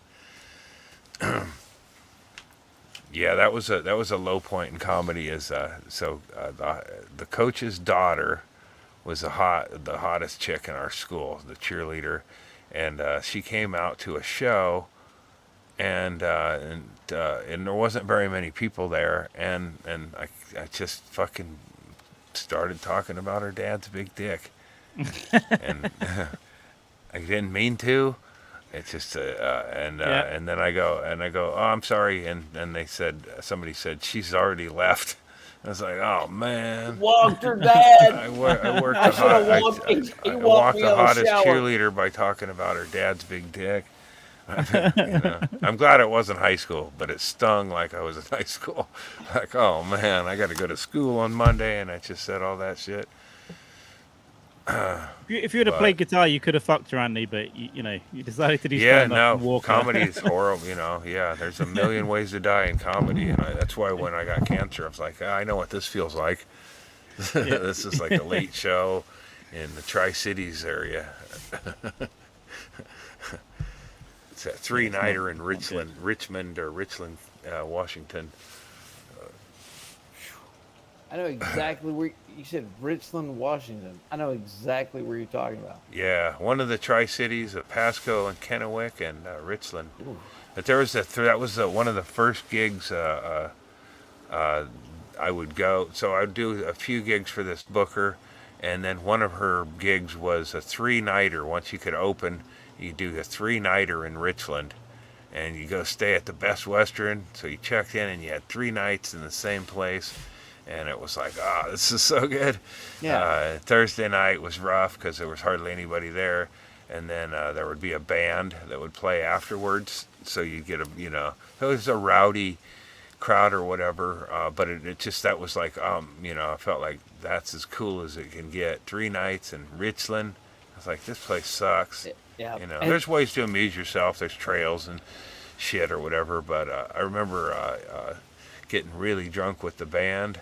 And then having one of the band, I think it was the bass player, puked in the pool. And then we all got out of the pool, got into the hot tub, and then he shook it off. And then he got in the hot tub and puked in the hot tub. Fuck bass players. Yeah. The band was not cool with it. I think that was, they were having it out on Sunday morning in the parking lot. I'd have kicked him out of whatever group I was in. I told you to keep time, motherfucker. But yeah, that was like a fucking. I would look at 3 days in Richland right now through doing 3 gigs there. It's like some sort of hell, but like I got to do this to pay off them fucking SR-22. I got to do. Yeah. I may find myself in Richland. Oh God. And, did you ever do the East, like Spokane, Spokompton? Oh yeah, gigs? Spokane a few times. Like there's a couple of them. Like there was a couple of them that you're rolling in. It's like the green room, and you're rolling in. It's like, oh my, these motherfuckers are strictly racist. These motherfuckers are. They're not. They it's are. Like it's almost white. It's a more beautiful town, Look, but it's basically Klamath. It's like Klamath Falls, Oregon. Yeah, you go east enough in a state, and they're assholes. Yeah, and so it's really pretty, but then you get in there and like, what? These motherfuckers? What? Yeah, like and of course Fairchild Air Force Base is there, so you get some. You know who used to whip their kid? You know who used to whip their kids in Spokane is Bing Crosby. Man, he hated with that. a sweater or the I used to do a bit about how Christmas, because he would do those Christmas specials. He would tape them in like the summer, but Christmas around Bing Crosby's house was more like I'm dreaming of a hey, put that down, I told you to put that goddamn down, you little fucking punk. He'd hit it. I think he whipped his kids with belts and was like he'd slap them around and shit. And he's like the dude, you know. I mean, you know, everybody that listens to Christmas music has a Bing Crosby in there. So, you know, Christmas was stressful at his house. That's what happens. Brett's listening to some Bing Crosby right now. I'm trying to pull it up. You know, little drummer boy. I want to see the pipe. Yeah, red sweater and a pipe. Now it's a vape pen and a black coat. I got it. This is something I got at that track sale. It's a jacket for the Olympic trials that never happened. 20. Nice. They canceled them. So they just had all the spare Olympic shit down there. Yeah. Yep. Just a clearance of shit. All right. But I love that kind of thing, and then it hopped me on to paying for it with the $50 gift card for the right. I was thinking about, I was like, well, that was easy enough. You know, I pulled up, and if I go around the block, get rid of the handicap placard, put on sunglasses and a different hat, and pull in front of her again, you go, another I could probably do that like 3 or 4 times, man. I got on different pants and different shoes. No, that was a different dude, man. Oh, my twin brother must be driving around. He has a CRV he bought at Kendall Honda as well. Hey, Andy. Yep. Of all the times you've been to jail. I've never been in jail. I've been ripped off. I've been arrested. Lawyer fucked us. I know. Yeah, lawyer fucked 3 us. times. I've never gotten to go into the jail. It's a lot. It's, you know, that's why I joined Antifa. Was hoping I'd get thrown in jail. You never been in the jailhouse? No, I'm white. I'm white in a white community, and I'm, you know, when I get arrested, I get bummed out, and I don't take it out on them.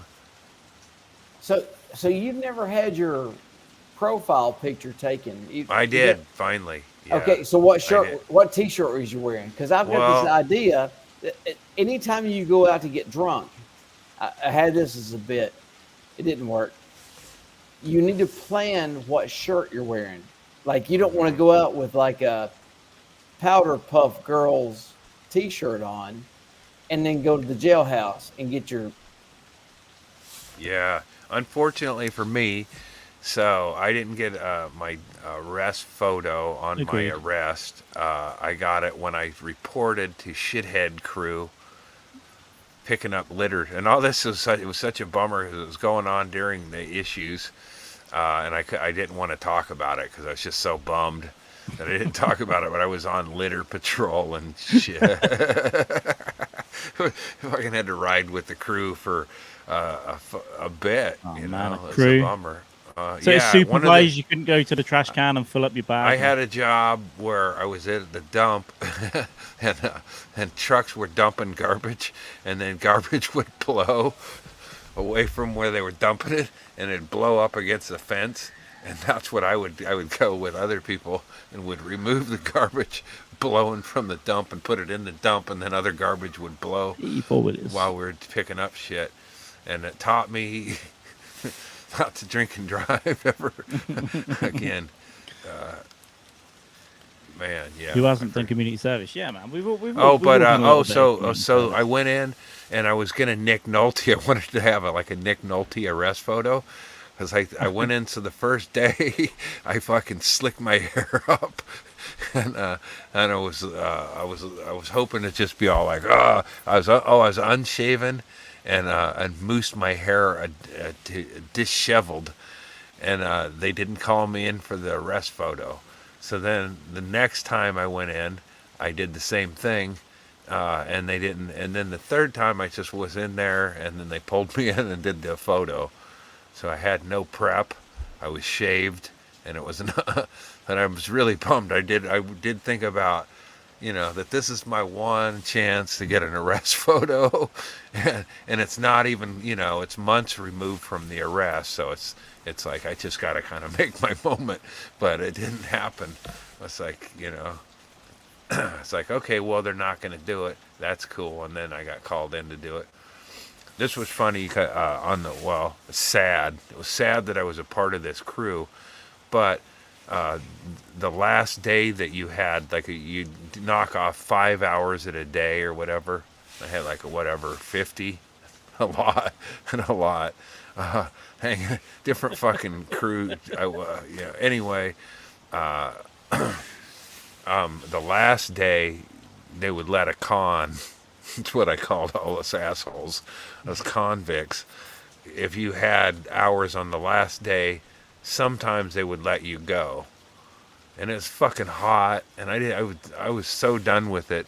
On the last day, I went and got donuts at Voodoo Donuts, and when I went in to get checked, or you walk through a metal detector with the convicts so you don't stab the crew.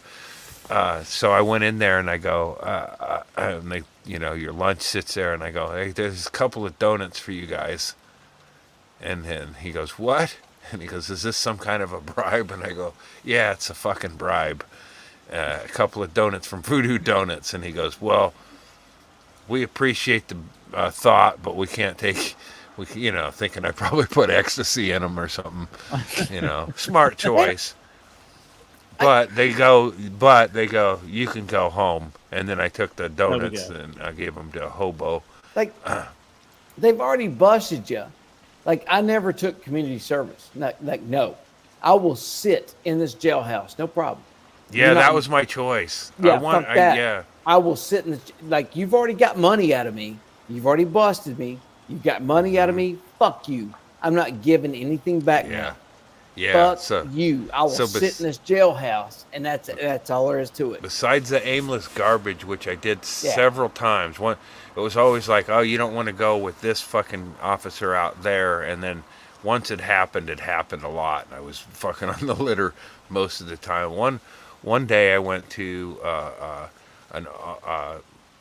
spruce up a cemetery, a veteran cemetery, and there was vets there, and they were treating us like we were dignified volunteer workers rather than a bunch of assholes. And they would make us stand around and listen to an old dude telling old dude stories. You're doing the Lord's work. And then and it was so much acreage and shit. So I would just walk, I'd see a cop, one of our cops, and then I would leave and walk to another part of the cemetery until I would see it. So I was just walking around, but I mean, I could have been sprucing up and doing shit, but it's well,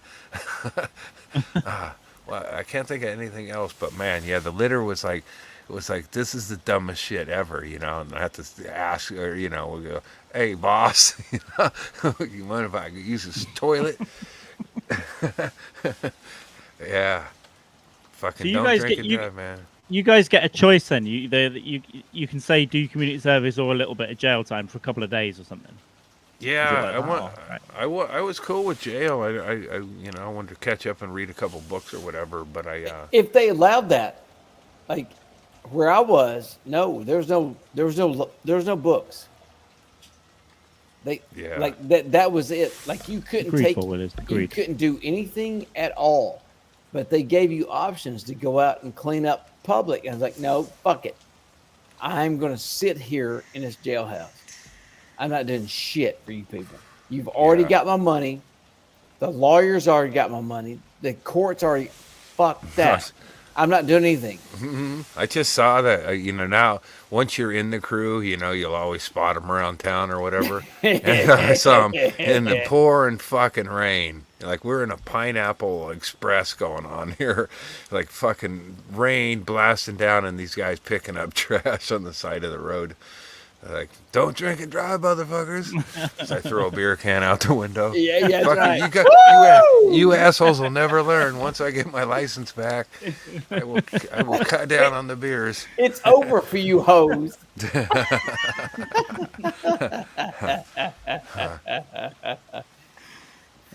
Yeah.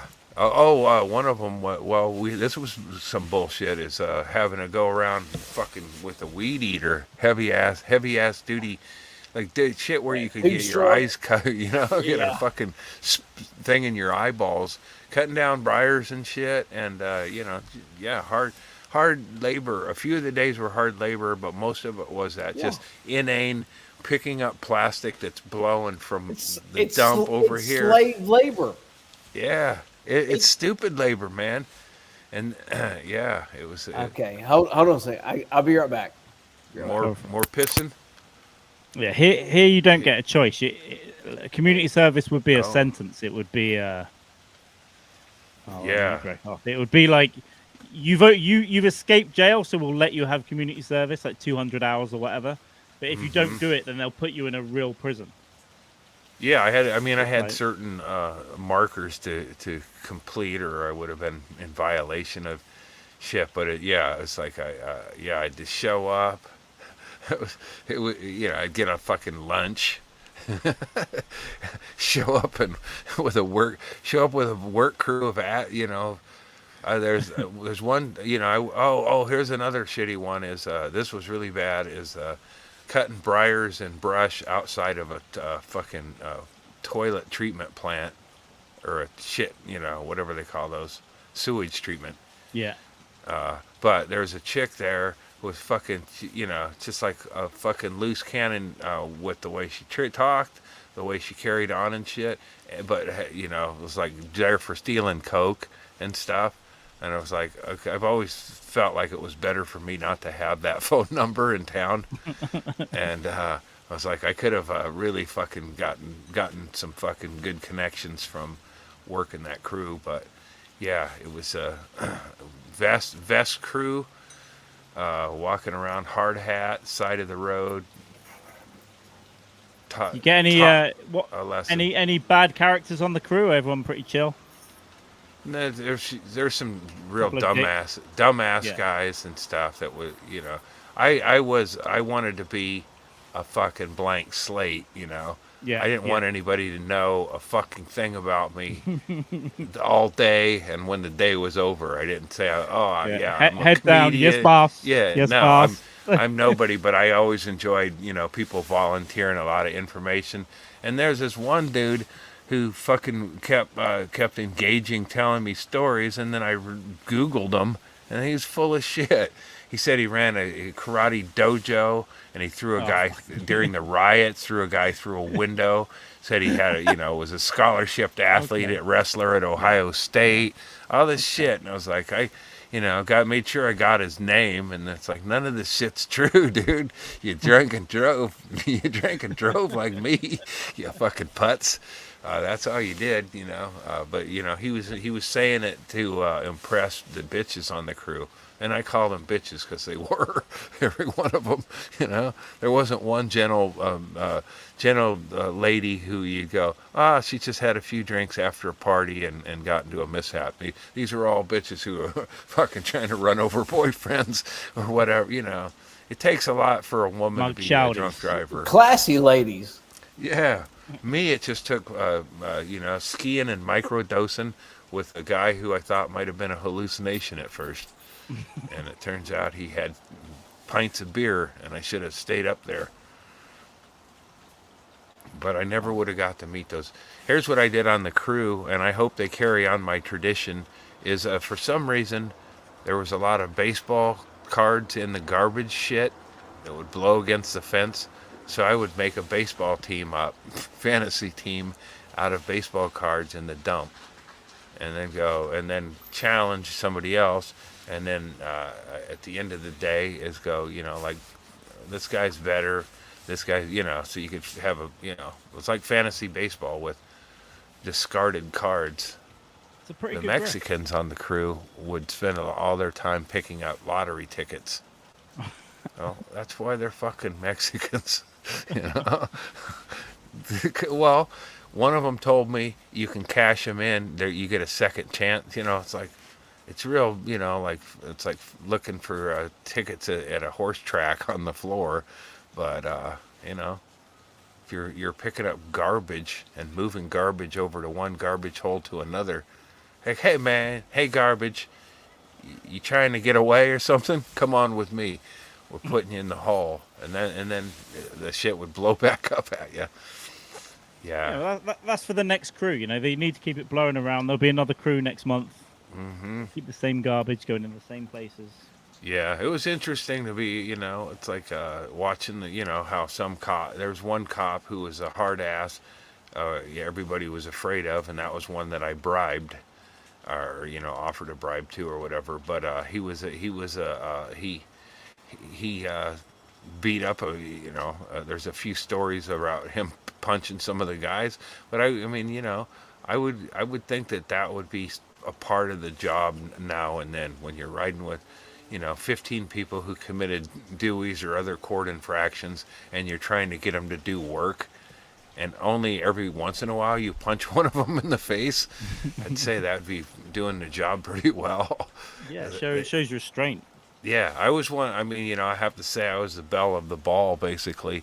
Almost every work crew I was in, I would think, yeah, I'm less of a scumbag than everybody in here. Maybe I was, impartial. But, most of them had a story to tell, and they would tell it, and you'd go, wow, what a fucking reckless asshole or dummy. Or I wonder if this guy knows where I could get some weed.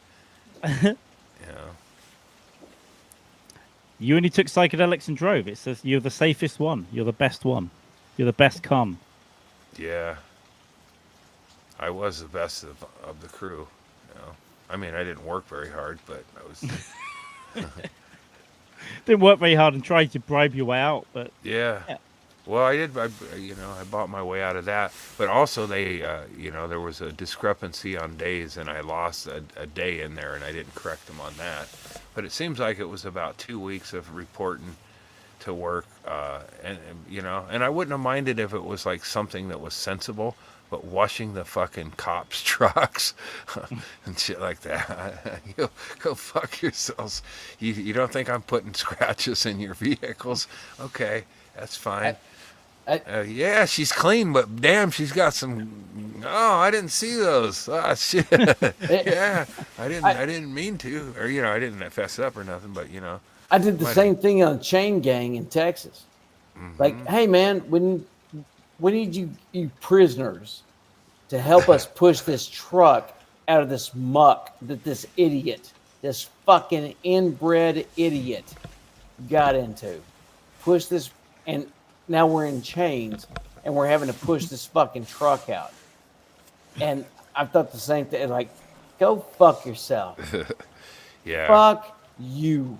Yeah, but the cops all thought I was like very reasonable and shit, but I didn't. Scratch the V. Oh, and also I figured out ways to fuck up the equipment, so I would fuck up the equipment. Yeah. Most of the time I spent trying to get the dang old thing. I can't believe this thing come apart. Oh, somebody must have left it loose from the last shift. I was banging chains up all on that truck bed. Fucking that truck bed up with my chains. Yeah, I'll help you. I'll help you push. No problem. I didn't know they still had chain gangs. I assume that was in the 1920s and for the other ones, for the other people. Well, Carl, Louisiana? I mean, there's chain gangs everywhere. All right, man. Fuck Air Force bases, man. Air Force bases will put your ass in chains. Biloxi, Mississippi. Really? You're wild. Were you on a chain gang? I wasn't. Oh, okay, yeah. Like in Texas, I was attached to a bunch of dudes. I wasn't on a chain gang. I wasn't digging ditches. But from the jailhouse to the courthouse, we were all on chains. And I had to help this. Do you think any songs or anything? Oh man, I wish I could have thought one. Oh Lord, been so long. Hey everybody, join in with my white Seminole. I think I would feel like I could ease into the black culture if I was in a chain gang. Try to keep Yeah, the It is beat a with my bummer. white hymnal. Did they get Did they come up with the blues, or did they get the blues because they were in the chains? It was never quite clarified. I'll appropriate that. Yeah. Yeah, I mean, No, you put me in chains, I'll be fucking. I can get the. It was just me and a bunch of Mexicans. That's all it was. Isn't the blues just There was no having? black folks. Isn't the blues just owing rent and having depression? I was absolutely taking over taco culture. That's all I did. It was like it's me and a bunch of Mexicans. There was no Yeah. good songs. There was Yeah. nothing. Yeah. Nobody My on goal a was- piccolo. My goal was always to grab equipment and walk as far away from the authority figures, and sometimes off campus, and leave for a while or whatever. But and then gum up the equipment, went all the way down there, run it for a minute, and then gum it up. Loosen some bolts. Yeah, it's like dang it, and walk all the way back. Like I just didn't want to put into the fucking. I didn't want to put in the effort. It's like. My drinking and driving has nothing to do with clearing this field. I don't know how you guys drew a line and make this cause and effect. Ted I said he got- always cleaned cop cars, and they always found weed stashed. Did you have to go to a victim thing? Me? Brett? Yeah, like what was called a victim impact panel here. Not in Texas. In Tennessee, I had to. So Yeah. I was already in jail. And so then they put you in like an all day, like my daughter was killed by this person, and it's all that shit. I So saw we're all so I did it twice because I got arrested twice on it, and the first time was the diversion. The second time was, hey, didn't you learn this? But the first one was a live presentation. The second time was video. And it was just like, okay, or whatever, you could watch it. But the first one, it was like open mic. I was like, there's somebody with a tragedy. They hadn't worked out the beats, but they were pretty good at bringing the other people up, and maybe their tragedy wasn't that deep or whatever. And then the second person had tragedy that was probably pretty fucked up, but they didn't really have a good way to tell their story. And then the third the guy. decapitated daughter is a good Yeah, premise. the third guy killed a bunch of people. And I was sitting there fucking vibrating, and the fucking dude at the end of the speech, he goes, "Does anybody have any questions?" And I went, "Yeah, how much you had to drink today?" Oh, you were one of those. What I thought about it was like, one of them where you paid in cash. A lot of people paid in cash, and I was thinking, wonder if there'd be a way to double up here. I was there during a ice storm too, so it was like, it was like, why are you, it's like called up and they're having it. Really, it's fucking, it was like sleep. But I made it there, and there were about 30 of us assholes in there, and most of us paid cash. And then I was thinking, wow, I could come in here with a ski mask, and I got to check out when I leave, and would I have time to double back around? And then there was a cop there for a while. You've already got me in the jailhouse, and now you bring this dude in, this sad sap in. I don't know if he's an actor. I don't know what he is, but I can smell the booze in his breath. I can see him shaking. What the fuck? The third guy's like the headliner with the best tragedy and the best way of telling the story and shit, but they're also hollow. And I'm the second person's the best one because they're jaded. still affected. Yeah, they're like, they've told it so many times, and they've gotten the punch. The punchline is his buddy's head was in his lap, bleeding. Okay, I get it. Ha ha. I bet did it get an awe last week? And he sharpened it up. And, it's like her long hair was in my lap or whatever. That fucker gets to drive away. I have to go back into a bunk with a dude.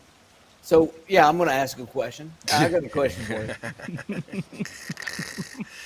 Yeah, I would have. I mean, I felt cheated that. One, I was fine. I should have left me alone on the road. I was,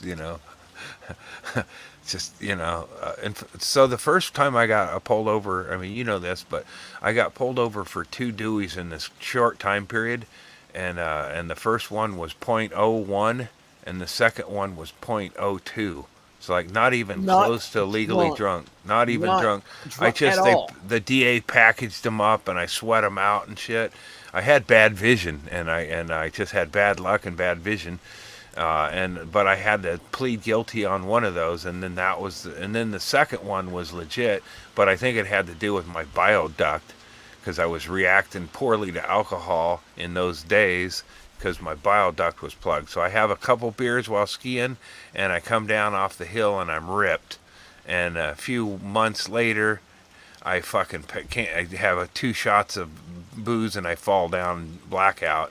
So I just was not processing booze and my liver was fucked up. That's why I didn't fight it in court that way. I just had to fucking go through the system. But neither of them were the egregious, I'm at a bar, I know I'm too drunk to drive, driving home drunk. I think I was just fucking a victim of circumstance. So, God damn it, now I want to drink and drive. I am a victim of inertia. I can't stop myself. Yeah. I mean, at least it was nice on my third Dewey to have a legitimate number. It was at 08. But the thing was, it was like them beers must have been high octane, but probably not if my bile duct was plugged and I wasn't processing booze and my liver was failing. Like, I don't know the science behind it, but there was some shit there. That sounds good enough. Yeah, but I can't get out of an SR22 by saying it. We can't. I've had 2 of them. And and I went to my insurance company and told them I'm going to need an SR22, and I've been with State Farm through thick and thin, and I've committed some fraud. Sure, who hasn't with their insurance company? And they've frauded me. So, yeah. but on auto, we're no longer associated as soon as I file an SR22 after years of shit. Because we don't do that. Yeah. Okay. So I'm gonna go Geico or that little lizard. And the thing is, Andy, because I sat down and like calculated everything, like I'm going to cancel all my car insurance because the percentage of how I get into don't get pulled over. Yeah. I don't get in car accidents. And the insurance is gambling. Insurance is an absolute gambling. scam. It's all of it. Yeah. I mean, people have had benefit from it, and people have figured out ways to scam insurance back at them. But the whole thing is now, what you wait, how many years will insurance companies actually be taking on new clients with homes and shit? Because they'll be like, you're in an area where you're, they're going to they can't afford it. I mean, people get flash flooding and shit, and that wipes out hundreds of automobiles, and houses have to be redone and shit. And that's happened frequently enough that insurance will just go, when you have a big claim, they're like, sorry, we don't, Fuck you. And they do it anyway in the small scale. They deny claims and shit, and minimize shit. But they're not even going to be able to come to the table in a few years. Yeah. And then I'll be like, why am I paying an SR22? It's like fucking Fury Road out here, fucking futuristic society. In Tennessee, it took me 6 months to get the SR22. 6 weeks? Yeah. 6 months. Really? Wow. And I'd already been driving back and forth. Oh, yeah. Under the radar.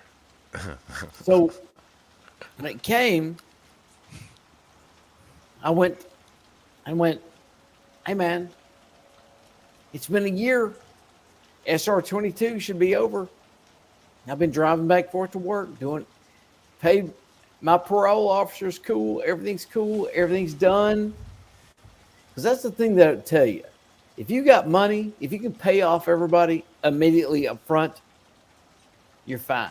Oh, I should have paid I should have said, officer, look, I am kind of drunk here, and I'm going to have to pay for a lawyer.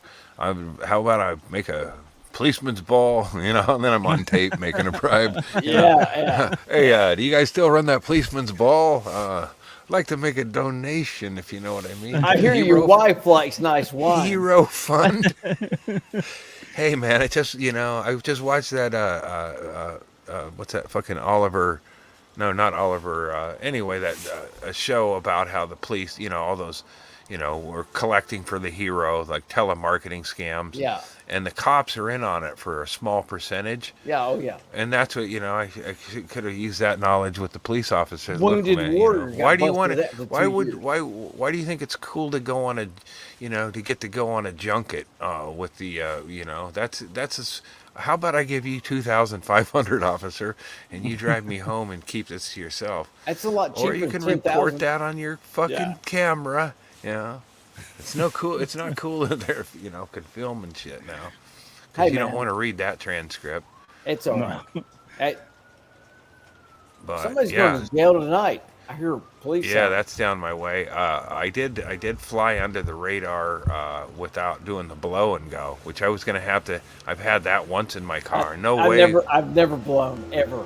Yeah, it's a nightmare. It's like driving a haunted car. It's like it's bullshit. And the car's like, pull over, man. Hey, blow in here, man. All right, you can go or you can't. You're prove anything. What, on the blow and go?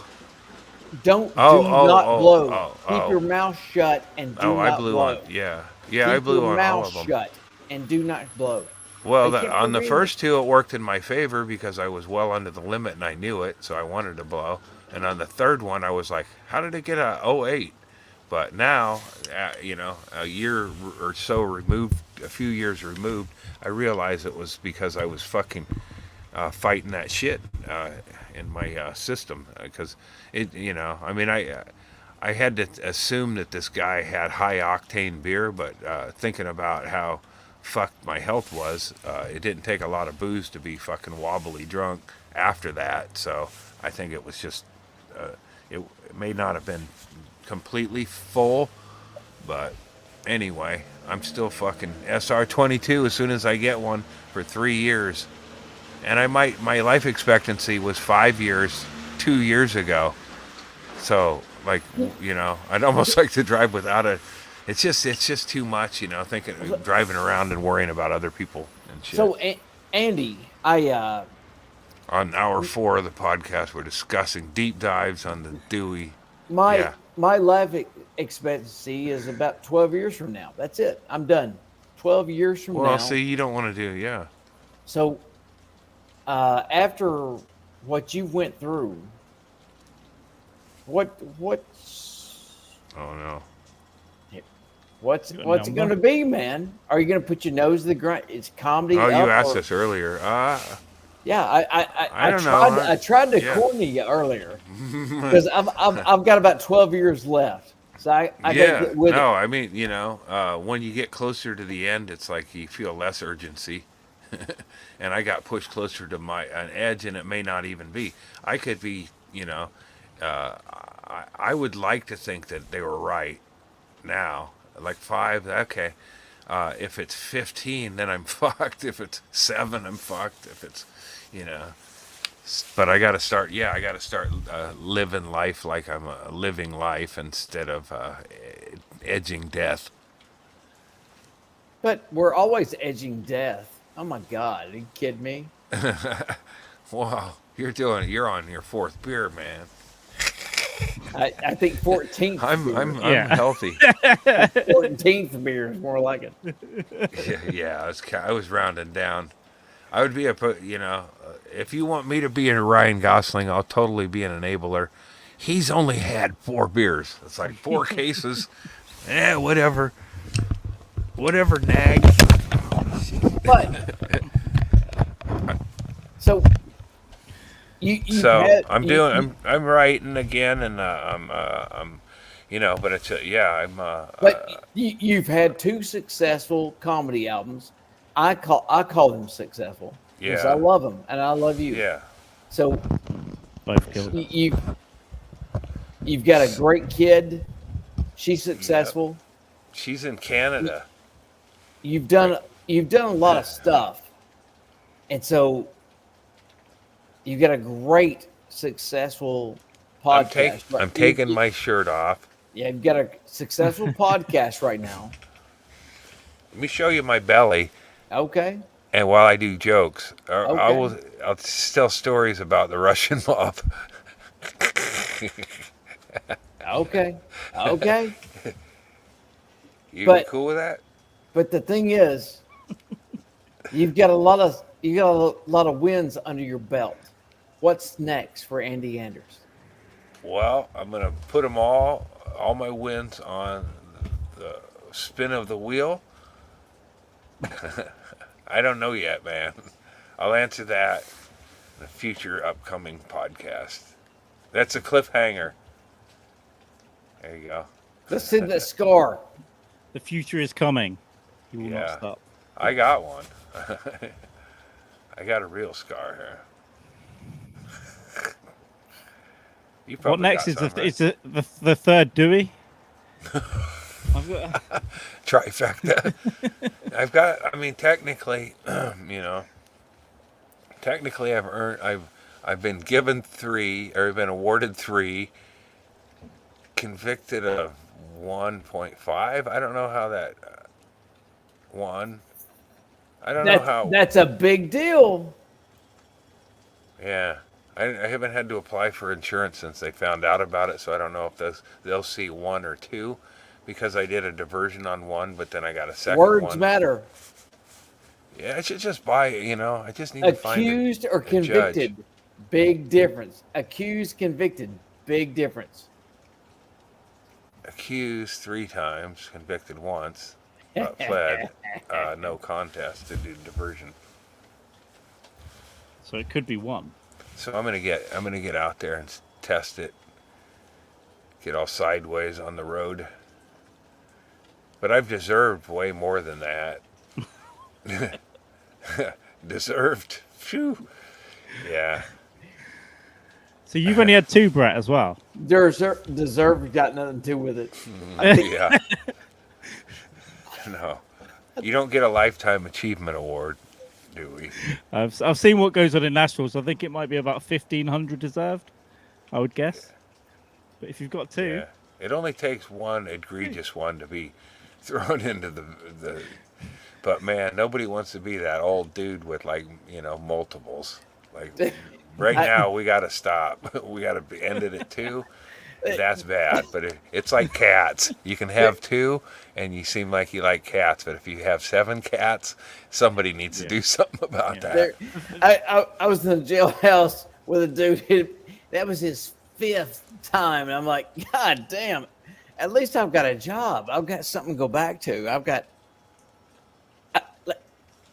Yeah. I'm better than this guy. Yeah. And I'm in the jailhouse going, like, piece of shit. Yeah. You piece of shit. I'm so much better than this dude.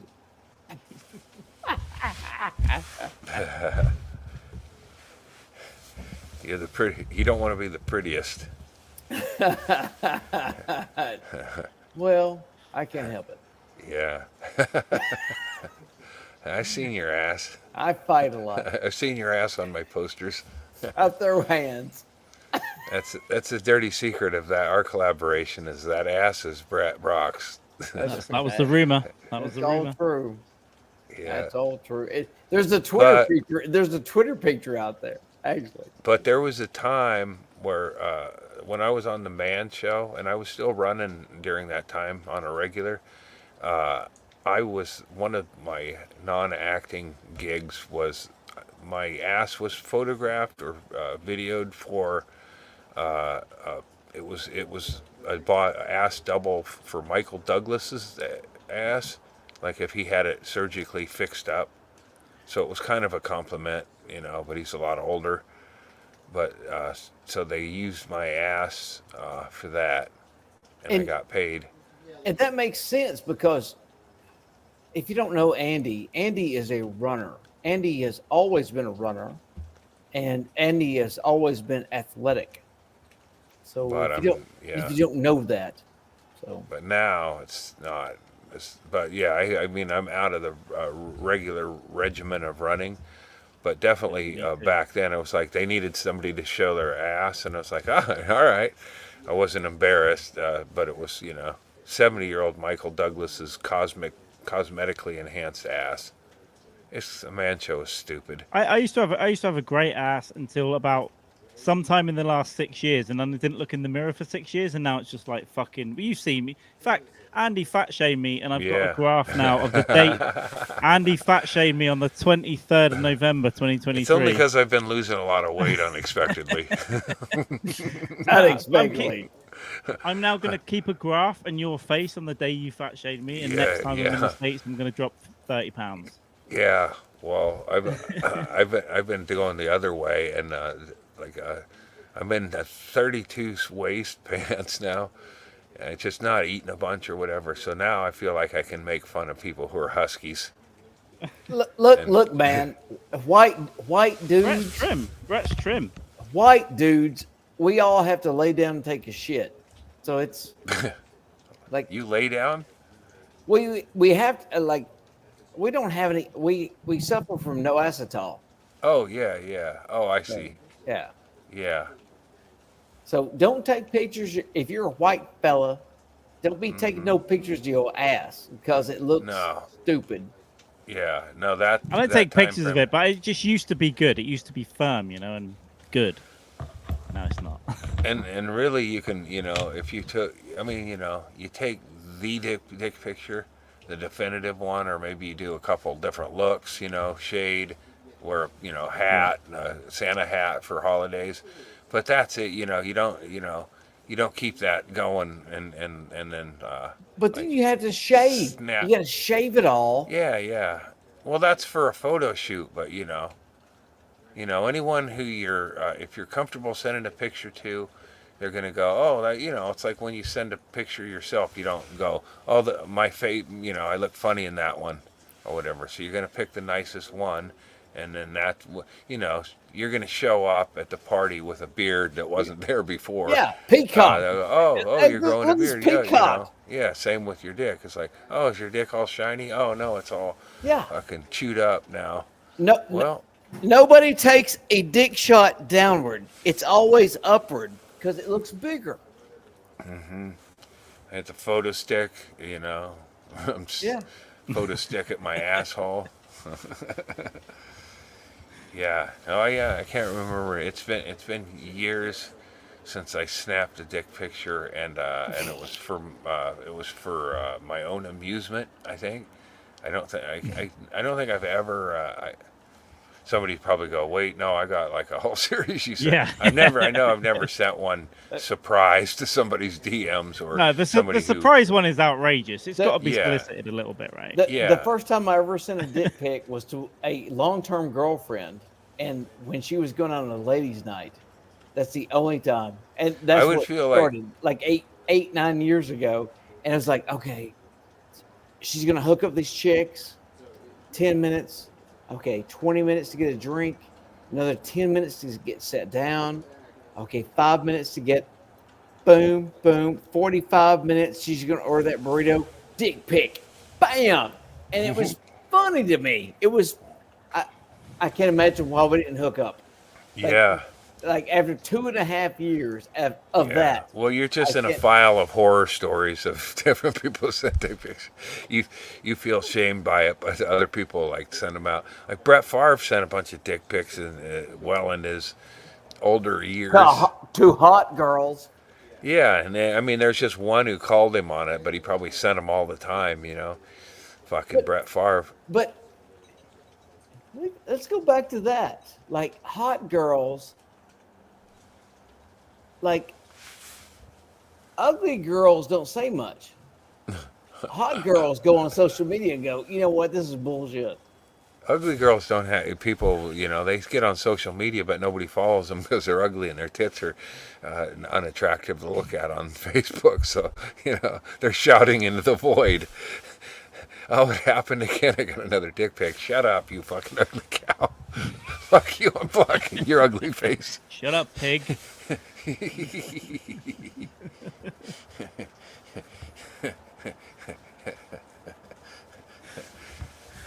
Oh man, yeah, it does happen. Mel did say she got a dick pic right down the barrel of a dick or dick video. Down the From me? barrel. Wait, Oh yeah, I think it's from Andy. I think it's what she's saying. Yeah. Mel. Yeah. I'll go ahead and be honest. Mel knows exactly. Yeah, I told Mel, and like pre-pandemic, one of my bets was, ladies, if somebody sends you a dick pic, a straight on dick pic, that's a no-go.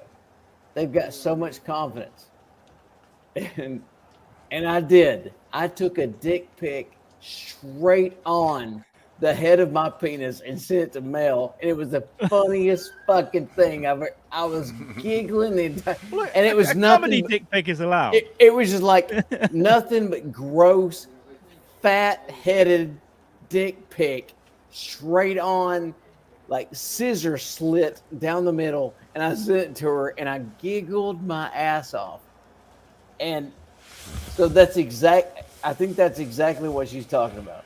Oh, okay, fair enough. But she outed you. She publicly outed you. but that was one of my bits. It's a comedy bit. And one of my comedy bits was always you never trust a guy with a straight-on dick pic ever. That dude is either way too confident or he's a psycho. Something's going on. Yeah, he's gonna be cutting your tits off or. Something's going on. This is separate. She's had two. She had two dick barrels. Oh, I don't know. Maybe you got just a look about you that makes men think you want a straight down the barrel shot.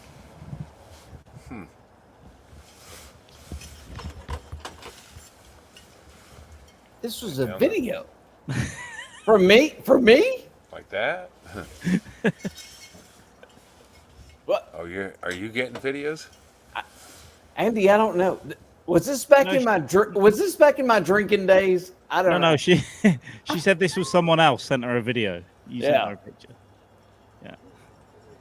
Back in my drinking days. Was this right about the time of the Dewey? I would do it like I don't know. I mean, if you were doing a video of your penis, you'd want to make it like a Bigfoot video. Like, move the camera moving fast. Coming up the trees. I'm getting a beer. I can't wait to see where this goes. Right. I think I'm going to call. I got to get in. My feet are frozen. Yeah. So hurry. This is because of Brett. We're staying out here now. Yeah. Well, when he comes back, just. Yeah. We'll kind of say, I can no longer stand your drinking and what it does to you. But we've been out here a bit. Yeah, I was trying to get you to go in 2 hours ago. Yeah. As my feet are now, I can fucking feel them are frozen. Not frozen, but hey, oh, here he is. Brett, Andy's You're just dying. in time. You're just in time for my closer, Brett Brock. Uh-oh. I'm going in. My feet are cold. Oh, and you're keeping warm. Yeah, it's pretty cold, and I've been sitting here for a while. And, he's outside in the winter. Out in the yep. Probably issues we do it tight too. Probably got nothing to do with the blood flow. No, I got to move around a little bit, or I'm gonna have to cut those off. All right, brother. So, all right, sir. I love you. I love you guys. I love you, man. Hey, have Andy, a good. Cheers, buddy. I'll speak to you soon. Yep. I'll sort you out. All right. All right. Take care, guys. See you, man. I love you, man. See you, man. It's a bit gay. Right, there we go. Cheers. Cheers for coming to hang out, Brett. Okay. Bye, everybody. Goodbye. Yep. That's Brett. He's going to shoot himself in about 12 seconds. Please stream it when you do it. You have to. Oh no, it's going to be in the sleeping bag. It'll be hard to stream. God damn it. That's fine. Now it's just you and I. What the fuck? Yeah. What do you? We can go and outside of an Andy going on today. Outside of Andy Andrist, what do you do for a living? What do I do for a living? Yeah. I do very strange, mysterious things around the globe, and get paid for it. So yeah, that's how I keep money in the bank. And then sometimes I try and do comedy and earn about $10 at a time. I can write code. I can do code. I learned code, bitch. I can do that. Various things that I learned when I was getting educated back in the day. that I now use for, money. But I'm also a little bit lazy as well, so I don't like getting out of bed early. I don't like a 8-hour day, so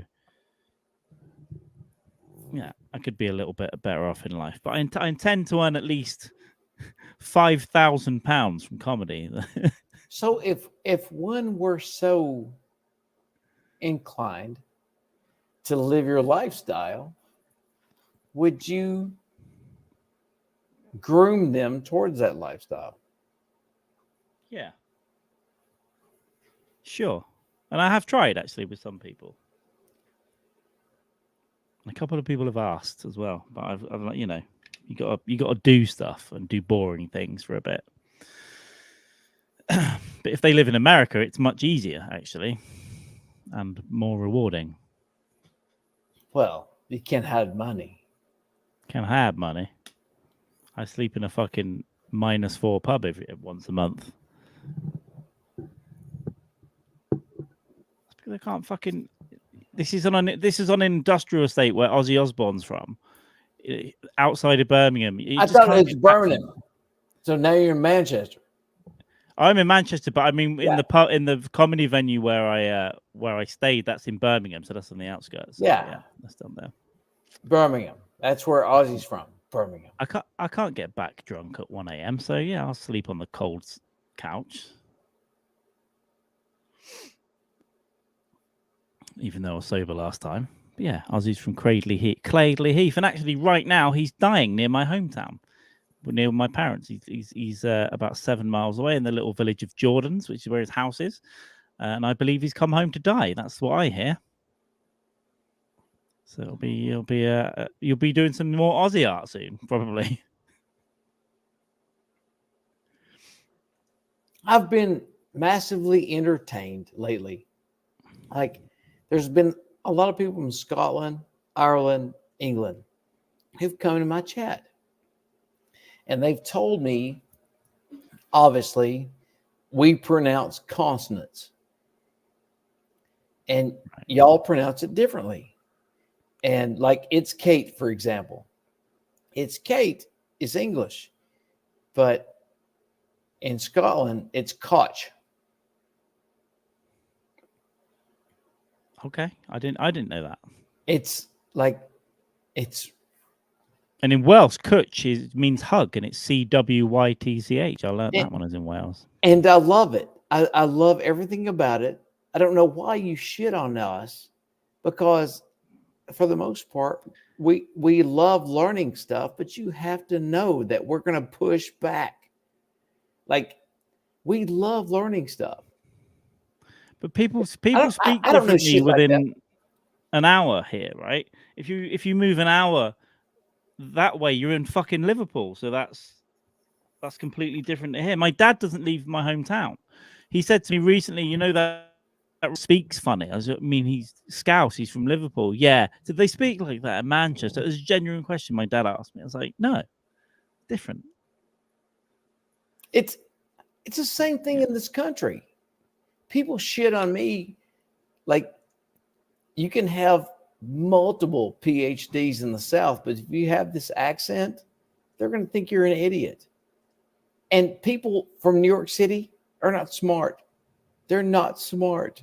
They get that accent. They're just arrogant. They're just loud and boisterous. That's how it is in the Northeast. It's just. I personally missed the last 10 seconds, but they heard it because my headphones were playing. Okay. I fucked myself. You mean distances? Nah, it's okay. Yeah. I just went ahead and fucked myself. It's okay. That's all good. No, they heard you. I didn't. Nah, it's okay. It's okay. I solved physics right then. It's okay. All right, man. Yeah, no, I love it. I love the different accents everywhere, and I love, in general, English people have gone, why do Americans do this? But why do English do half the things we do? And our words are based on fucking Latin and French and other bastardized things. And Carl, I've told you this before. Like,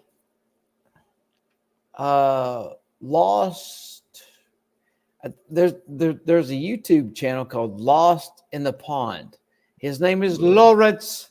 He's from Grimsby. He's over in the east part. Yeah. Way over near Hull, which is where my grandmother was from. All right. So he's from there. And he does this YouTube channel. It's fantastic. He does. And he's fair. He's funny. But the big thing, he does, what do Americans do that are stupid? What do UK people do that are stupid? I remember you saying, smart. And it's just, you should do something like that, man. Yeah, I wouldn't mind doing something like travel based as well. But as a drunk, because he's not drunk. All right, I can do. He's just walking around with his wife. So, I think that would be cool. I would like to do something travel based, but there's a couple here that do it as well. I think they're both English, but they've moved to America, so that they'll do the difference between American and English. What's right, what's wrong. I think it's called something else, like the British couple abroad or something. But I've watched one of those. We've got several friends in the UK. They're buggered. Why do you do it this way? What does it bother you that much? Yeah. I think things bothered me more before I started traveling more and meeting more people from around the world. Now I think everyone's the fucking same. It doesn't matter. Nothing matters. It doesn't matter. UK is smaller than Arizona, but has dozens of accents. Yeah, fucking right. How many accents are in Arizona? There's might be a couple of different ones in Arizona. I don't know. Is the north slightly different to the border towns? I've no idea.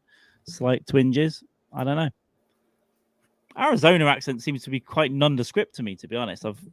I've met a few people from Tucson and Phoenix and now Bisbee, and it just seems to be, I can't really tell an accent, to be honest. It's kind of American. Midwest is there's a whole lot. Obviously, Billy Wayne's got a strong accent, so I can tell that he's kind of southern. Hey, man. Billy Wayne and he's from the next county or something, is it? The county next to me. Yeah.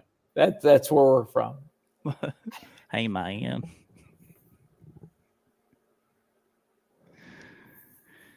Good job. Keep it handy. Yeah, well, I thought he was looking cold 2 hours ago, and he stuck around for another 2 hours. So it's very, very nice and lovely of Andy. It's taken us 8 months to organize this fucking thing. And we're, by the way, most of the time when I'm organizing, it's drunk admin recently. So it's all 1 a.m. drunk shit. I forget to check. So yeah, it's nice to have a chat to him. But I did see him in September, I guess. But yeah, it was nice. Nice to. And by the way, running. Yeah, he took off. We were on a Tom Konopka hike, and he saw the guy that runs a Shady Dell, and he just ran out of nowhere. We're like, yeah, he fucking moved like a goat, like a mountain goat, down to meet Justin from the Shady Dell. Like when Andy and I hang out together, he's always amazed. Like, how are you in shape with as much booze as you drink? And back then, I had 3 Siberian Huskies, and I was constantly running and walking and running, just constantly going.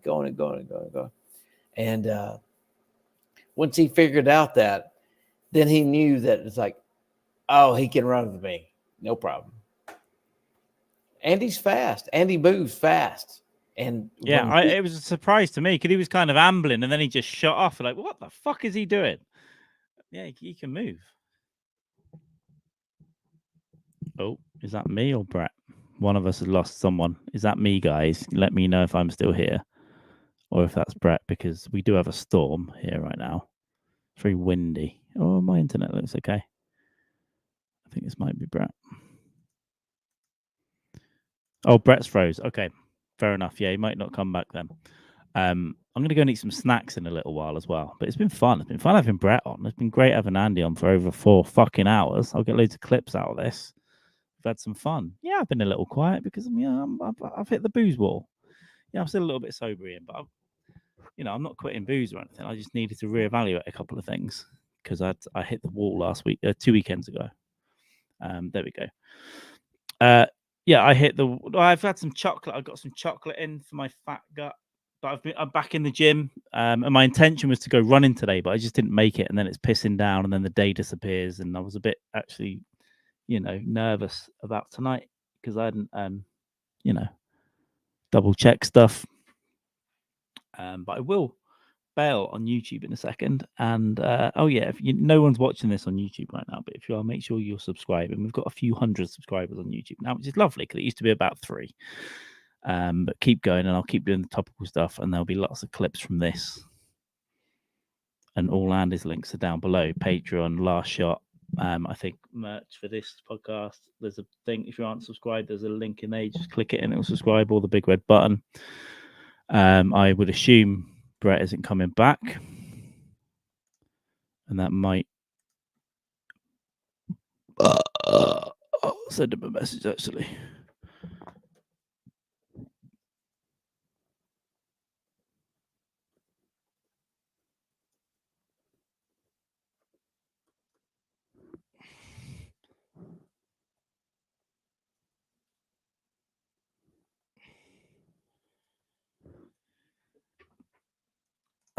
Unless he comes back in. But do they have Teslas in the UK? Yes, we do have Teslas. They don't think they can auto drive over here yet, because a lot of our roads are fucking weird, and the markings, they've been tested in like LA and Texas, right? But not full auto anyway. But we do have Tesla now. Yeah. I've not seen many about, but then I don't really notice that much. I don't drive too much. So. Yeah, I will come. I will. Yeah, but I'm coming out in the States. I'll be out in April or May, and then again in September. I'll be, looks like almost certainly in Bisbee again in September. Swara, you better not have a fucking wedding. And then I've got to speak to Billy Wayne in a couple of weeks, and we'll see if there's any options to come out a little bit earlier. I can't come before April because I'm going to Brazil next month into February. So that'll write off March, really. I need to have at least 2 months buffer, which will go into March, and then really an extra one would be good. So April going into May would be good, or even over my birthday or something in May would be good. And if there's a nice run of shows I can jump on somewhere, that would be good. And then also I'll come and visit some people as well for a hang. But if it's possible, I'll buy something and get it sent to someone like Stephen Cat, or just get it posted somewhere that I can pick up on one of the next 2 trips. So that'll be like May or September, probably the April-May one. So we'll see. Maybe I'll get a pipe because I want to start having more weed in my life, but more edibles really. And like I said, I've got these. I will, Swaro, and I've got these mushroom chocolates, which are firmly not legal, obviously because they're not legal here. But these are for a special occasion because I'm going hiking with a friend in January, and we both are very much in need of a little. There's only a couple in there, so it's just going to be little thoughts, little mild stuff. And then you're all on Twitch here anyway, aren't you? Let me just check Brett's messages. Almost, man. Oh, Brett's got Tornado.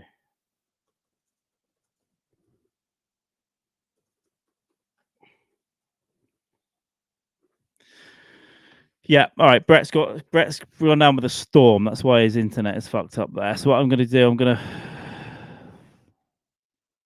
I'll probably just wrap it up at dead on 4.5 hours to be autistic about that.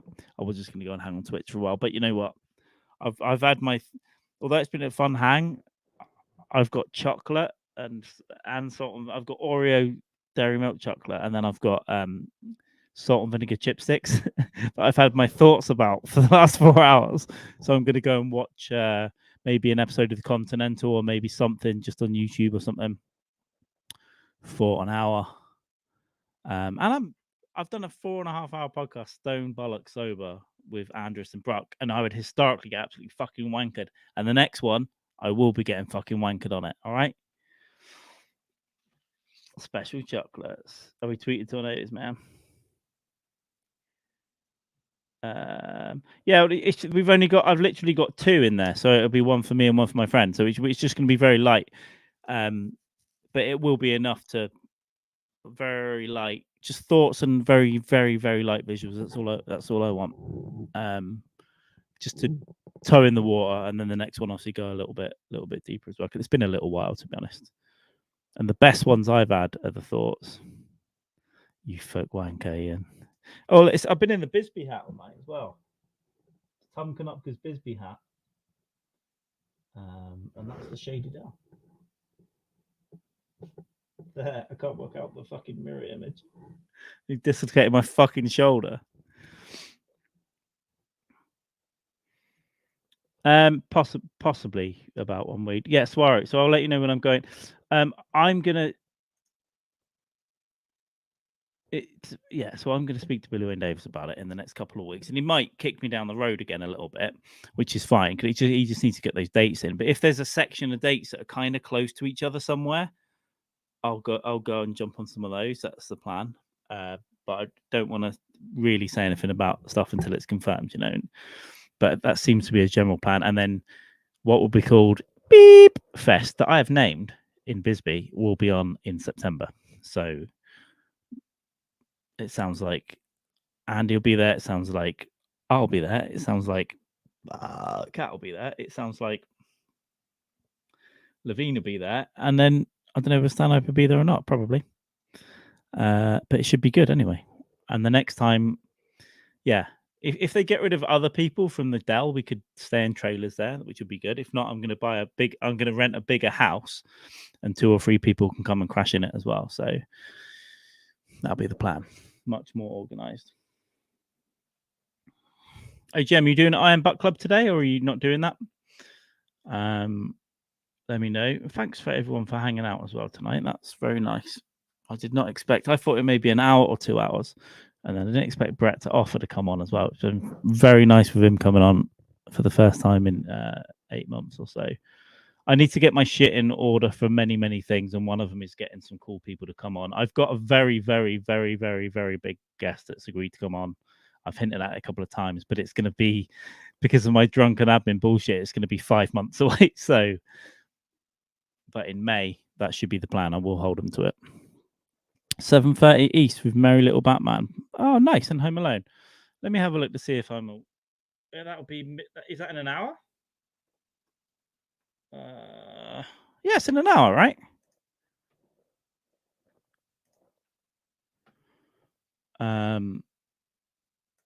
Okay, cool. Nice. So I'll wrap this up in a second, and then I'll see you in an hour. I'll spark the Discord up. I'll be awake for a couple of hours now, I think, just because I'm going to eat my shit and put some, whether it's some YouTube or whatever on. It's been a very, very nice hang. I'm not going to play anything weird because we're still on YouTube. I mean, Andy's said fag like 100 times and got a gun out. So I don't know what notices I'll be getting later, but it's all fine. But thank you, Brett Brooks. I don't know if he has a. He worked with Bert a long time. It's not for me to say, but he said publicly a couple of times there was some work a couple of years ago, and it wasn't even Bert; it was someone in the middle that was an issue. And also Brett's art was in the Machine movie recently, and he wasn't credited. That's both of those things Brett's talked about publicly, so I'm not talking out of school there. So yeah, I don't know, to be honest. Ask Brett, but and Andy's met him and had issues, I think. But who did we have? We had Mel, we had Ted, we had Evil Ian, we had Four Wheeler, which I'm not sure if I've seen you before. Wheelers, which I'm not sure I've seen you before on Twitch. We had OGM, of course, the original Gangster Mole. That's what that stands for. Suwaro. I'll let you know when I'm coming out with Mexican burger. Suwaro. And of course, the wonderful Brett Brock. Son of a Hobo was in earlier. I'm just trying to go up the chat here. Dave Lister as well. Yeah, and if you did ask questions for Andy and stuff, sometimes I brought them up and took them down because he couldn't read them. And then sometimes this wasn't enough of a break to get me in, but I'll always try and ask people stuff. And I just didn't know what you meant. But Dave, if you're still there and you've worked your way from being homeless to not being homeless and you want to go for something and it's possible, go for it. If there's a route there, even if there's some sacrifices and you want something, just have a go at it. If it's possible, if it's not possible, Be honest with yourself and go somewhere else. But you've already achieved a lot by not being homeless anymore. Look at that bit of. Shall I do inspirational talks now? Homeless cats. Jug. To be fair to Shah, but Skankfest, he did himself okay. He took the piss out of himself. Chilly motherfuckers. I'm going to bail out 4.5 hours in. I love you all, and I will see you. Listen to me all sober and nice and kind. Shall I call you slurs? Oh, shall I call you a bunch of fucking slurs? No, I'm going to fuck off, and I'll see you in Discord in a bit and on Twitter. All right? Take it easy, and I'll clip the shit out of this and put out what I can and never speak about the things that I can't. Bye-bye. Bye-bye now, Swallow. See you, everyone. Sometimes messages come in after I press end as well. So if I ignore you, it's not. It's just because they come through slow on StreamYard. Apart from that, I'll see you later. It's been a fun hang. We'll do this again. I'll get Andy back on in a couple of months as well. And Billy Wayne will be back on. Andy will be back on. I'm going to sort my life out in terms of getting guests on. All right. I'm going to do sober admin. I'm going to sort shit out and hopefully. And thank you for the subscribers recently on YouTube as well. I had 3 and now I've got 300. It's better than a kick in the tits, isn't it? Bye, everyone. You can.